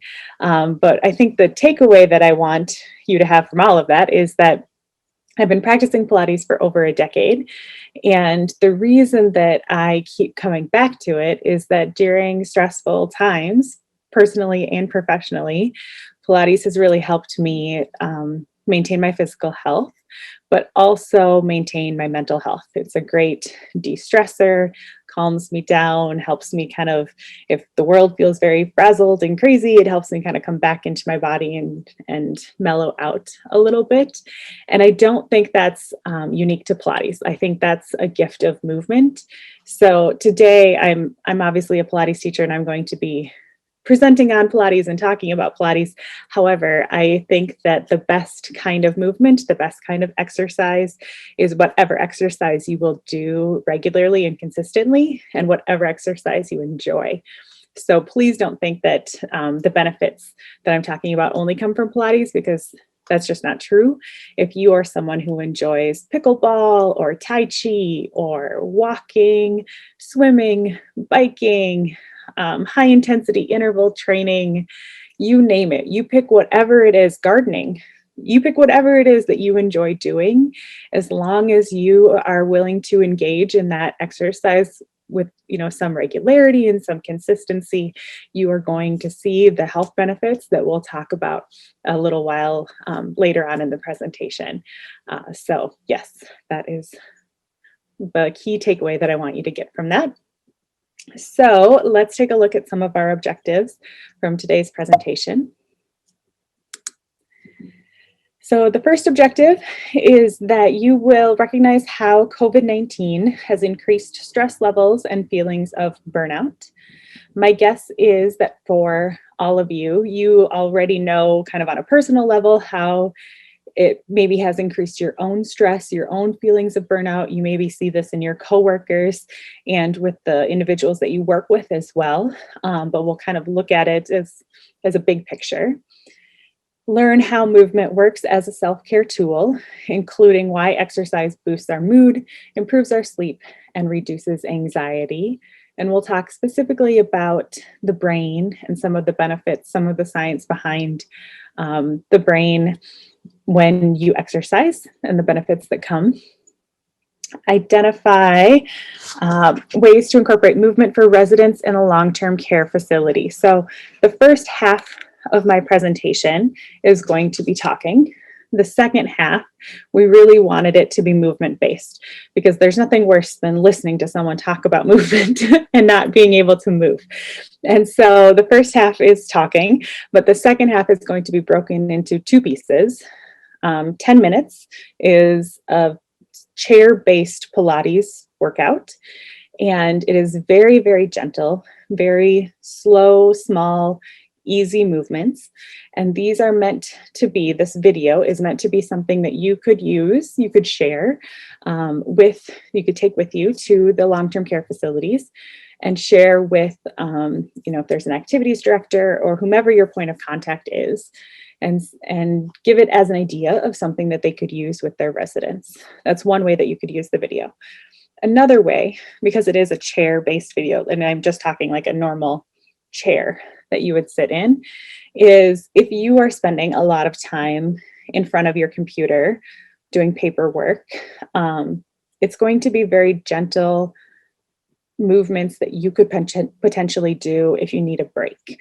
So if you're working throughout the day and you just find yourself all of a sudden sitting here and staring off in the middle distance and not feeling like you're getting anything accomplished, it could be a nice way to just say, okay, I'm going to take a break from what I'm working on, and I'm going to do a few of these exercises, these gentle movements, and then I'll come back to what I was working on, and you'll feel a little bit more refreshed, a little bit more like you're able to kind of focus on whatever it was that you were doing. So so after we talk, first half of the presentation is talking, then it'll be that 10-minute video that you can either share or you could use, or both pieces of it for yourself.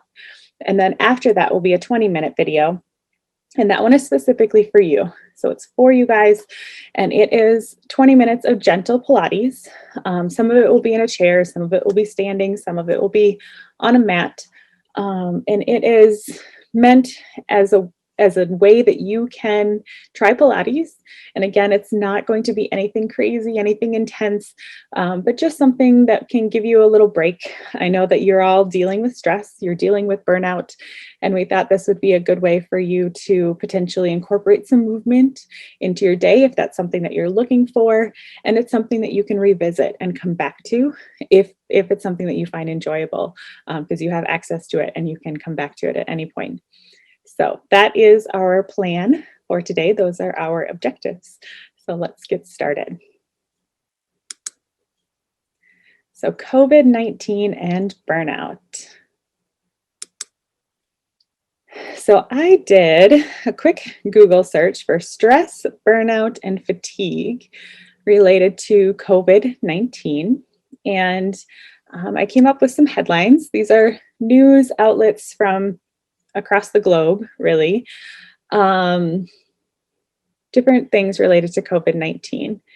So the pandemic is a headache, and for some people, it's causing migraines.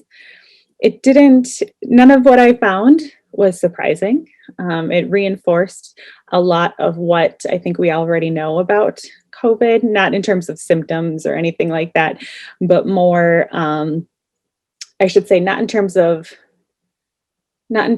obvious symptoms, not in terms of things that the disease causes, like shortness of breath and things like that, but more in terms of the long-lasting societal impacts, things that people are dealing with, like weight gain and brain fog and depression and anxiety, things that have come out of the pandemic more so than the actual disease.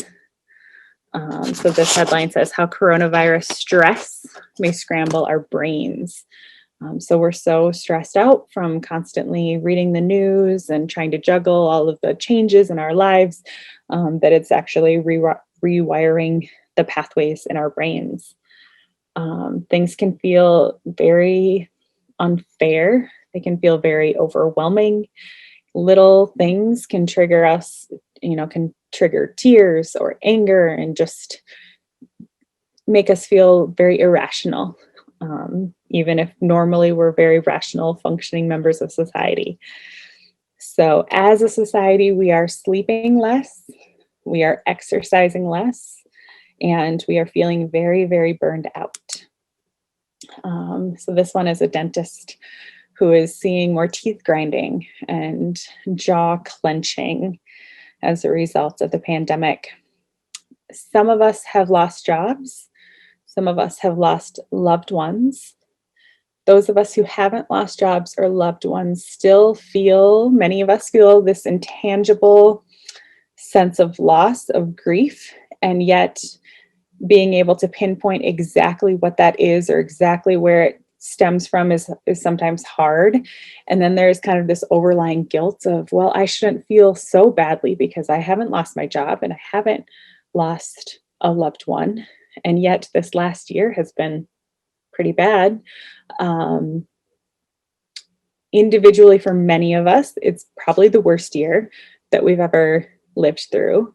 Collectively as a society, in recent memory, it's the worst year that we've lived through. And I think acknowledging that is a good step.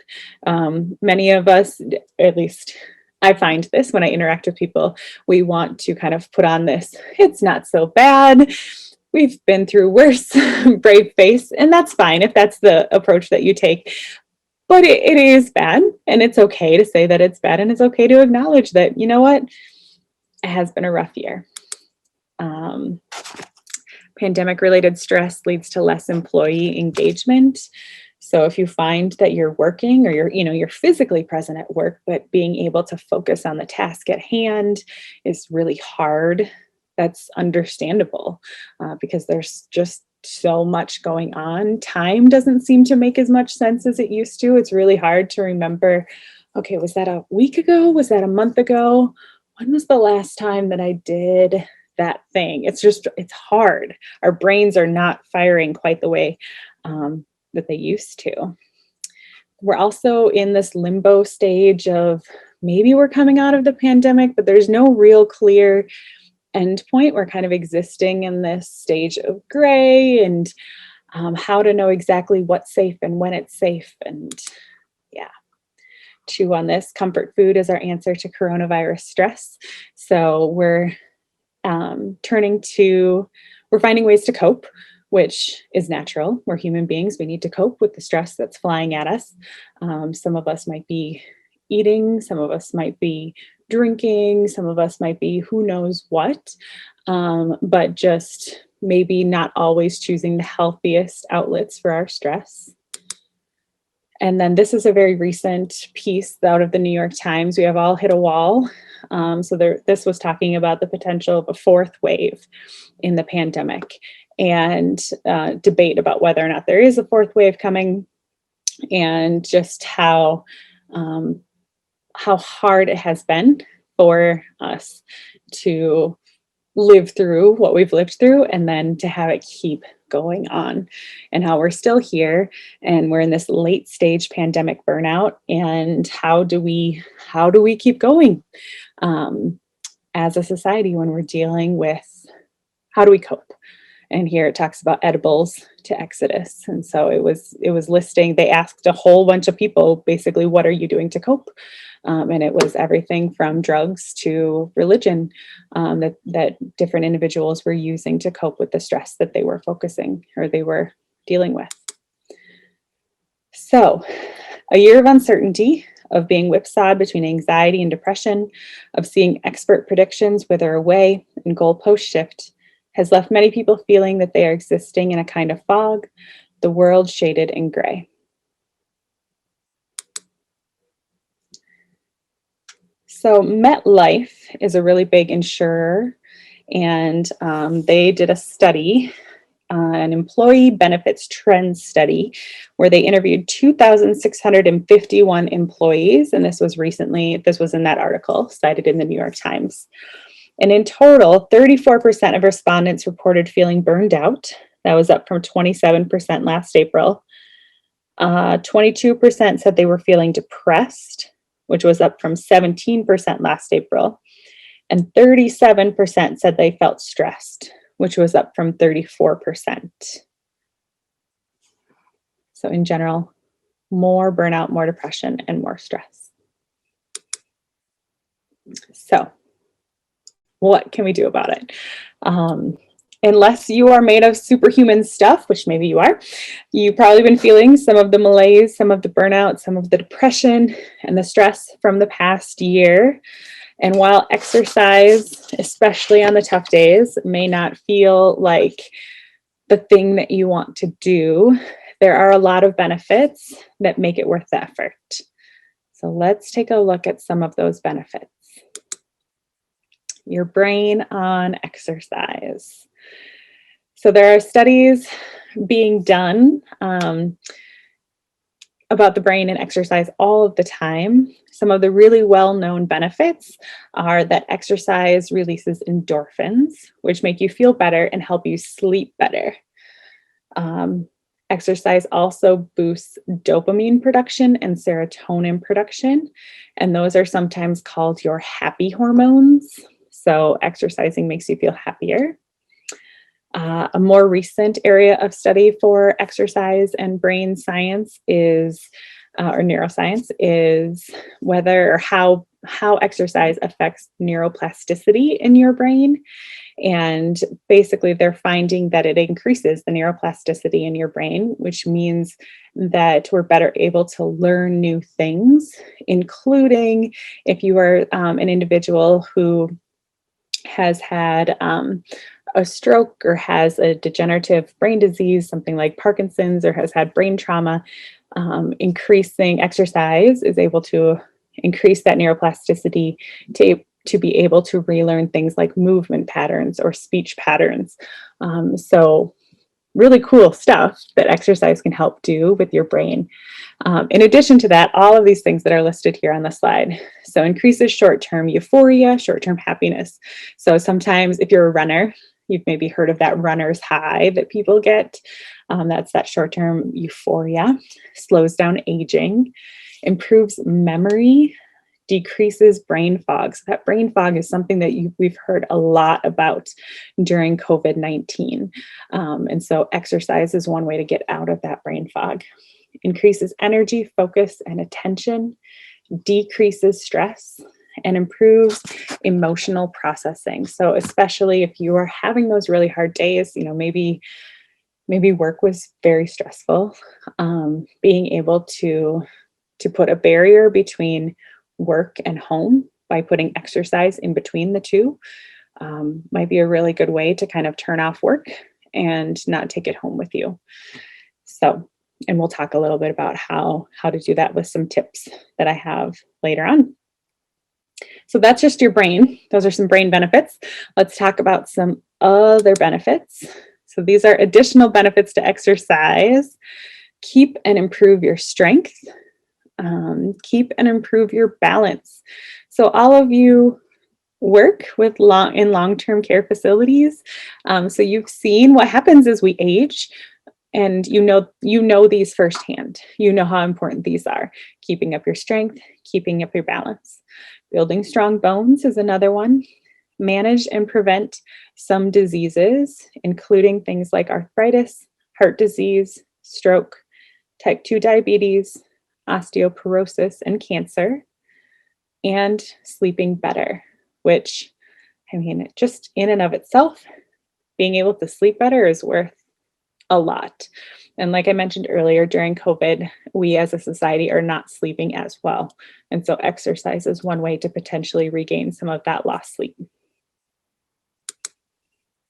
All right, so talking specifically, that was exercise in general. Let's talk specifically about Pilates, just because that is what I teach and what I know. Maybe you've heard of Pilates, maybe it's brand new to you. I'll just tell you a little bit about the individual man, Joseph Pilates, and the method that he created. So this is, both of the photos are the same person, Joseph Pilates. One on the left there, he's 57, and on the right, he's 82. He always worked out in those briefs. That's just what he wore. But Joseph Pilates was born in Germany, and he was an inventor and a creator. When he died, I believe he had 26 patents pending. So he created, you can see behind me, this equipment that I have. He created equipment that you could do the Pilates exercises on, in addition to doing the mat work. So he was born in 1883 in Germany, and grew up he was sick as a child. He had rickets and he had asthma. So as a young boy, he was not in the best physical condition, but he was born into a very active, very adventurous, very healthy family. And so he wanted to kind of keep up with everybody. So he started working on his conditioning. And by the time he was a teenager, he was modeling for these anatomy charts. So he'd worked up his physique. And his family traveled quite a bit, and they ended up traveling, and they were in England when World War I broke out. And because he was German born, or because they were German, they were detained on the Isle of Man, and they were interned there. So they were kept there for a few years. And while he was there, it was not a good situation, but he kind of made the best of it and started asking the doctors in the camp if he could work with the sick patients. And they basically said, "Who are you? Go away. I don't know who you are." And he said, "No, I can help. I can help." And so eventually one of them must have let him help. And so they if you picture a hospital bed, he actually took the springs out from underneath the hospital bed, like out of the mattress, and hooked them to the bed behind him, and then had the patients start doing basic kind of rehabilitative type exercises.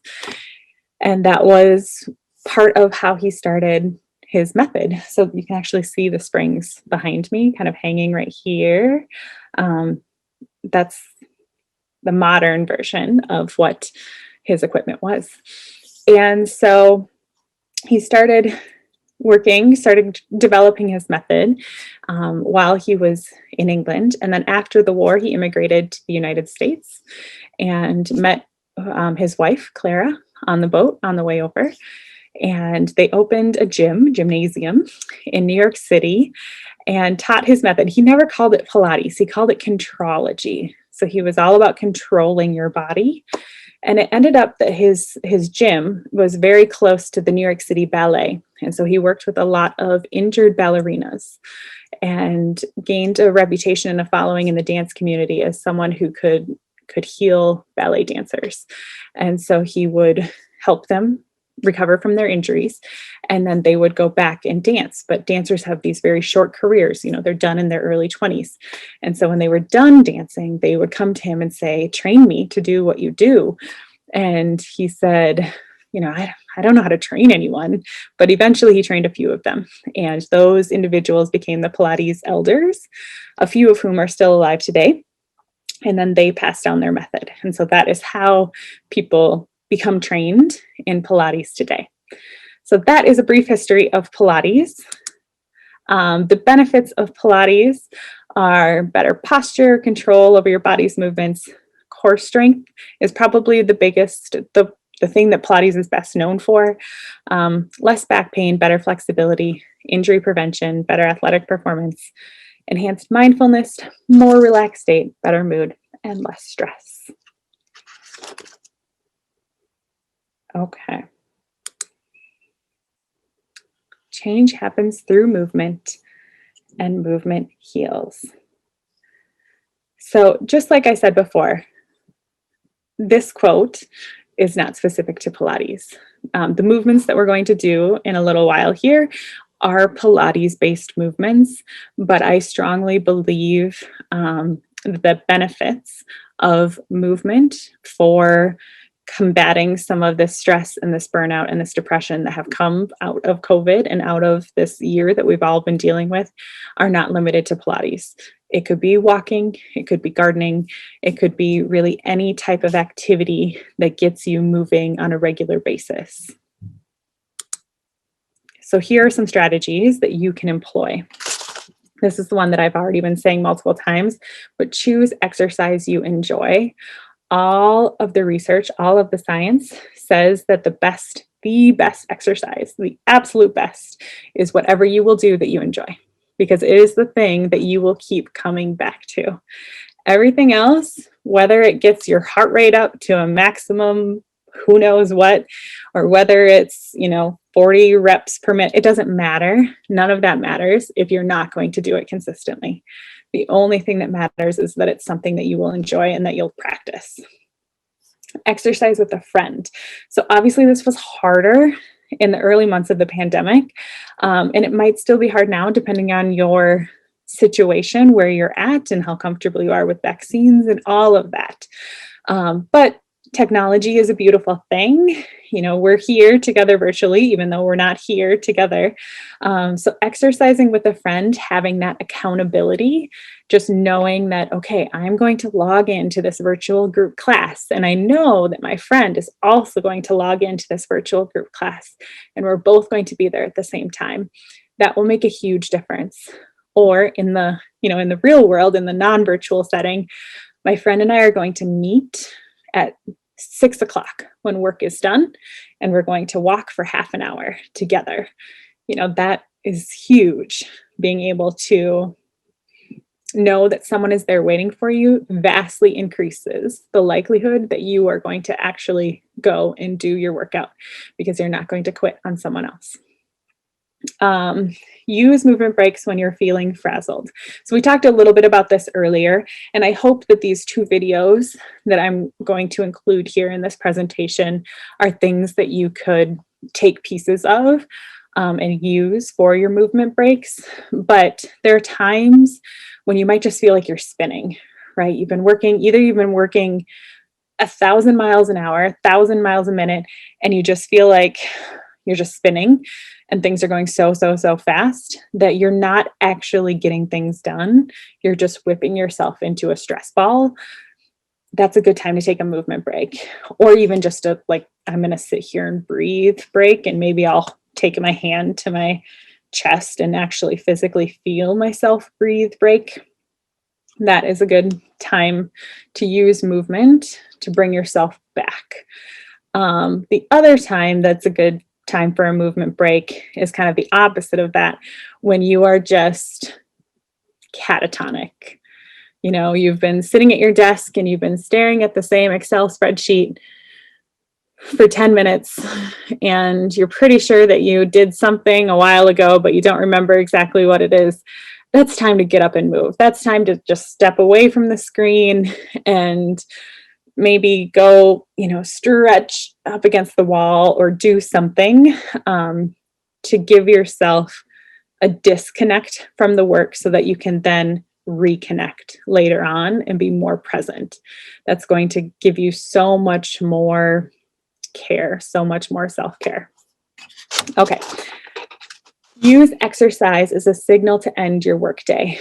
I think this is really key, and it doesn't actually have to be an hour. It doesn't have to be, if you're someone who's like, there's no way I could possibly do this because I don't have time in my day. It can be 5 minutes. It can be, okay, it's time to go home, but I'm still clearly thinking about all of my clients that I had today, all of the meetings that I had today, all of the things that I have to get done before tomorrow. There has to be a way to shut that down. Otherwise, you take it with you. And you can do that maybe in the short run, but you can't do that over the long run without it taking a serious toll on you and your relationships and your personal life. So one thing that you can potentially do is use exercise as a tool, as a trick in your mind to signal, okay, I'm shutting it down here. So you physically are going to shut down your computer, or if you're going to use one of the videos that I give you, then you'll keep it up to turn on the video, but you'll close out of everything else, close out of your email, close out of your documents. You can have the video up on your screen or have whatever you're going to use, and you'll take 5 minutes, 10 minutes, whatever it is. It doesn't have to be a big chunk of time. And you're going to breathe and move and de-stress before you leave the office, before you walk out the door, before you break to go get in your car and run and go wherever it is you're going to go next. Because that will help you take the energy from your day and kind of decompress just a little bit so that you're not taking all of that home with you, so that you can then compartmentalize your life just a little bit more than you have been potentially, so that the next day when you come back to work, you're fresh and you're able to give it more. Because I think sometimes we're under this mistaken illusion that if we take it home with us, we'll be able to get more done. And then, there'll be less to do the next day. But what actually ends up happening is if you don't ever break, if you don't ever take that moment to separate the two, then you end up with this empty cup. You end up just draining out all of your resources, and you can't pour from an empty cup. You have got to be able to refill that. And exercise is an excellent way to refill your cup. Okay. And then last, schedule your movement time. So you are your boss. You don't cancel with your boss. So you make an appointment with yourself and you don't cancel it. Whatever time, if you're an early bird, you make an early morning appointment, if you want to work over your lunch hour, if you want to exercise over your lunch hour, it doesn't matter. You have to work with your body and what works best for you and your schedule. You know your life and your unique situation. Also, I think one mistake that people sometimes make is thinking that if I don't work out in a 50-minute chunk 7 days a week, it doesn't count. And I just don't think that's true. I don't think setting unrealistic expectations. If you're someone who already does that, great, continue to do that. But if you're someone who's going from maybe very little or no exercise to trying to incorporate some exercise, start slowly. Maybe add in tomorrow, I'm going to move for 10 minutes and decide when it is. I'm going to move for 10 minutes at 4 o'clock. That'll go a long ways toward building your confidence if you're able to complete that and mark it off as something that you did successfully before you go and do your next day, scheduling your next time, your next movement time. Okay. Next. So this is my disclaimer. It's all of the legal stuff. But basically, I've got these 2 videos coming up for you that I described earlier. So the first one, 10 minutes of gentle chair exercises to be used either by you or it could be both, by the residents that you are working with. And the second one, 20 minutes. And this one's I've designed more with you in mind. So more something that you can do. Again, that movement break idea where you're going to separate your work day from your home day, or this could be something that you just use as a tool in your own life, maybe to start your day before you come into work, or however you might want to use it. But something that could hopefully give you a little bit of a break, because I know that it's been a very tough and challenging year. So before we hop into those videos, I just want to say thank you so much for having me. I've included our website and my personal email below. If you have any questions about anything in the presentation, please don't hesitate to reach out. Again, it has been quite the privilege. Thank you. Okay, let's begin. So as I said before, my name is Cassie Cummings-Peterson, and I'm a certified Pilates teacher, and I'm here representing Northwoods Pilates. And we are going to do in this workout a 10-minute chair-based Pilates workout. This is something that you could hopefully share with the long-term care facilities that you work with, something that they could use with their residents, and something that you can do personally if you need a movement break during your day. So I'm sitting in a sturdy chair, and we're going to come to the front edge, somewhere that you feel secure. Hands can rest gently on top of the thighs. And we're going to sit tall and just start with some nice deep breath. So in Pilates, we're going to take a big inhale through our nose and then exhale out our mouth. So breathing in deeply here. If that version of the breath, that inhale through the nose, and then exhale out the mouth. If that feels funny or uncomfortable to you, it does not matter to me how you breathe. Just thinking about taking some nice deep breaths. That big breath in. And as you're breathing, I'll continue to talk. As you're breathing, I want you to picture kind of the inside of your rib cage and imagine like there's a balloon in there. And you're going to think about expanding the balloon. So if you can picture it, you're going to think about expanding it on that inhale, just feeling it spread and spread and spread. And then on that exhale, feeling it kind of gently, slowly collapse back in. We're going to get those big breaths.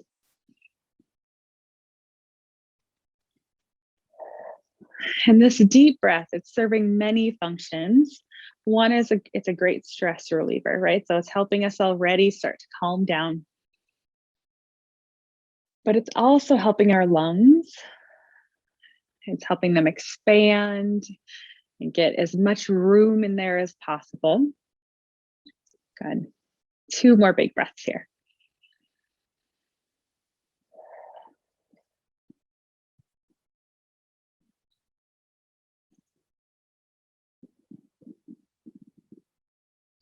And then with our hands still resting on top of our knees, we're going to do a little bit of a curling back movement. So we're going to tuck our tailbone and just round our spine and curl back a little bit.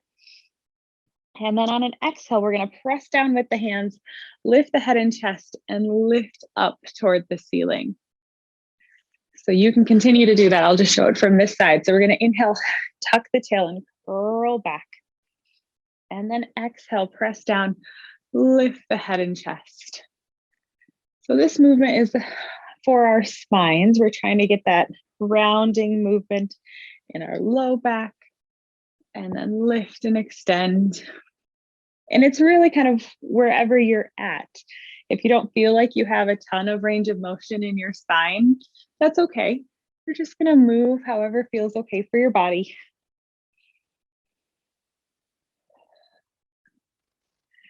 Do see if you can move with your breath.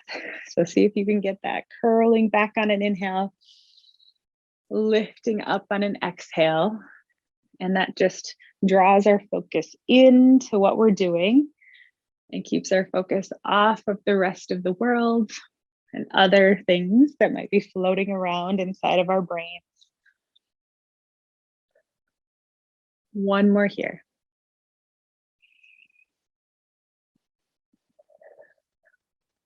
And then just find a comfortable position. So a comfortable, nice, tall spine. And we're going to do a little bit of arm work. So one arm, we're going to inhale and lift that arm up as high as you feel like you can reach. And then exhale and lower it back down. And we'll switch to the other side. So inhale, reach and lift up. And then exhale back down. And it might feel different side to side. That's very normal. Just kind of pay attention to how it feels. Inhale as we lift. And exhale. One more on each side like this.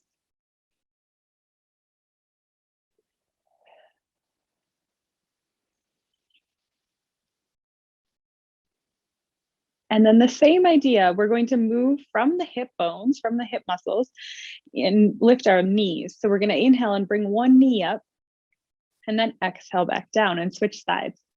Inhale, lift the other one up and back. So this movement won't be nearly as big as that arm movement. Thinking that the hip, you can kind of feel, if you're holding on, you can feel your hip muscles have to activate to lift that leg. Alternating here.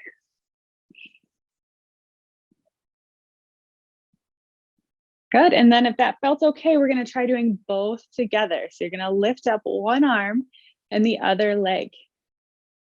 And then come back down and switch sides.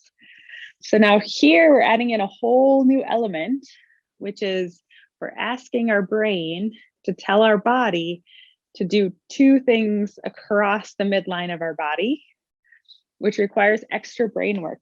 So this is really good because it's that neuroplasticity of the brain that we talked about earlier. We're creating new movement patterns, which helps our brains grow. Good. One more on each side.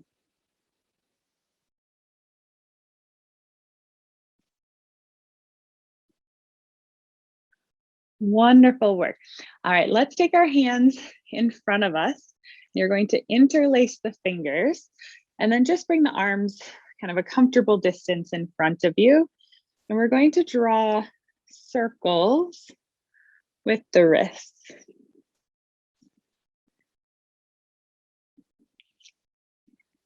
Just getting some movement in the wrist here.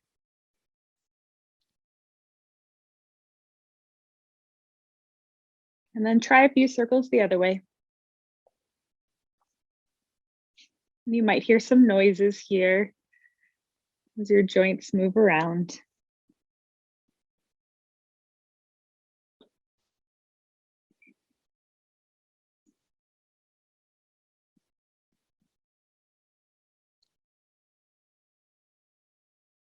Awesome. Go ahead, let your hands come back down.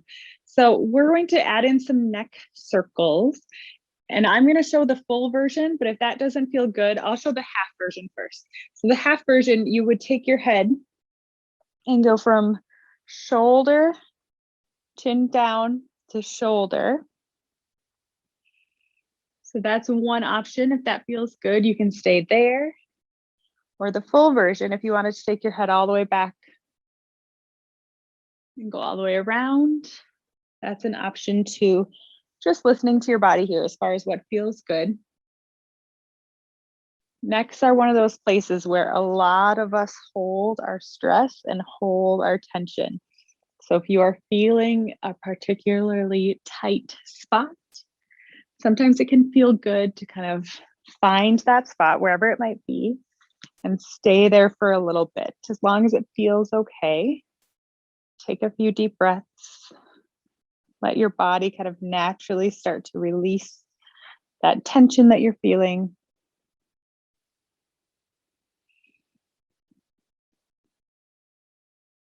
Go ahead, alternate your circles here, or do a few one direction and then do a few the other.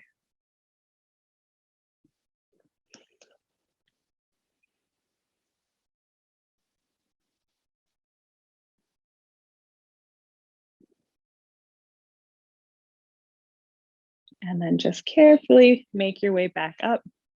Wonderful. All right, so the last exercise we're going to do today is a little bit of a side bend. A couple of options. You could take one hand to your chest, or if it feels okay, you could bring the hand behind your head. Either one's just fine. The other hand is going to rest down kind of at your side. So I'll show this version first. We're gonna side bend and just let that arm kind of reach down and stretch down beside us. And then exhale and stack back tall. We're gonna side, stretch, and reach. And exhale back up.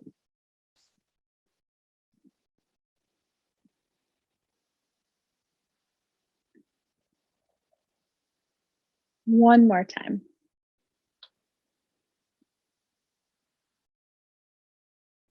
And then switching sides again, either to the chest or to the back of the head, other hand behind, and that side bend. And back up.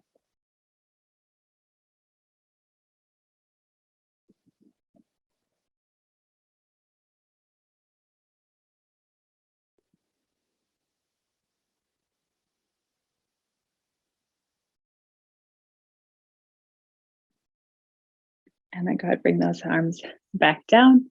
Wonderful. Take just a moment, kind of check in with yourself, see how you're feeling after even that small amount of movement. Hopefully you're feeling a little bit better, and I will circle back with you in just a moment for a little bit more Pilates. So this recording is the one with you all in mind.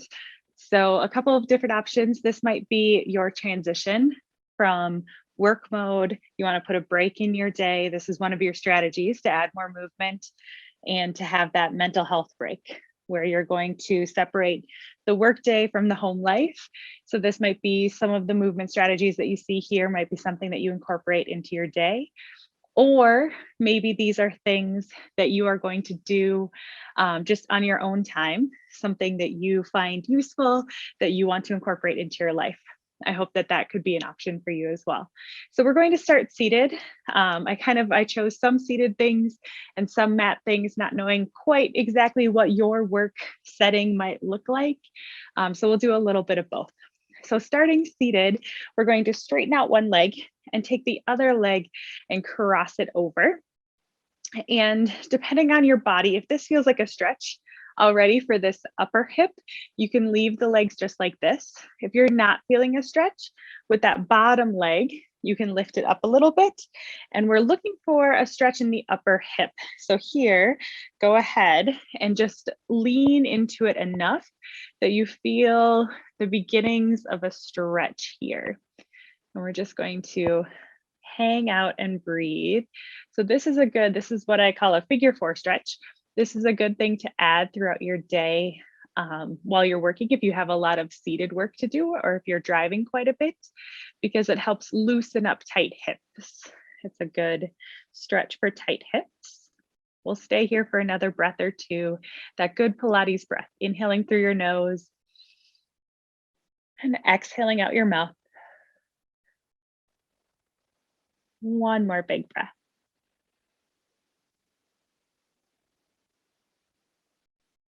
And then leave your legs crossed how they are, and we'll add a twist. So you're going to take one hand to the top of your foot.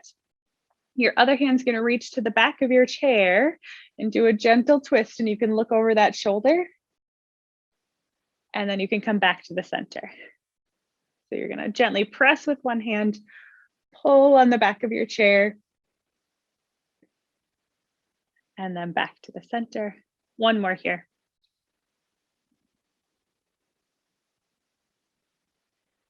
And then back in, and we'll switch sides. Also early on, go ahead and straighten this leg to start with. Early on in your movement here, maybe just do a quick self-assessment, see how you're feeling, and we'll check in at the end as well. So again, check in with this hip. If this feels like enough of a stretch, stay here. Otherwise, you can bring that leg up, seated nice and tall, or hinging forward until you feel that stretch. You don't want it to be painful. You just want to find where your body's like, okay, I can feel that stretch. And then hold there and take a few breaths.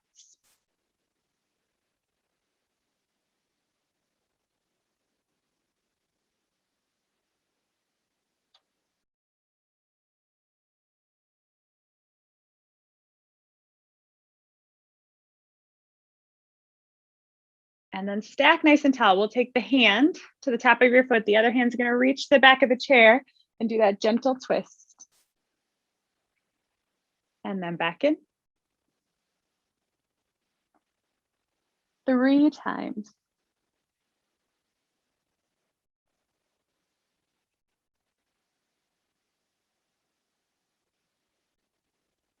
And then back in.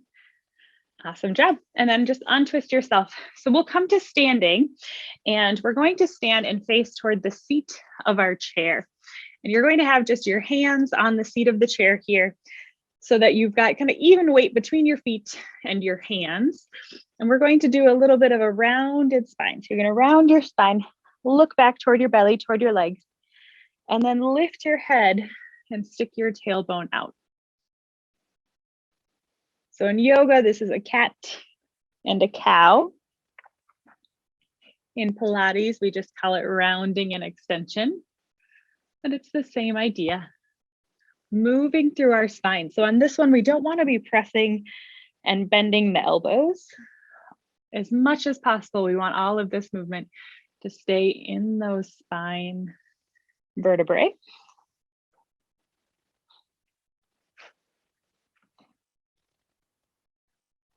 And again, just connecting with your breath, moving with your breath here. Once more.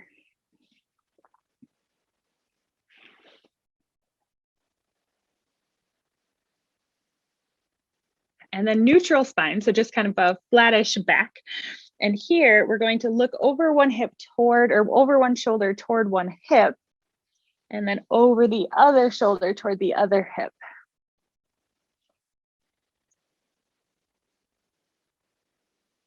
You're going to, it's a standing version of a side bend. Sometimes I like to imagine like you're a dog and you're looking for your tail back behind you. But it's a gentle side bending movement. And just these two, just this rounding and extension and then this side bending are a great movement break. If you need to get up and away from your computer or away from your paperwork for a minute or two, this is a great way to break up the day just a little bit.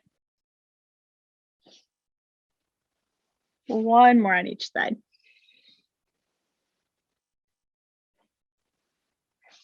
And then come back, and you're going to stay here. And if your wrists bother you at all, you could always do fists rather than flat hands. And we're going to do like you're running in place. So we're going to lift one foot and then the other one. So coming up to those toes, lifting one heel at a time. Lift and lower. And you might hear some joints. My general rule for joints is that If you hear them, but they don't hurt, we're okay. If they hurt, then we should stop the movements.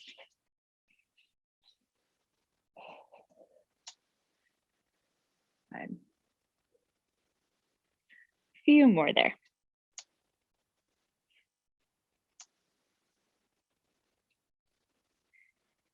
And then just carefully stack back up from there. So we're going to use the other side of the chair. If you don't have a chair like this, you could use a countertop. Something just a little bit taller, the back of a couch would work as well. We're going to do what I call a countertop stretch. So you're going to slide back until you are at about the height of whatever your tall object is. And then you want to bring your head down. So it's about in between those shoulders. So your hands, palms can face down, head in between those shoulders. And this should feel like a good stretch for that upper back. Possibly a stretch up the backs of your legs as well, depending on how, if you feel like you've got some tightness in the backs of the legs. You can stay here and breathe. With anything that we're doing, if it gets to be too much, if it feels too intense, just come out of it. Give yourself a break. If you want to go back into it, fine. If you want to just take a break, that's perfectly fine as well. But I like this one, especially if you feel like you've been slumping too much, if you've been sitting in front of the computer and you feel like you've been rounding your spine a lot of the day, this can feel like a really nice way to stretch out the upper back and stretch out the shoulders. And just breathing again here.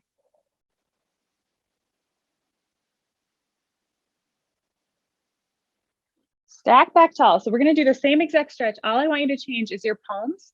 So you're going to rotate the hands so that the palms face up, and then do that same stretch there. And breathe.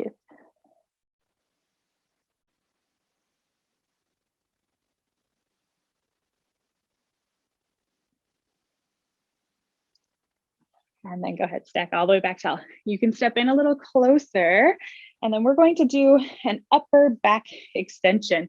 So here, you can take your hands to your countertop or to your chair, to your couch, whatever you have, and you're going to be pretty close to it. And we're going to gently press down and then lift the head and chest and do a back bend and look up toward the ceiling. And then exhale and stack back tall. So it's an inhale, gently press down, lift the head and chest and come up. And then exhale. So not a big movement. As you press down, think that your shoulders are going to roll back, roll open. Just getting that opening of the chest.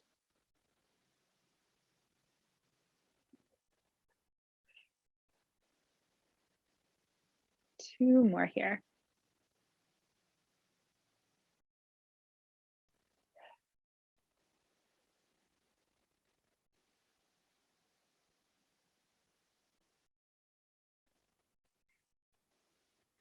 And then you may want to be near a wall if your chair doesn't feel like it's quite enough sturdiness wise. We're going to do a quad stretch. So we're going to bend one knee and grab on, if you can, to your foot or your ankle. And we're going to try to keep this knee, sometimes it likes to kind of pop out. You're going to keep it hugging in and then stretch out the top of this leg. And we'll just stand tall and breathe here.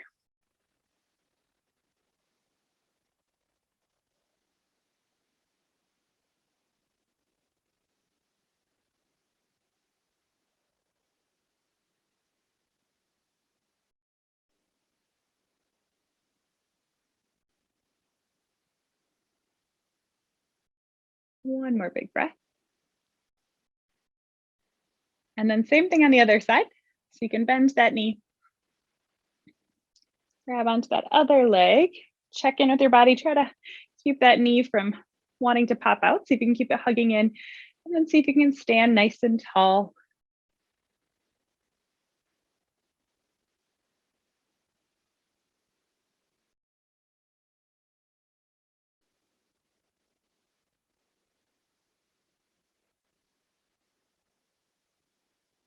One more big breath. Awesome job. All right, the next part of the workout here, I'm going to move down to the floor. And I'm going to add in a pillow. If you don't have a pillow, it's not required. It's just more to make you comfortable if it's something that you would want. So we're going to be laying back, pillow optional, laying back all the way down and then knees bent. And so arms are going to start down beside us and we're just going to check in with our body. So when you lay down on the mat, your spine has some natural curves to it. So you should feel a little bit of a space underneath your low back, and that's okay. We want that space there. So we're going to keep that space there and do a little movement here with our hips anchored in place where we lift one knee up. So we're going to inhale and bring one knee up and then exhale and bring it back down and switch sides. Inhale up and exhale.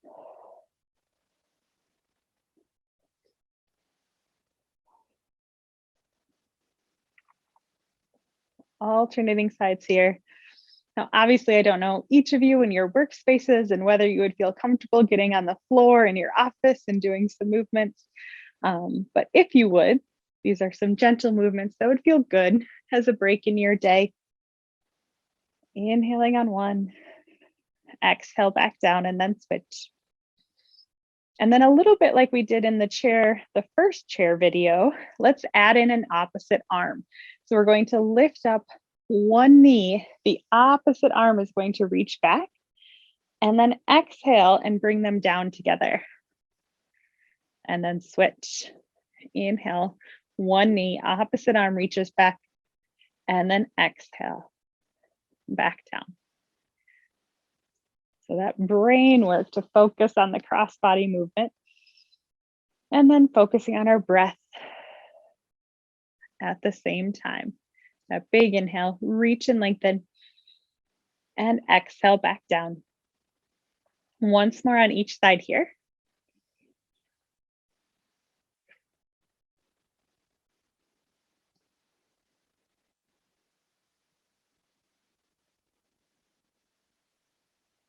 And then go ahead, take your feet and knees together. Arms can come out a little bit wider. And we're going to do some knee sways. So we're going to let both knees just fall over to the side. And this should feel like a big stretch up the side waist of the body. And then we'll come up through the center and we'll let both knees fall to the other side. Lift and reach. Inhaling on the way up, exhale as you go to that other side.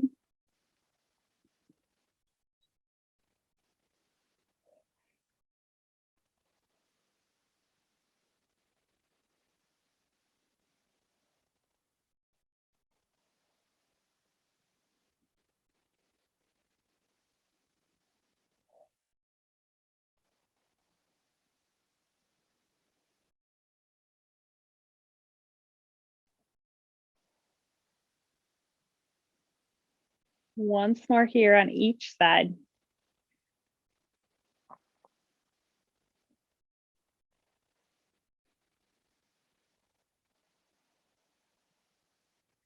And then coming all the way back up. So if you had a pillow for your head, go ahead and get it out of the way just because we're going to be lifting our hips up. So let's have feet hip distance apart. Heads are going to stay down, arms are going to press down. And this exercise is called shoulder bridge.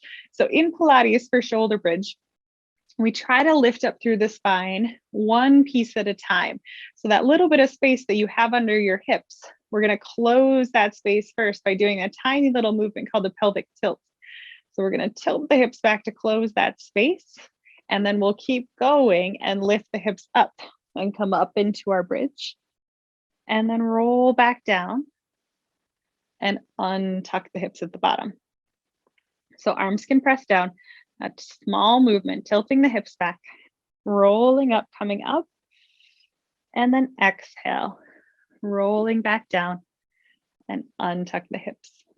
Shoulder bridge is one of these exercises that I find most people really enjoy. Most people find that it feels good on their backs. If you are someone who has low back pain or low back issues, generally shoulder bridge is an exercise that will feel good and an exercise that will help. So as long as it feels okay for your body, go ahead and practice it here. If anything doesn't feel good, please stop. That inhale as you tilt back, lifting to roll up, and then exhale and rolling back down. One more.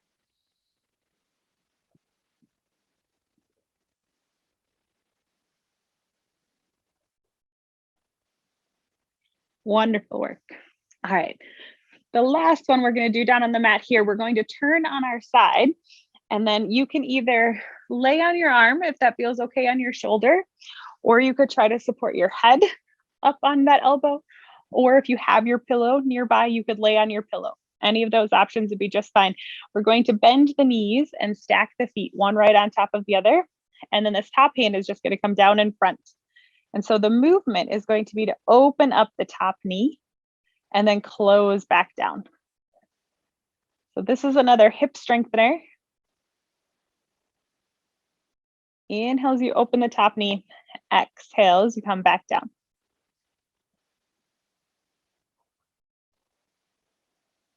One more, and then we'll add a kick for a few. So you're going to inhale to open and then reach the leg up and away, bend the knee and close back down.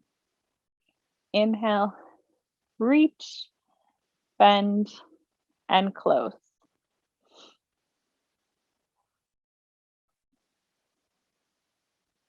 Last one.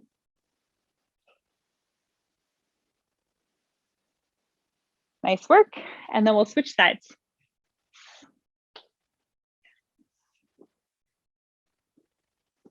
So again, you could be laying all the way down on this arm. You could support your head, or you could take your pillow and lay on your pillow if that felt good.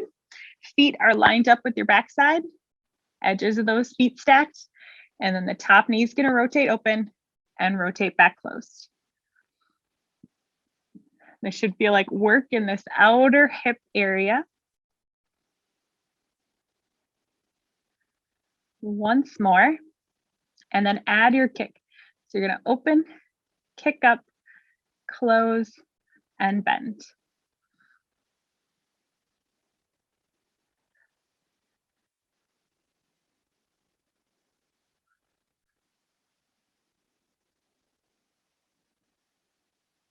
And last one. Good work. All right, take your time, make your way up to standing, and then we're going to end with standing roll downs.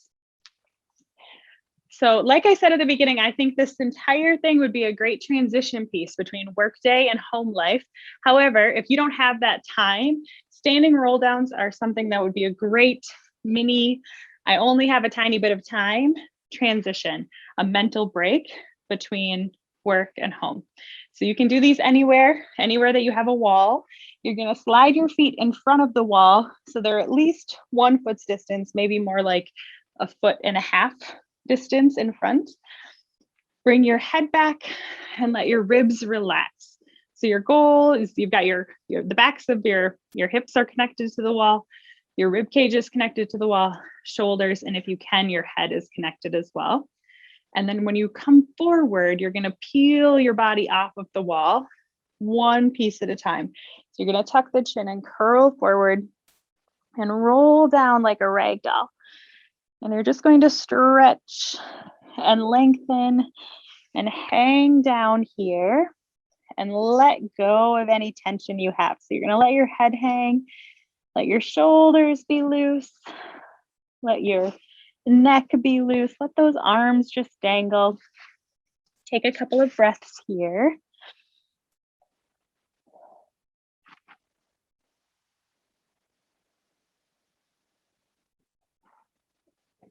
And then as you start to roll back up, think that your low back's going to come up first. So you're going to roll back up and stack the spine up one piece at a time. Come all the way back up and stack tall We're going to do one more just like that. So coming all the way to that starting position and then peeling forward, curling down, rolling down. This time, once you get to the bottom, try adding in a little bit of a sway side to side. So you're just going to let your whole upper half of the body sway side to side, still keeping it nice and loose. So your head is loose, your arms are dangling. Still breathing.